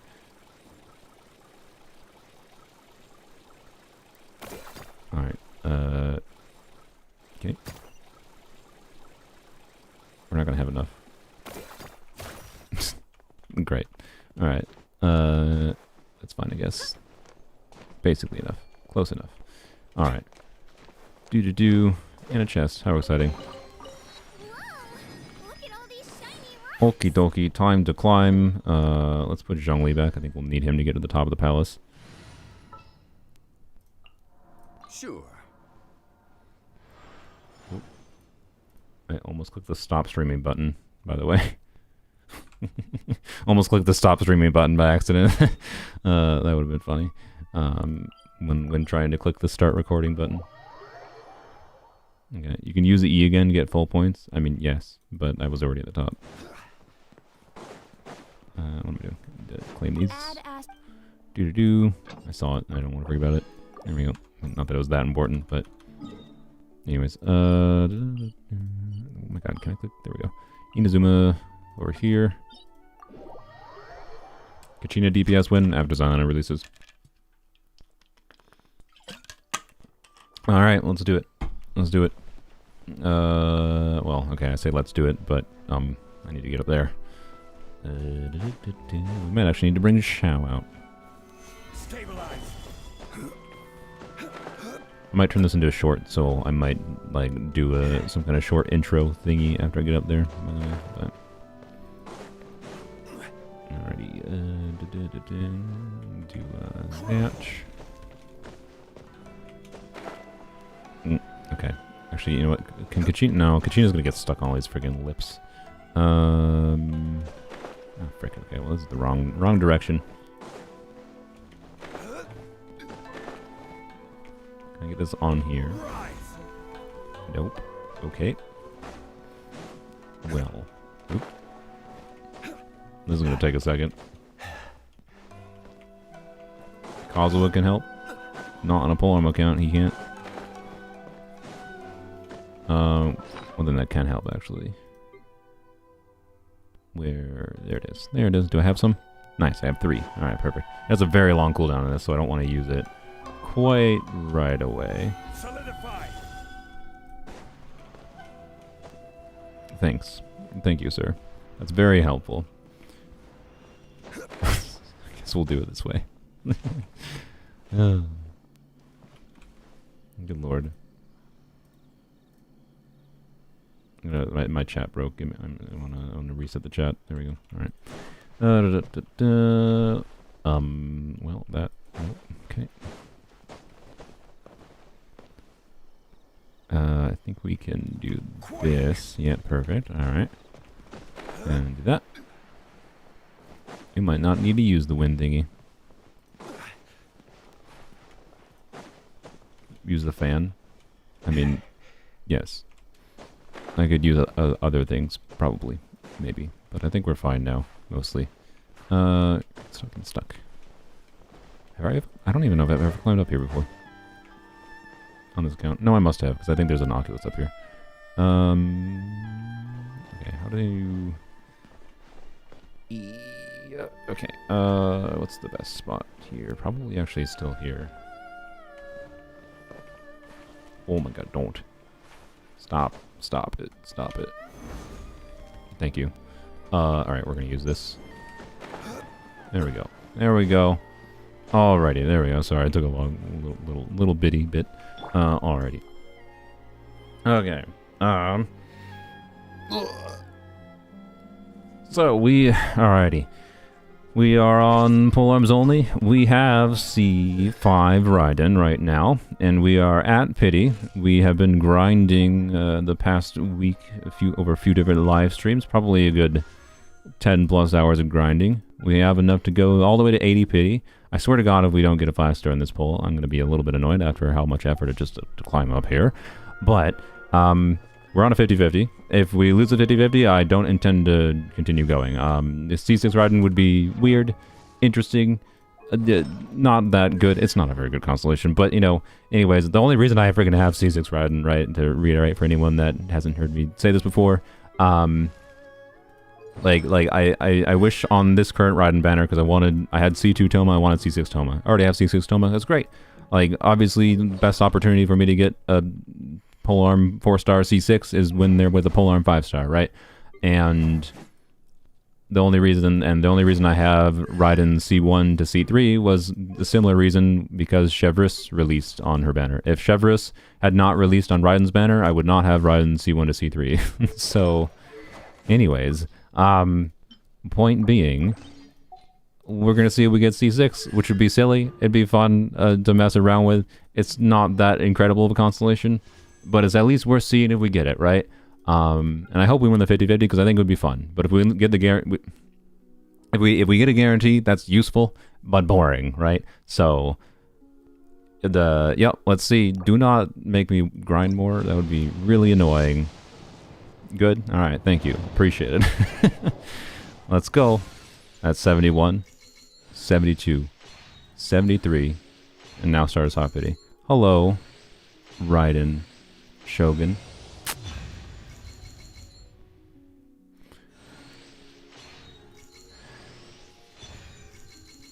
We did get the best character we could have possibly gotten, let's be fair. Let's be honest. This is the best character on the banner. If only it was my main account. Ah, I would love to give that Dia to my main account. Well, that's unfortunate. Oh well. I will say that I will probably use the Freemo gems that we get from like the anniversary rewards and whatever. But I'm not going to go all the way to pity. I'm not going to grind anymore, quite frankly. But if we get, you know, an early 5-star with the guarantee at like, you know, 10 pity or whatever, and you know, I guess we'll use the final 3 wishes. We will, you know, maybe we'll get her still technically. I am fine losing the guarantee if we lose it at like 10, 20 pity, right? Is my point. But yep. Rip. That's fine. It's in some ways it's almost funnier. we're gonna get nothing here. Wow.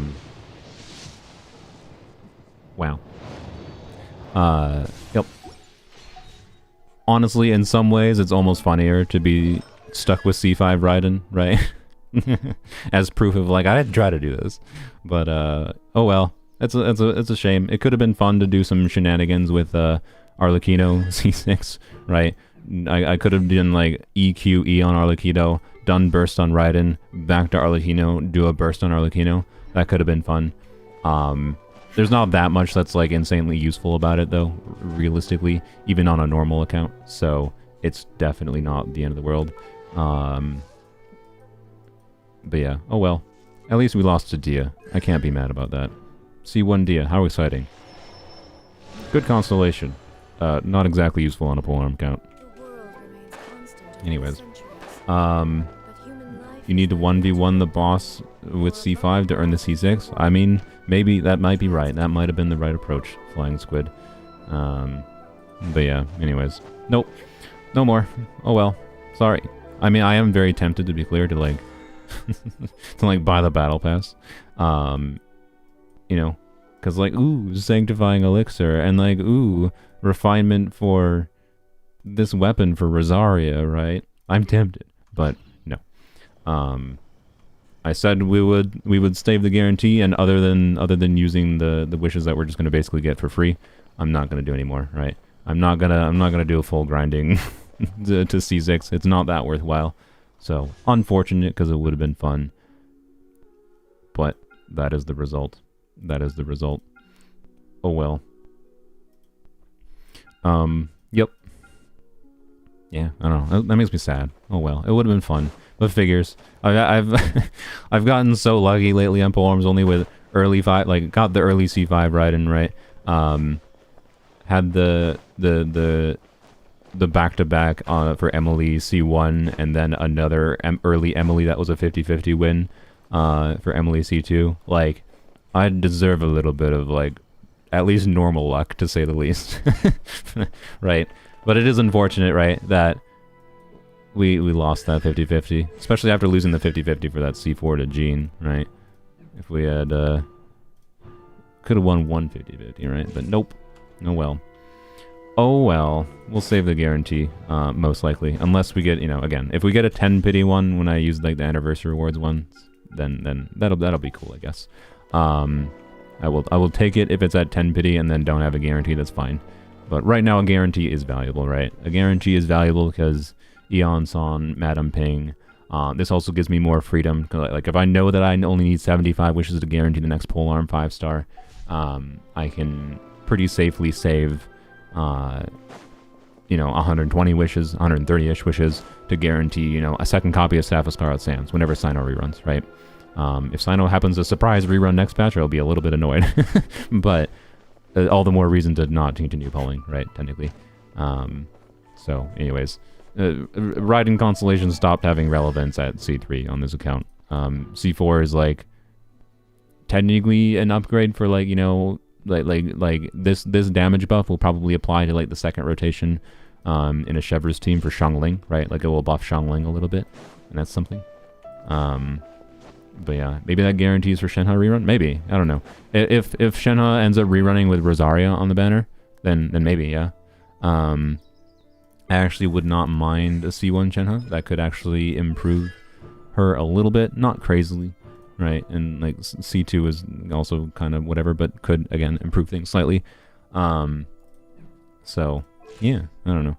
Show damage on Raiden. I mean, the damage we see from Raiden is not like affected essentially like at all by our C4 C5. So I don't know. What do you want? What do you want? We can go to the Abyss, I guess. We can do a Shivers team or something. C2 duration on Shenhe is massive. Yeah, it is very tempting. Having that higher uptime in the red shred and then obviously a little bit higher application could be meaningfully significant. I would not mind having Shenhe constellations. So if Shenhe ends up running with Rosaria, I'd be very down to use that guarantee for her. Anyways, what side makes sense for overload? Second half, I guess. Yeah. All right. Let's do Raiden, and Raiden is on her hybrid build, to be clear. So weird build, but it's functional. Trust me.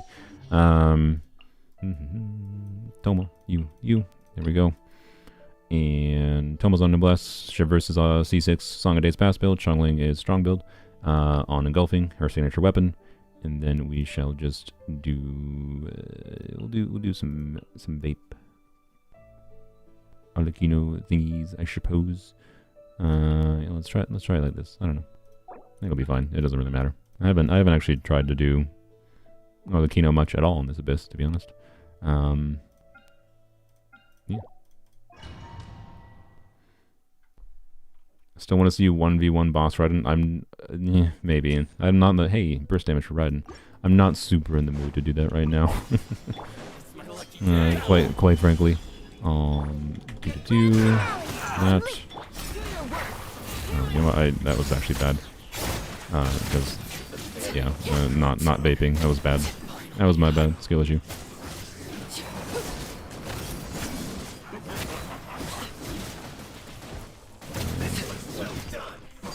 Alright, there we go. Do this. What am I doing?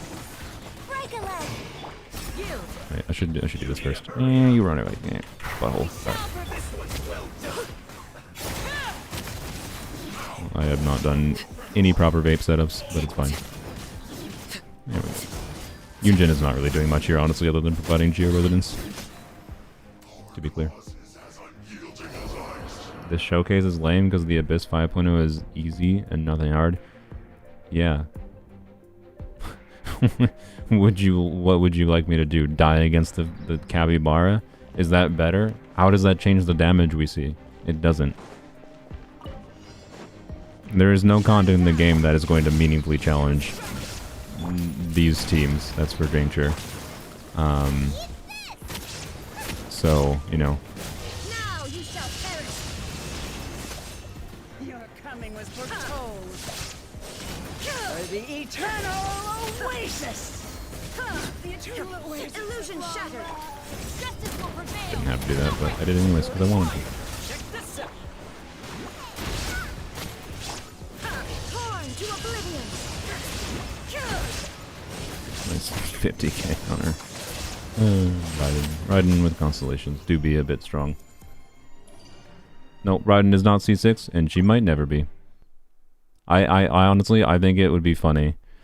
I think it would be funny to just leave her at C5 forever, quite frankly.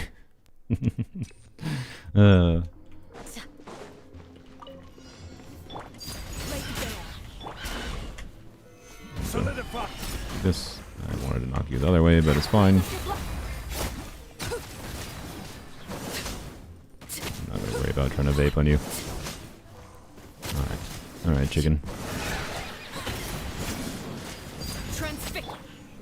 Stabilize. We have not done much Candace Arlecchino together on Polearms Only. Can I get energy? Dang it. And now your freaking Dendro's gonna screw up things. God dang it. Okay, whatever. Whatever, it just doesn't even matter. We're not trying to show off this. We're trying to do Raiden. We're trying to show that we are happy with Raiden at C5. What did you think about the upcoming ZZZ changes? What do you mean upcoming? What changes? Did I miss something that they announced?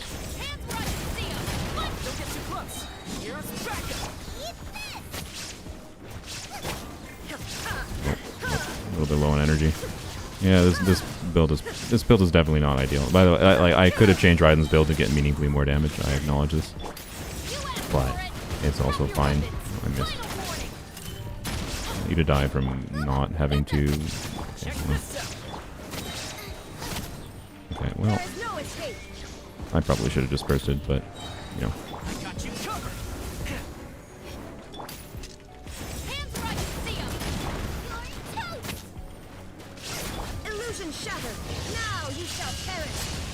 There we go.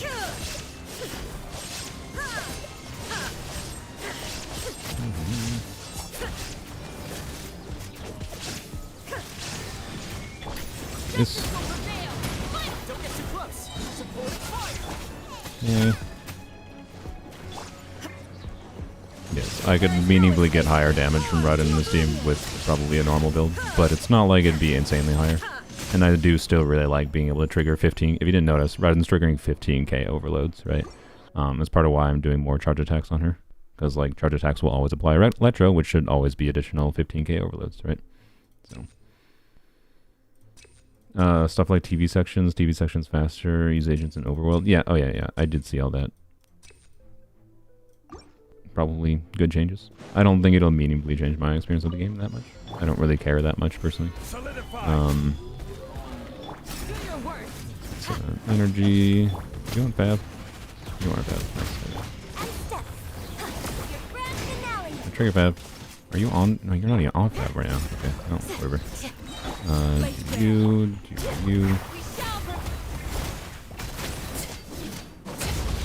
Oh, frick. Somehow screwed it up again. I think. Oh no, he puts pyro on himself from the ground, doesn't he? Oh man, okay. Apparently all these bosses just entirely F with my desire to try to vape on Arlecchino with Candace. Well. Oh well. It doesn't matter. Bro, you have no HP. Bro literally had like a 1200 HP left.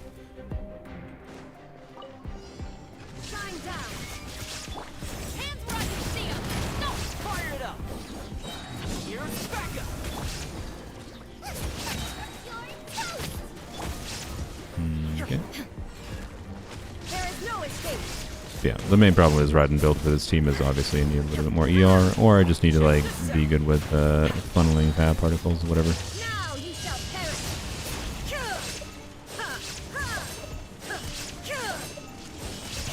I wasn't triggering any overloads there because, you know, yeah, I probably should have just, whatever, it's fine. You go to your next phase. I like know you're gonna do it. You're gonna, yeah, okay. We'll save our burst for, no. And save our burst for the dude. See, this is an example of a boss where it's like beneficial, particularly on a normal account where you could just like do Raiden charge attacks without bursting on her with like C6 Bennett infusion. Right. Having this hybrid build allows her to like do some meaningful damage still. Not like insane, but some meaningful damage with her overloads from her skill. And then you could also do, again, like C6 Bennett stuff with a normal account that would let you get some damage out in something like that. Because you really don't want to have to use Raiden's burst in that situation against the little shitters, right? Obviously, you could just wait for Xiangling to kill things.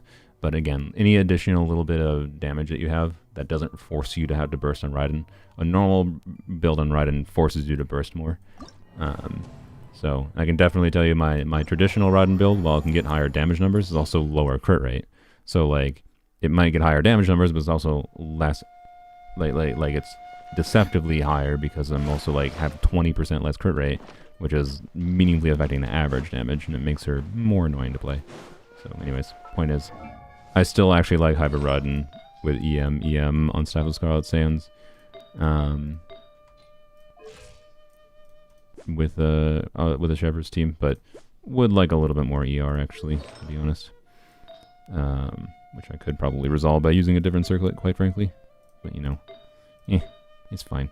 Or a different flower or feather. Actually, now that I think about it, I forgot that I didn't actually have a flower or feather with ER that she was using.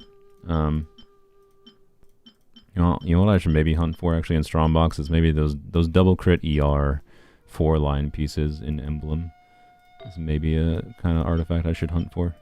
I actually don't have amazing double crit ER flower and feather options that could help her too. But anyways, there's a lot of fan service in Zenless. You think there's not fan? Look.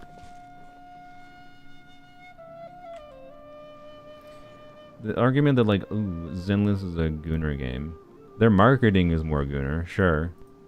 You, like, are you trying to, like, look.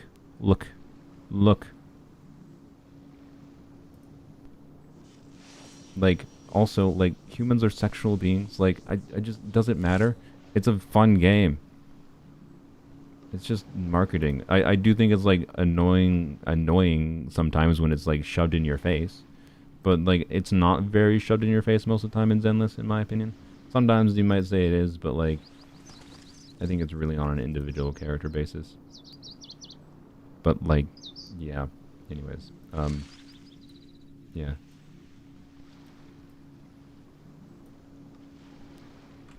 Like, you know, there's a reason people would call Genshin a Gunner game.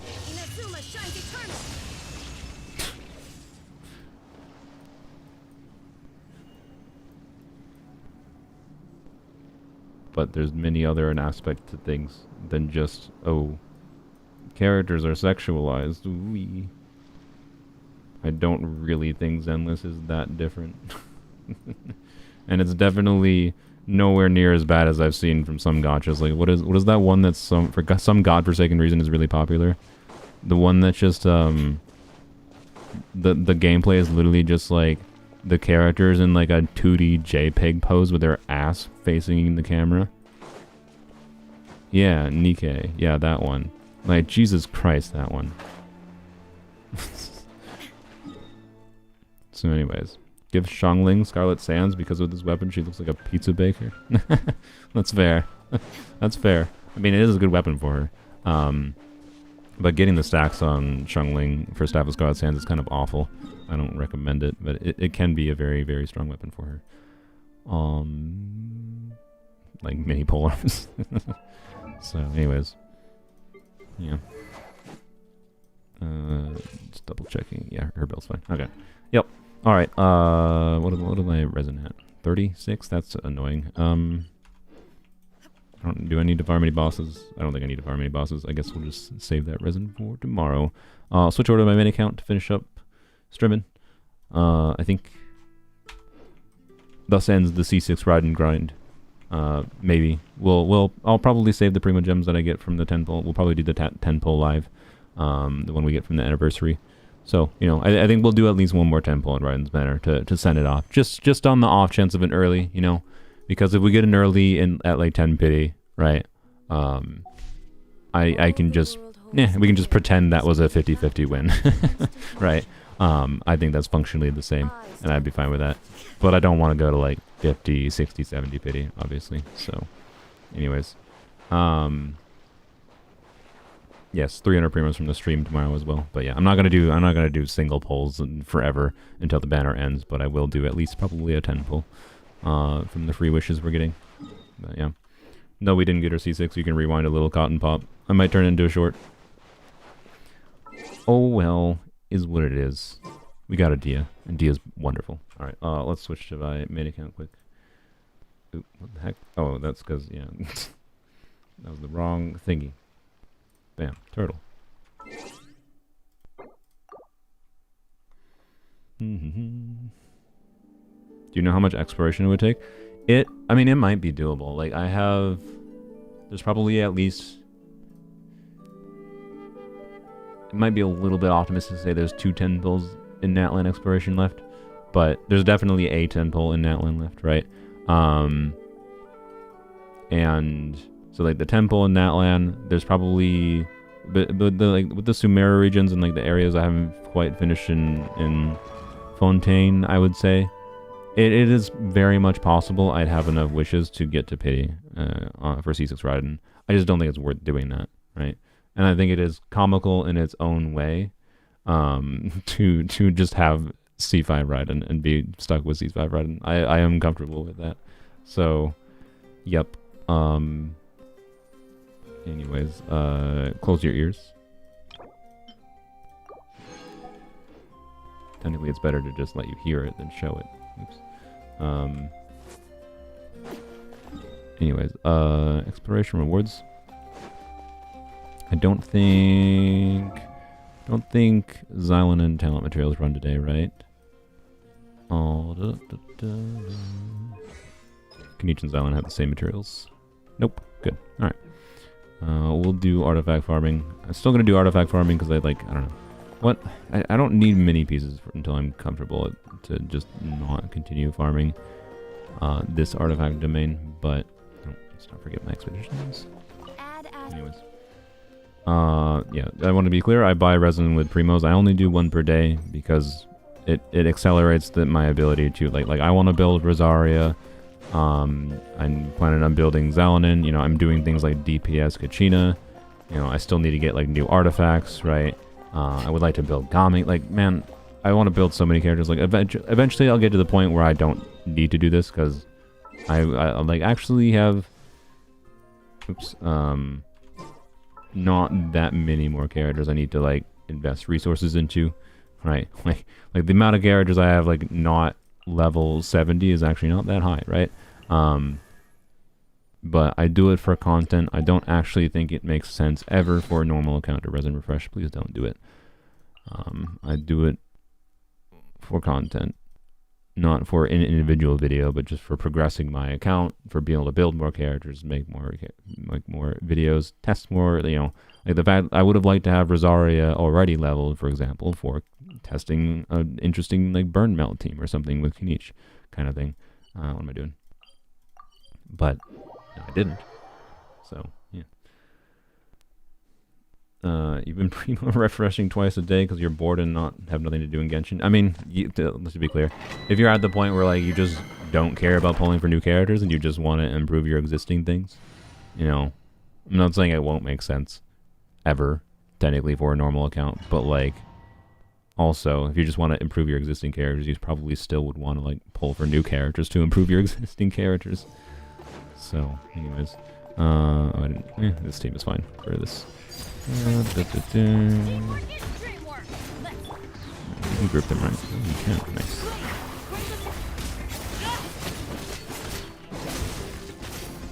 It's actually like a perfect scenario for this team, honestly. I need to heal Arlecchino though. True joke would be C6, having C6 and not activating it. You know, I hadn't even considered that flying squid. I'll be honest. That would be very funny. That would be very funny. Up a little bit. Do.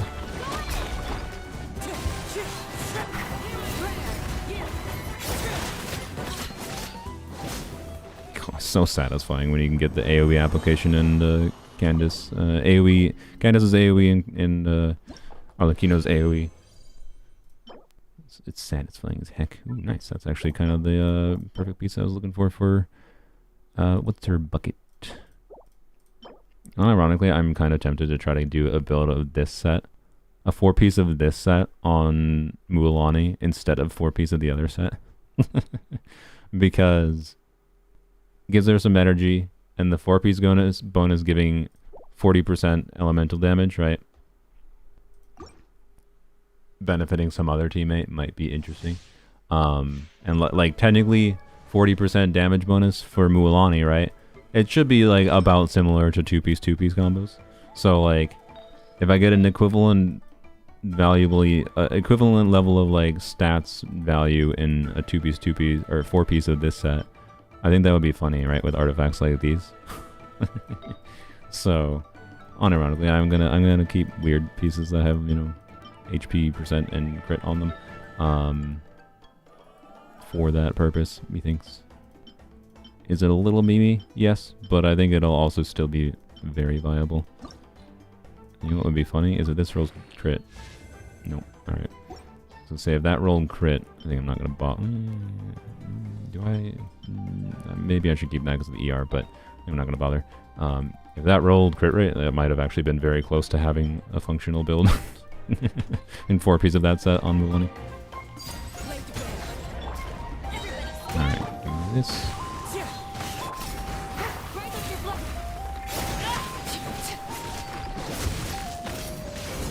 That swap to get. Oh, there we go. We actually did get babes on. YouTube chat broke again, by the way.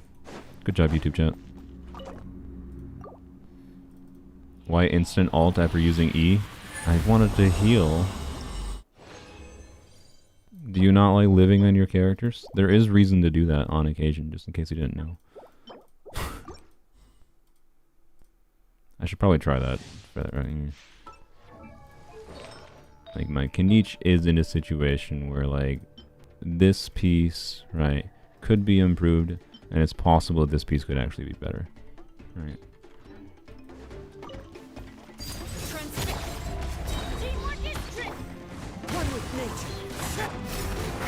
Why do you prefer streaming on YouTube, not Twitch? Because Twitch doesn't support, like, any modern technology.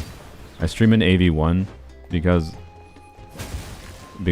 it lets me stream at higher quality and less issues with my internet. And Twitch refuses to support it. I already have a good attack outlet. It's like 35 CV with 2 ER rolls. I do not need that. Otherwise, I would try that, and I recommend leveling a piece like that. I also really kind of hate Twitch culture, quite frankly. I think it's ew.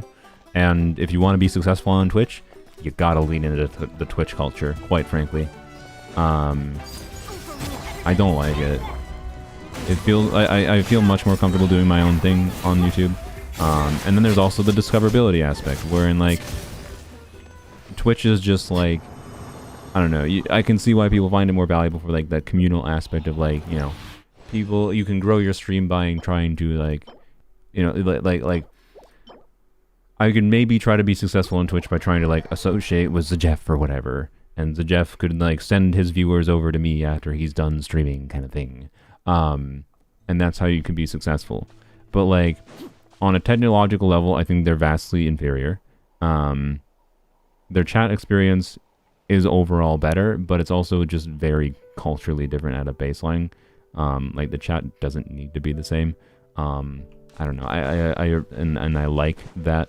I do like the algorithm on YouTube as far as live streams go. Like, it's a lot harder to get viewers on Twitch than it is just streaming on YouTube and, you know, making a thumbnail and title that, like, has it. Like, I have seen very different viewership on different live streams based on the concept of the live stream, of, like, trying to format things. So, like, you gotta, like, format things differently. Twitch is more, like, casual in my mind, but you also still can't really succeed on Twitch if you're just treating it casually. So, like, I just, you know, like I can see why people like Twitch, to be clear. I just don't. And it's really because of my dislike of Twitch, both as a viewer and as a, oh, I gotta finish this.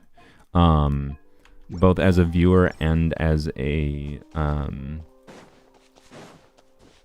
someone who could stream on, a creator who could stream on Twitch. It just makes it really hard to be, like the technical downsides on both ends of it make it really hard for me to be motivated about doing anything on Twitch. So, I don't know. Maybe eventually. 9999. Wow. Satisfying. Anyways, what artifacts did I get? There was a couple that I do think worth checking. I got that one. Oh, I forgot I got that. Oh man, that's a little bit of a troll. I forgot I made this already. So ultimately, crit rate def is definitely more ideal for the future. Wait, oop, I definitely scrolled past it. Yeah.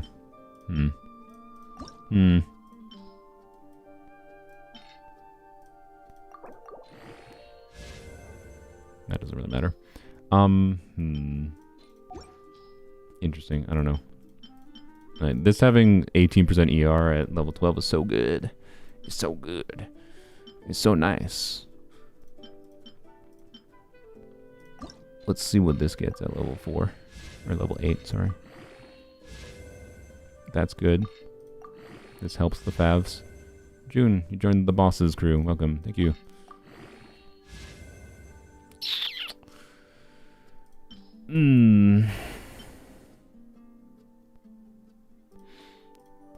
That doesn't make picking between these two pieces easier. Oh, frick. Okay, yeah, we're doing this.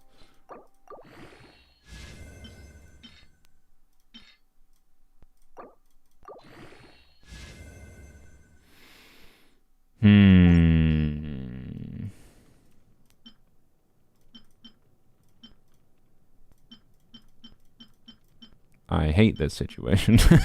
Like, I have to level both of these pieces up to 20, basically, to figure out which one I want to keep, right? Like, if this piece has 2 flat HP, two non-ER rolls at the last 2 levels, then I think I would lean towards this piece for a supportive piece for Xylonin. Ultimately, I might have to keep both of them until I figure out how much ER I exactly need on my healing-focused Xylonin build. Point is, like, this is the, like I do need some crit rate substats for Fab, and that could help a lot. It's just like, god dang it, I've now like 2 awkward middle ground pieces, right? That's all I can say. Like right now, I'm looking like I have plenty of options for crit rate ER pieces and flowers. I just need the fodder to level them up, right? And then I have not my ideal healing bonus circlet, but the circlet is what it's going to be. It has ER at least. So I think I'll be fine for my Xylonin build. Particularly actually because I can use, I think that timepiece, those 2 options for timepieces, an onset circlet, especially if that circlet rolls a little bit in ER, this onset goblet means I can use an off-piece feather that has a crit rate ER.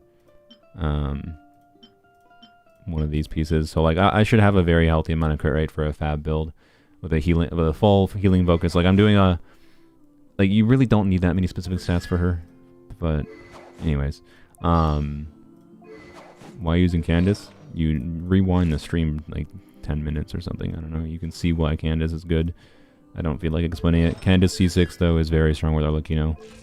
AoE application, AoE damage from Arlecchino means you can get like go rewind when I was farming this domain. You can see me get 200k vapes at the same time on all 3 enemies. Also, Candace buffs a very similar amount to Yelan for Arlecchino, and also enables shorter rotations than Yelan. And she can do an instructor's build, unlike Yelan, who you do emblem build, and that's part of why like she can buff a very similar amount of Yelan. She gets less damage bonus than Yelan does, but Yelan is like building up, so like hers is just always up. So it is still like at a baseline, her buff is similar to Yelan, but actually she can buff more than Yelan. So anyways, point is the general experience of Yelan versus Candace C6 for Arlecchino is like in this exact team, it's very similar. But Candace C6 is very, very good for Arlecchino, and I substantially prefer it over Yelan. I find it substantially more fun to play. So, her C6 is extra Hydro application when doing normal attacks. You need that Hydro application if you want to have the Hydro, have enough Hydro to keep up for vaping on Arlecchino. So, anyways. Yep, anyways, so my artifact situation for Xylon is looking good. I have some DPS options, I have some whatever options. I kind of want to we're going to check this piece quick, yeah. I'm going to see what this is at level 4.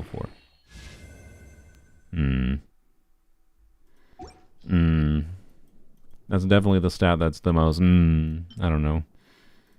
I don't think I need the ER on him. I don't think I care. Yeah, I don't know. What's the ideal? Like, if it rolls entirely into crit rate, it could, like, technically still be, you know, an upgrade, but a relatively minor one. I don't care, I think. It's not enough relevant. Also, it would be annoying to me because I don't like the idea of actually losing the crit damage roll on him, because my Kniech is right there, so on the middle line of if I lose more than a minimum crit damage roll, he goes under 200 crit damage. And my monkey brain no like. So, anyways. So, also Candace is a polearm user. I mean, yes, but this account is not on Polearms Only. But yes. You know what? Before we end the stream, I actually want to check quick. I want to see. I haven't actually played with Kniech since I leveled his skill to 8 and switched him to his attack goblet. So this is a little bit of a different build than I had before. So I want to see what this build gets, right? So attack goblet build instead of a Dendro goblet build on Wolf's Gravestone with this going. Obviously the buff in Abyss is significant, but I was getting like 200k before on my Wolf's Gravestone build, but now I think it is a bit better, and he's more invested. So, you know, I think he definitely works better second half. So I want to do a non-Bennett team with him first. I guess we'll do a non-Bennett team in the first half just to test what his damage is without Bennett. Right, or Dia should probably be on like tenacity or something if I'm doing this. But it's fine. Kniech, and then we're just gonna throw in. Obviously, Bennett would make sense. We're gonna throw in. Who do we throw in? I don't know. Just Bennett is the one that makes sense.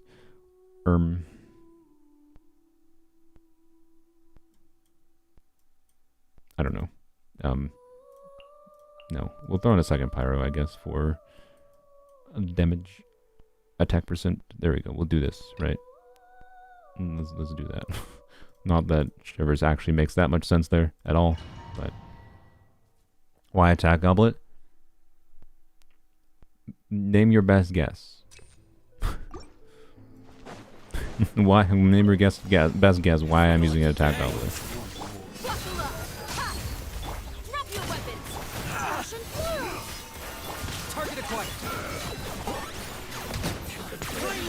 Nice.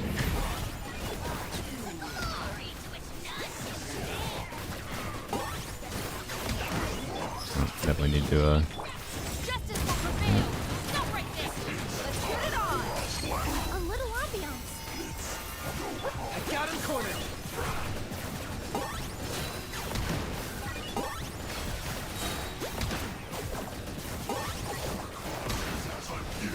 Yeah. Okay. It's pretty good. Attack Goblin without Bennett, getting 160k, not bad.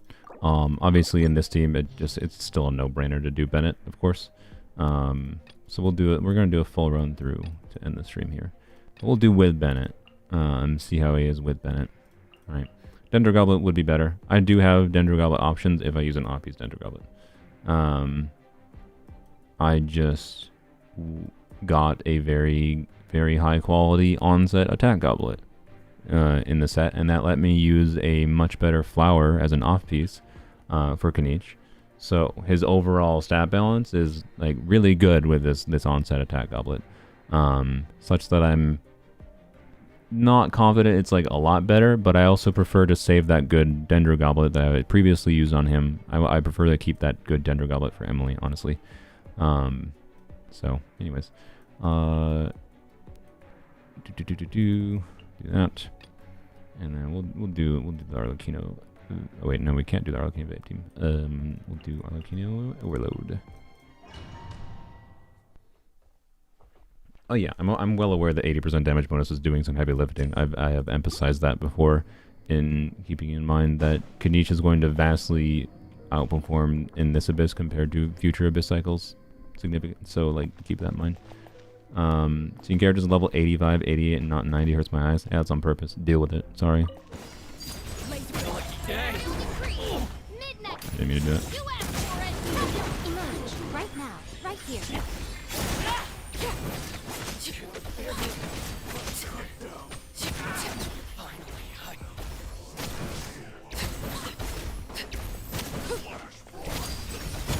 Emerge right here. Emerge.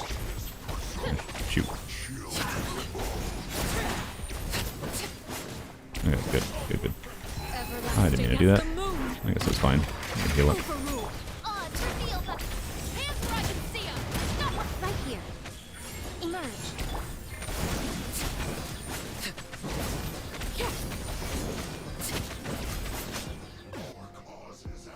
But yeah, the characters are leveled to like 85, 88, 87, whatever, because it costs like, it's like, I think you save like 70 heroes wits going from like, it's like 100 heroes wits going from level 80 to 87, compared to going from level 80 to 90. Like 70 heroes wits is a meaningful amount, and also, a side benefit of that is actually that they don't appear at the top of the list. It's actually easier to find certain characters because of the fact that I know they're not level 90. Because I know like where they are. Adventure time. That's a side benefit, not like the reason though. I should really be saving that to reset the thing. Oh well. This is like exactly the same damage.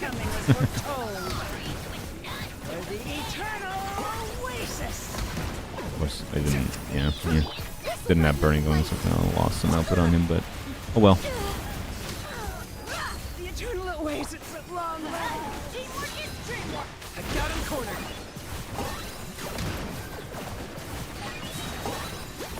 Claim these souls.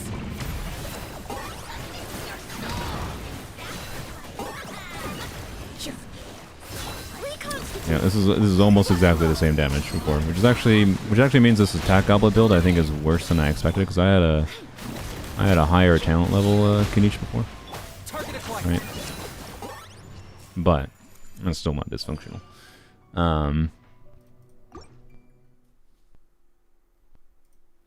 It might not be worth the resources, but it's worth it for the sanity. No, it's actually like better for my sanity to not have to have like.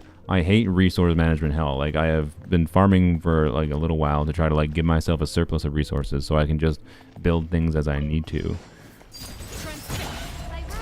And I also, again, like not having to hunt through a list of characters. So, again, the side benefit of like knowing that Kachina is level 87 and knowing I can look right in the 4-star list right below the level 90 characters and find Kachina there is nice.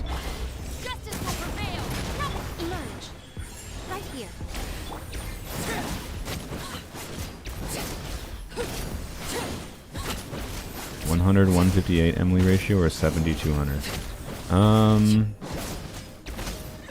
That's an interesting question. I'd say it would depend on your other stats, most likely. If you have a meaningful amount of higher attack, like substats in particular, on the 100 crit rate 158 Emily build, then the 100, 158 might be better, I suspect. But if it's the same attack or meaningfully lower, the 70-200 might be better. I'm not sure. I would use a damage calculator and put your artifacts, and see where it sits. Dang it. Yay. Right. Locked up.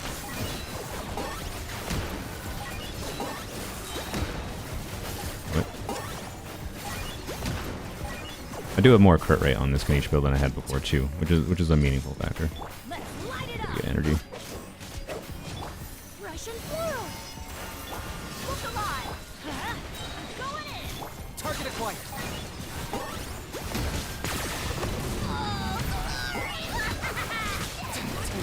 Oh, I did that. Yep. I knew he was still stuck in the animation. Yep.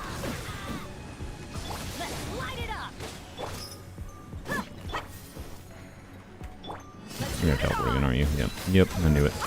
This will brighten up the place. Everybody stand. My Bennett needs more energy in this team, which is annoying, but...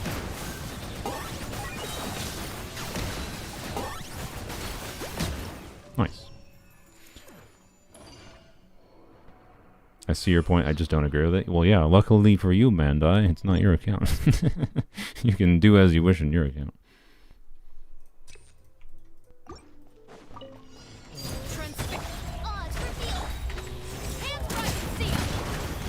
Right now. Yeah, Kenichi feels oh my god, the attack goblet is worse than I expected. It's not that surprising, I guess, with how much attack I already am getting from like Wolf's Greystone, right? Also, you are almost dead.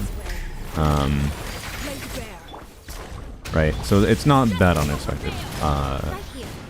I did expect it to be like slightly better, notably because of the fact that like I had a high enough increase of stats. Again, I do have more crit rate. That's I think the most notable thing, but high enough increase in like stat value that I expected Kenichi in this attack goblet build with level 8 talents, especially because the talent scaling is pretty meaningful. So I thought like talent level 6 versus talent level 8. So seeing similar damage as I saw with the Dendro goblet build, that was worse overall stat balance wise, like crit ratio. But you know, so anyway, Dendro goblet better. Surprise. I bet if I use like a, I actually think if I used a okay, I guess we'll do this. I used a non attack percent weapon, I would see more relative value. But if it's not obvious, the damage is still more than good enough, especially with the blessing going on. But it'll be more interesting, in my opinion, to test Kenichi when this blessing is gone. When there's an abyss that's, you know, less favorable for him, ultimately. Let's make sure we do Dia here. Russian whirl. Everybody stand. Locked up. Alright. Nice. Damn. Yeah. Is Kenichi ping dependent? I don't think so. Well, I'm not sure. There's a lot of weird ping shit in Genshin, so it might be. It might be. Yeah, if you're, yeah, I don't know. He definitely, like, he consumes for the set bonus crit buff, right? He consumes Night Soul points the moment he launches his Scale Spiker cannon, right? So you don't get the crit rate until you launch his first cannon shot. So I guess it's technically possible that with ping issues, I don't know. It wouldn't be impossible with weird ping jank in this game. That like you get the crit buff, but then the server doesn't see that you had the crit buff for some reason when it's like checking. And I don't know. I don't know exactly how the server check for damage works in the character stats. I would hope they didn't implement that way, but then at the same time, I still think it's fundamentally insane that there's a server check for switching characters. So I wouldn't put it against them if ping issues caused you not to get the crit rate buff. The only way to test that for sure, though, is that you can test that for sure when you're having ping issues, by putting Kenichi on a 100% crit rate build, right? So like my Kenichi, you can just do that with like a food buff, right? As well, because you can get like what 20% crit rate buff from food. So get him to 40% crit rate at a baseline, at least, and then 40% crit rate from the set plus 20% food buff. Or you could use a Rosaria too to get his crit rate higher, whatever. Whatever crit buffs you have, get him to 100% crit rate functionally, and then test with bad ping and see if he ever lands a non-crit despite having 100% crit rate, right? On his big cannon shot, right? Because he should get the crit bonus as soon as you fire this thing. Before it lands, you will get the crit bonus, and it will, you know, have 100% crit. But that, yeah, if that is the case, and ping can make it so you don't get the crit bonus in that set, that's really stupid. But I wouldn't put it against waivers, so. Anyways, 5.1 is tomorrow, or 5.1 stream is tomorrow. I don't plan to do a live stream about it. Thanks for watching. It was fun trying to get C6 Raiden. Seems like it wasn't to be. I will have a stream tomorrow, not reacting to the 5.1 stream, but it will be earlier than probably about 3 hours earlier, I think, than I normally start streams. And I'll just leave it to be a surprise. It'll be a special one, is what I'll say. It'll be a special stream. So you can always catch the VOD though. And yeah, I will schedule it if you want to see what time it's live for you exactly. I plan to schedule that in a few hours from now, so you can check my channel or whatever. Bye.